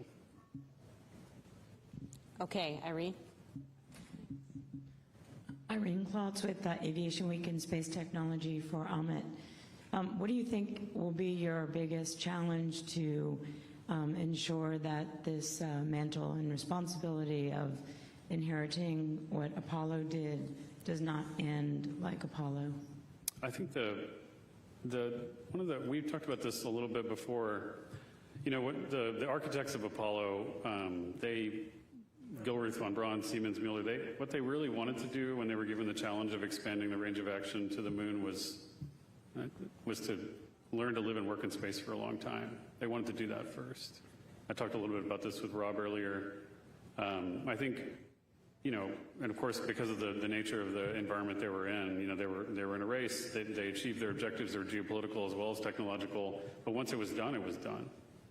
And I think the foundation they wanted to build on is what we went to afterwards. So we wanted to, investigate reusability with shuttle. We did that. We wanted to learn to live in space for a long time with station. We've got to that point now, 25 years of occupation. And now it's interesting. I think where we are with the program is kind of where they wanted us to be before they decided to go do that, to actually enable a sustainable presence, to learn how to live and work there for a long time. So, it's a weird irony of history that, it took that long for us to do that, but we weren't sitting idle while that happened. We developed the capability to have an enduring presence, in space, and now we're going to take advantage of that now that we've reached back to the moon. Okay, we'll take one more in the room from Ken Chang, and then we'll go take several from the phone. Hi, Ken Chang from New York Times. I guess for Rick and everybody else, can you talk about what the last 13 minutes were like?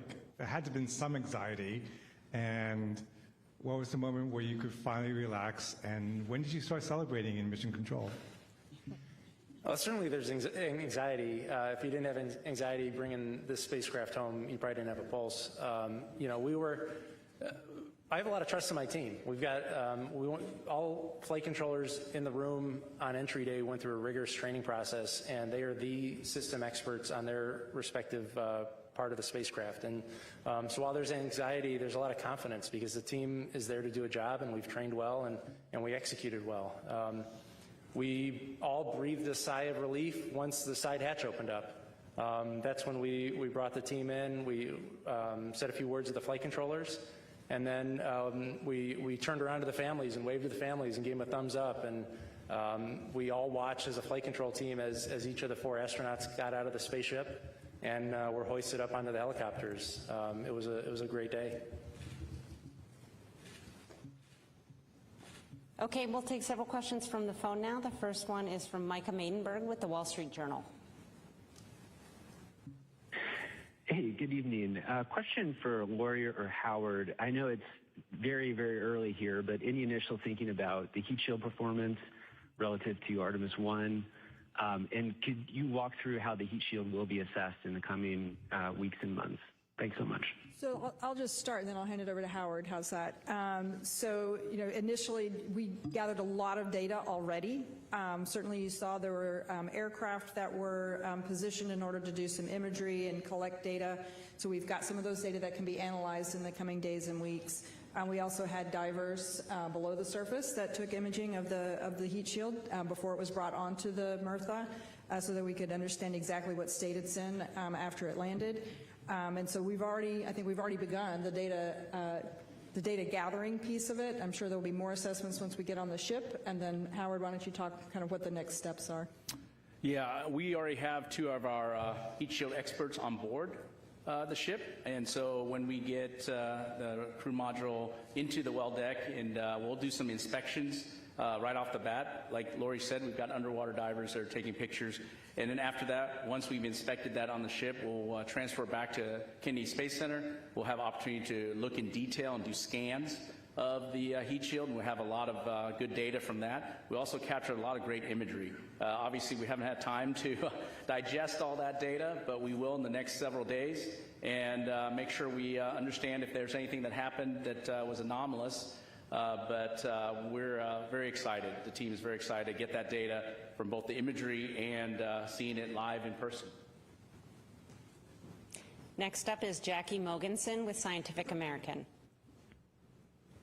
Hi, thanks for this. I wanted to follow up on one of the earlier questions about the astronauts. I was curious if it might be possible to tell us a little bit more, if we know, about what the astronauts will be doing in their first days back on Earth, what their first meal might be, or activities with their families.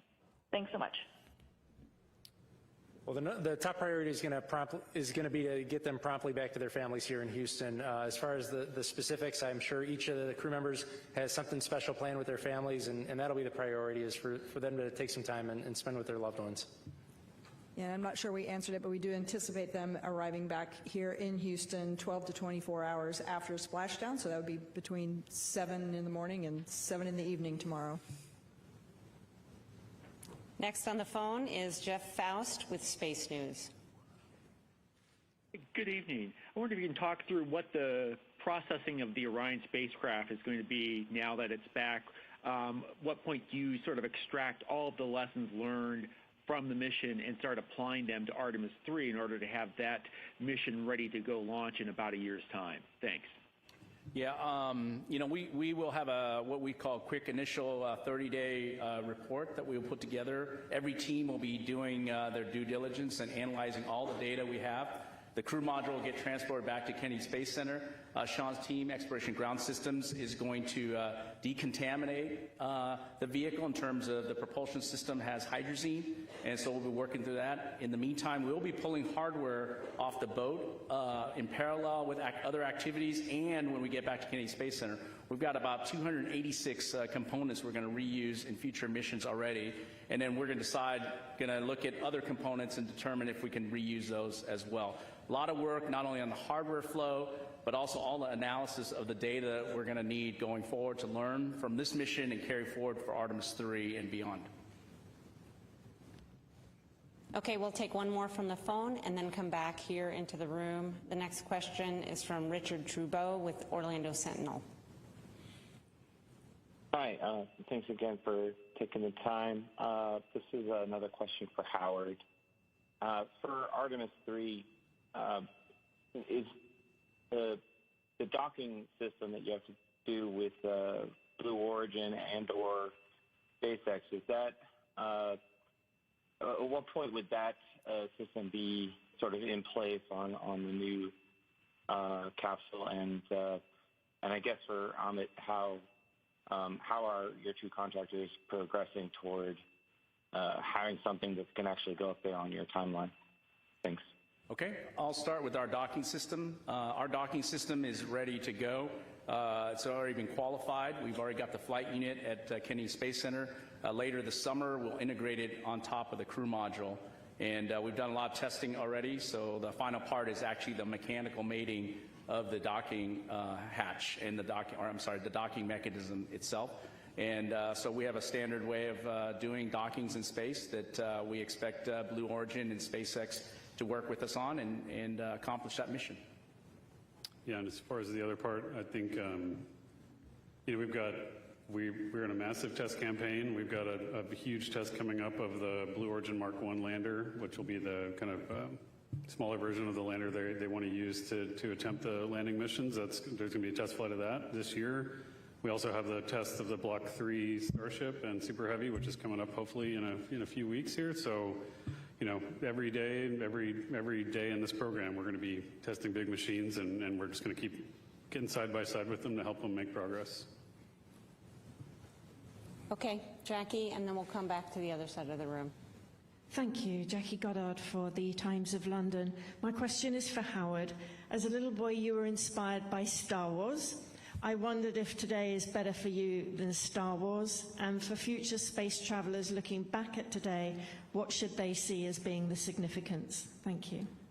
Wow, you might be watching my old interviews or something, but I would say 1,000, I don't know what the number is, thousands of times better. I would say that I shared a moment with my father. He took me to see Star Wars. He's not alive today. I wish he was, because that little kid who saw and was inspired by the stars, and now we're able to send our crew out to the stars, the farthest any humans have been. I mean, I can't even express just how I feel and the goosebumps I have. And I would say that for all the kids out there, I mean, just pursue the dreams. I can't say any better than the crews. I tell my kids also, pursue what you're passionate about. And my passion is a space program. My passion is NASA. And I was able to accomplish that today, and hopefully many more days going forward. But you have opportunity to do what you are passionate about. And hopefully those kids who are in love with human spaceflight, in love with going to the stars, will be inspired by us, especially by our crews. And come join NASA. Come work for us. We got a lot of missions ahead. Okay, go ahead. Thank you. Ariel Multzatsos from Televisa Univision. The only mission until today that for which the communications blackout lasted 6 minutes was Apollo 13, if I am not mistaken. Today's lasted 6 minutes, around 6 minutes. Does that say anything about the design of the ship, or what is the reason behind that? And also, very quickly, can we see a Hispanic in one of the next missions of Artemis? Thank you very much. As far as the duration of the blackout, a lot of that, that's just dictated by the physics of the approach trajectory. The Orion spacecraft, when you get enveloped by, plasma that's thousands of degrees, the radio frequency of the antennas just can't shoot through that. On the space shuttle, we were lucky we had the tail, and we had an antenna up on the tail, and it took us a while to figure that out, that was a way to keep calm. For Orion, it was 6 minutes, but it was predicted, and it played out exactly as we predicted, so that just gave us confidence that it was flying the way it was supposed to. Will. Hi, thank you. Will Robinson-Smith with Spaceflight Now, and congratulations again tonight. A question for Rick. The whole flight operations team has been exceedingly busy throughout the course of this mission, in preparation for this mission. I imagine there will be a little bit of breathing room now that the crew is back safely on Earth, but when do you kind of get the band back together to start prepping for Artemis 3, and will it be the same complement of flight directors that we saw for Artemis 2? Thank you. Well, you're right that the next mission is right around the corner, and we'll take the lessons learned from Artemis 2. We learned a bunch on how to fly people in space, both from a vehicle operations, but also from how to run a control room with a deep space mission. And when the time is right, we'll get back into flight-specific training. And we've got a core group of about 30 flight directors, and they're all extremely capable. And I think anybody who's assigned to that next mission is going to be as successful as the three of us, myself, Judd, and Jeff. Yes, we'll take you. Tom Clark with Sky News. Congratulations on a very successful mission. Amit, you spoke yesterday of there only being irrational fears. I wonder if you succumbed to any, and if so, what they were. But more after such a successful test flight, how much of a boost is this to NASA's confidence in its wider mission to stay on the moon? For the campaign, this is a huge step, for us to build confidence, not just in our understanding of how this machine performs, but just that this organization can rise to the standard of qualifying a vehicle like this for crewed flight. I think that's huge. It took a lot of discipline and a lot of changes between Artemis 1 and now to get there, and the team really rose to the equation. These folks here, they did a tremendous job of instilling the amount of discipline and rigor and belief in the qualification standards to make sure this is going to work. And so to me, that was almost the biggest objective of this mission, was to prove to ourselves that we could move to crewed flight, but maintain the same level of risk knowledge and understanding, but also really focus on what that looks like. To your point, it is when you fly the crew, when you fly any crew, you can be paralyzed. You can almost be paralyzed by risk, because you become so close to them. You understand what's at stake. When you with the families, you understand what's at stake. But the crew knows this, and we have to do it too. But organizationally, understand that what we do is we take calculated risks, and that it's going to take risks to explore. But you have to make sure you find the right line between being paralyzed by it and being able to manage it and bound it the right way. Okay, Andrea. And then after that, we'll come to Michael, and then take several on the phone. Andrea Leinfelder of the Houston Chronicle. This question's for Rick. I enjoyed seeing the flight controllers storm into a white flight control room, and I was just wondering, were those the controllers from the back room? Were there people who were off duty who just couldn't be away? And why was it important to open the room to them and to let more of the Houston workforce celebrate that moment? Thanks.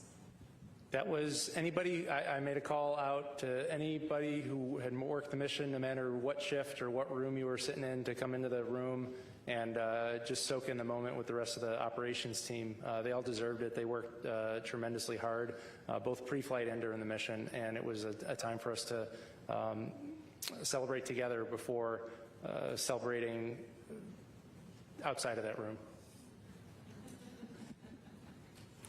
Okay, Michael.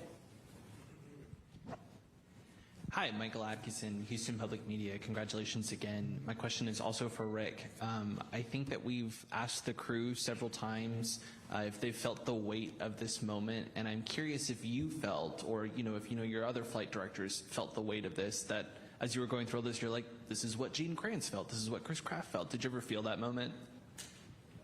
There were a couple of times where you have a lull in the shift, and you can kind of sit back in your seat and just look out the window. I do that at ISS a lot when I work down the hall working in Ficker 1. You just enjoy the view. As I worked early in the mission on the planning shift, the moon was getting bigger and bigger, and it was fun to just sit and watch the moon get bigger. And then as we worked on the entry -1 day shift yesterday, and then on the entry shift, it was fun to watch the Earth get bigger. And it was fascinating to watch orbital mechanics take over. And in the last day when I took the console, I think we were, earlier this morning, I think we were over 50,000 miles away from Earth. And we made up that last 50,000 miles in the last 8 hours. And yeah, it's a fun job to do. All right, we'll take several questions from the phone. We have Anthony Leone with Spectrum News. Oh, it's Anthony Leone with Spectrum News. Thank you so much for taking our questions. This is certainly a historic moment. NASA has kicked off the return of humans visiting the moon. How does it feel to write this new chapter in our history book?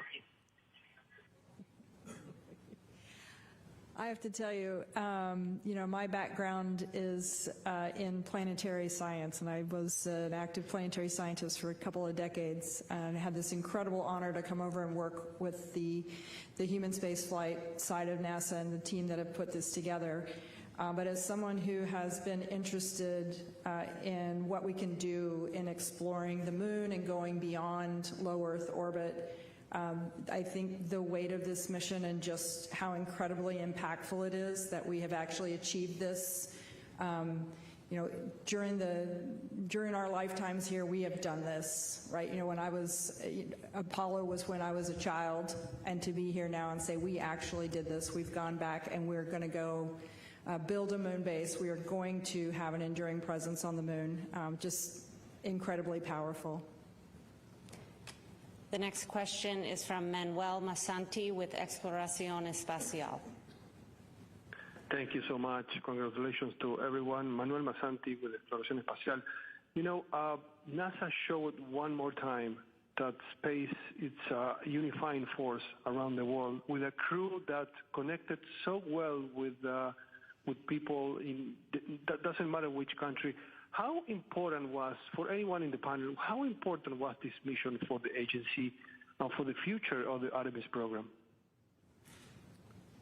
It's the most important human spaceflight mission I think we've done in many decades, in terms of what it meant historically, but also what it means for the future of the agency. We talked before about, for many folks, this is the end of a long journey working on these machines, and for a lot of our workforce, it's just the beginning.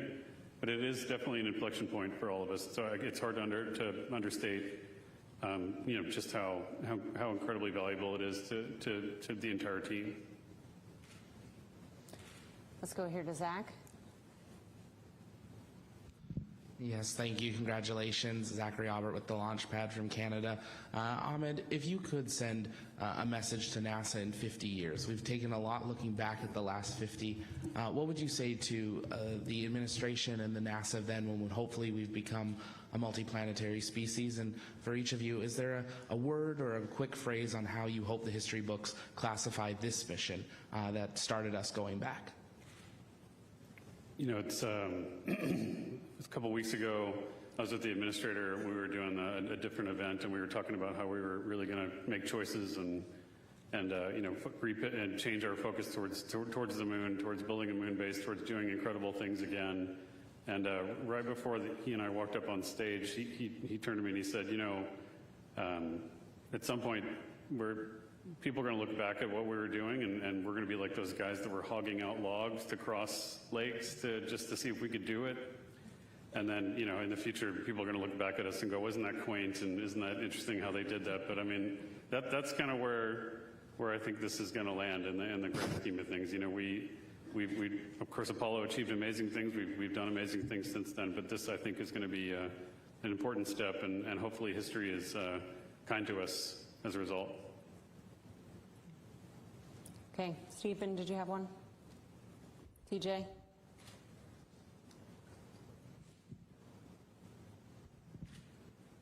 TJ Muscuro with the Epoch Times. Thank you all so much, and congratulations again.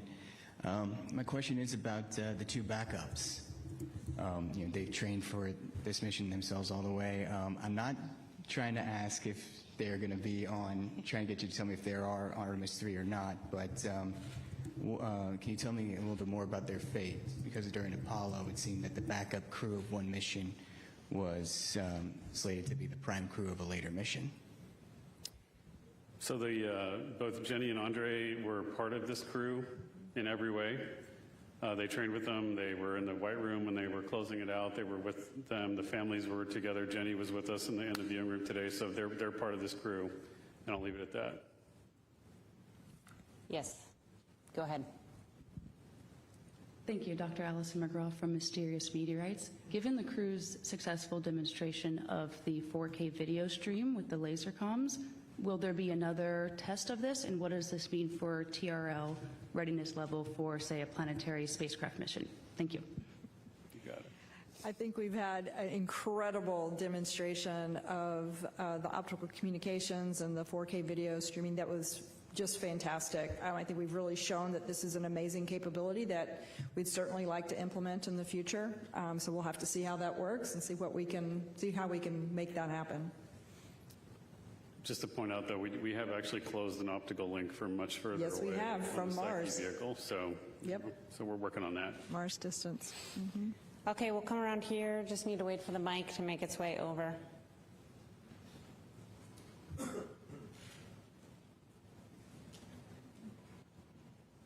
thank you again for doing this, and again, congrats on just such an amazing mission. Beverly Casillas for Space Scout here. And I just had a quick question. We've seen some really incredible imagery throughout the course of this mission. It's been great, to get that downlinked quickly with the laser comms. And I'm curious how much of that imagery that was taken during the mission on board has been downlinked, and how much of that still remains on the spacecraft to be recovered later. Thank you. I don't happen to know the official stats, so we can certainly follow up with you at a later date.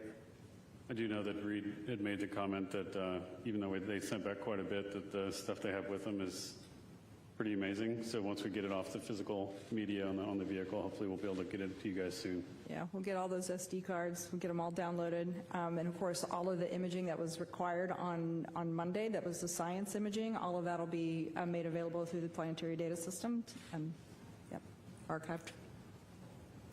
Okay, we'll take a few more from the phone. Next is Alejandro Turnbull with Space Scout. Hi, congratulations everyone on a fantastic mission. Question for Rick. As the spacecraft was descending under parachute, we saw on the infrared camera some plumes emanating from the vehicle that looked like either venting or thruster firing. Just wondering if you could speak a little to what the spacecraft was doing then, what exactly caused those plumes. Thank you. Yeah, not knowing the video that you're referring to, I would imagine that's probably the spacecraft reorienting itself. When we're on our main parachutes, we do a reorientation to ensure that the most robust structural portion of the spacecraft contacts the water first. And so I suspect the plumes you were seeing were the crew module reaction control system thrusters firing. The next question is from David Denault with About Space Today News. First, I'd like to say just not congratulations, but I think this is just one of the most spectacular missions NASA has ever accomplished. And a lot of people have compared this to Apollo 8. And I can tell you there is no comparison to what has been done with the Orion spacecraft and the technology from our European Space Agency partners. I was there from the beginning of Apollo 8. I'm probably the oldest broadcast journalist today. But my question to each of you, what was your wow moment? Let's start with Mr. Quinn. You're kind of lonely over there. I didn't hear the question. Yep. Just pick an awesome thing. Awesome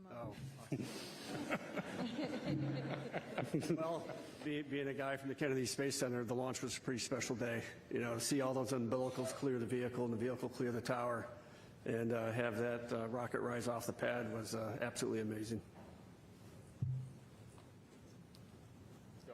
Yeah, man. Yeah. All right. I know Victor always says touchdown, getting onto the water.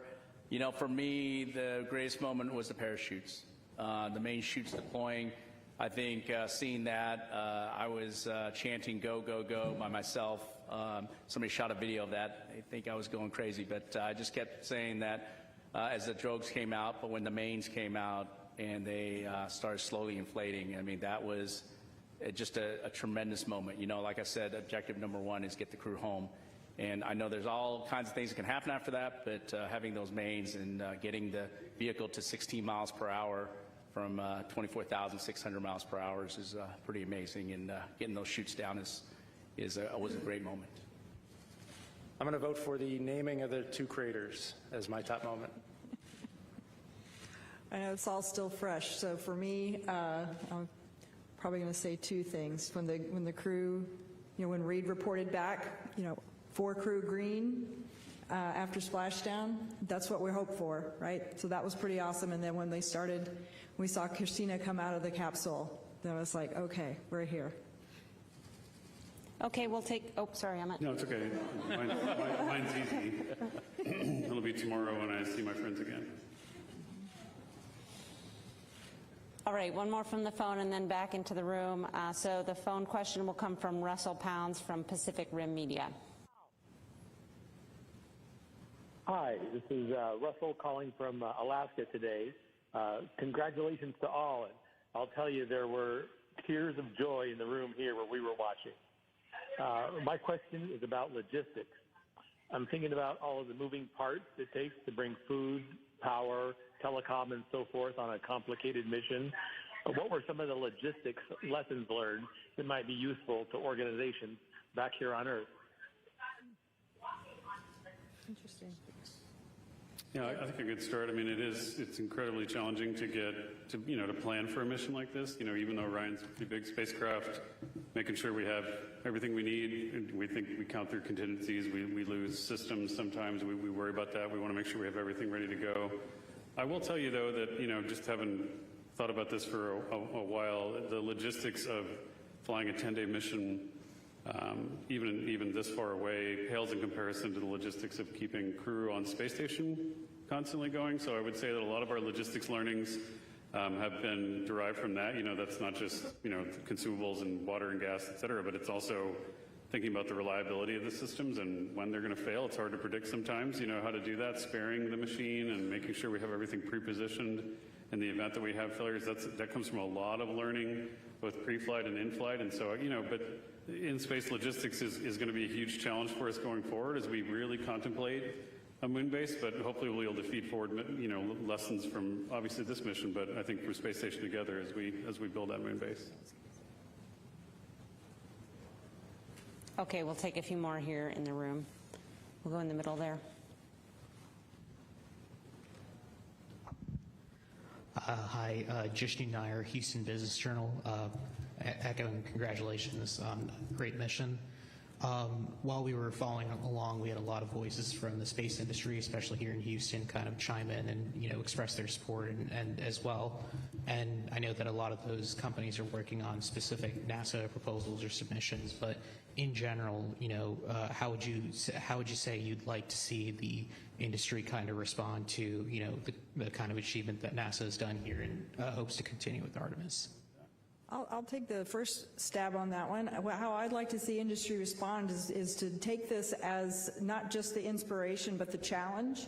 You've heard that we really want to speed up our cadence and be able to return our crew back to space within a year and to the surface of the moon in 2 years. In fact, hopefully land on the moon twice in 2028. In order to do that, we're not going to be able to do that alone. We need all of industry to work and come along with us, and they need to accept that challenge and come with us and really start the production lines that are going to be required in order to achieve that goal.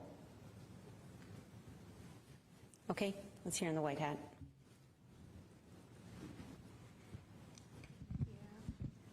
Hi, JJ Love with Tech Talk Media.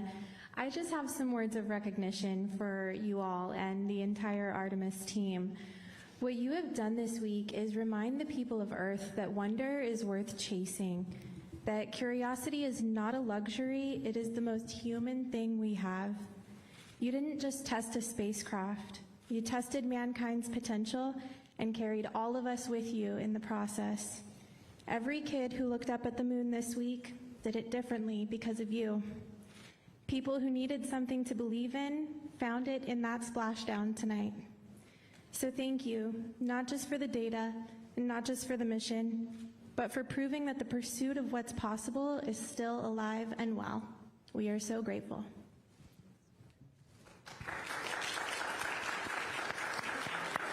Thank you for that. Very well said. Thank you for that. I would tell you that, for everybody listening, this is the taxpayers' program. People paid for this. The people invested in this. They invested in all of the things that we do, and so we're grateful for the support. Okay, we'll take a couple more questions, and then we'll go ahead and wrap. We have one here, and then further back. Hello, congrats. Emily Martin from CIA's Best Friends. Reed Wiseman addressed a shout out to the ESM right after it separated from Orion, saying that it powered their journey on the moon with perfection. I was wondering what comments you might have on the performances of the ESM and on the future of that collaboration with Europe. Yeah, I would say that the European Service Module in general performed as expected. I know we learned a little bit about the pressurization system, and we'll work on that. But overall, really great part of our spacecraft. Really appreciate our European partnership. We do have continued partnership with them for Artemis 3, 4. We're building ESM-5 as well, and we'll continue to do that as we move forward. All right, we'll take one final question. Hi there, Chelsea Torres with Fox again. Congratulations on a historic mission. Again, test flight, and one thing that we are as humans are explorers. And so I'm curious if you're able to kind of talk about this. During the lunar flyby, we saw the excitement not just from the crew, but also from everyone in mission control. Was there anything that kind of stood out to you, whether it was the Terminator, the certain pictures and data, anything at all that you can speak to that maybe you didn't know before about the lunar surface, our planet, space itself, that you'd like to speak about? Thank you. I'm just going to call out the one thing that I thought was truly unique about this mission. I mean, certainly there's a ton of new things that we've done with having our crew observe far side of the moon and being able to observe these features after their incredible training. But I'll tell you, the one thing that really stands out to me is being able to watch our crew observe an eclipse by having the moon passing between their spacecraft and the sun. That was a totally unique experience and something that I was so proud that we could all participate and travel along with them and experience that moment. All right, that's all the time we have today. Thank you very much to our participants today and to all of you for following along. You can find the latest information about our missions on nasa.gov, and hopefully soon information about the expected arrival time of the crew back in Houston tomorrow. Thank you.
you.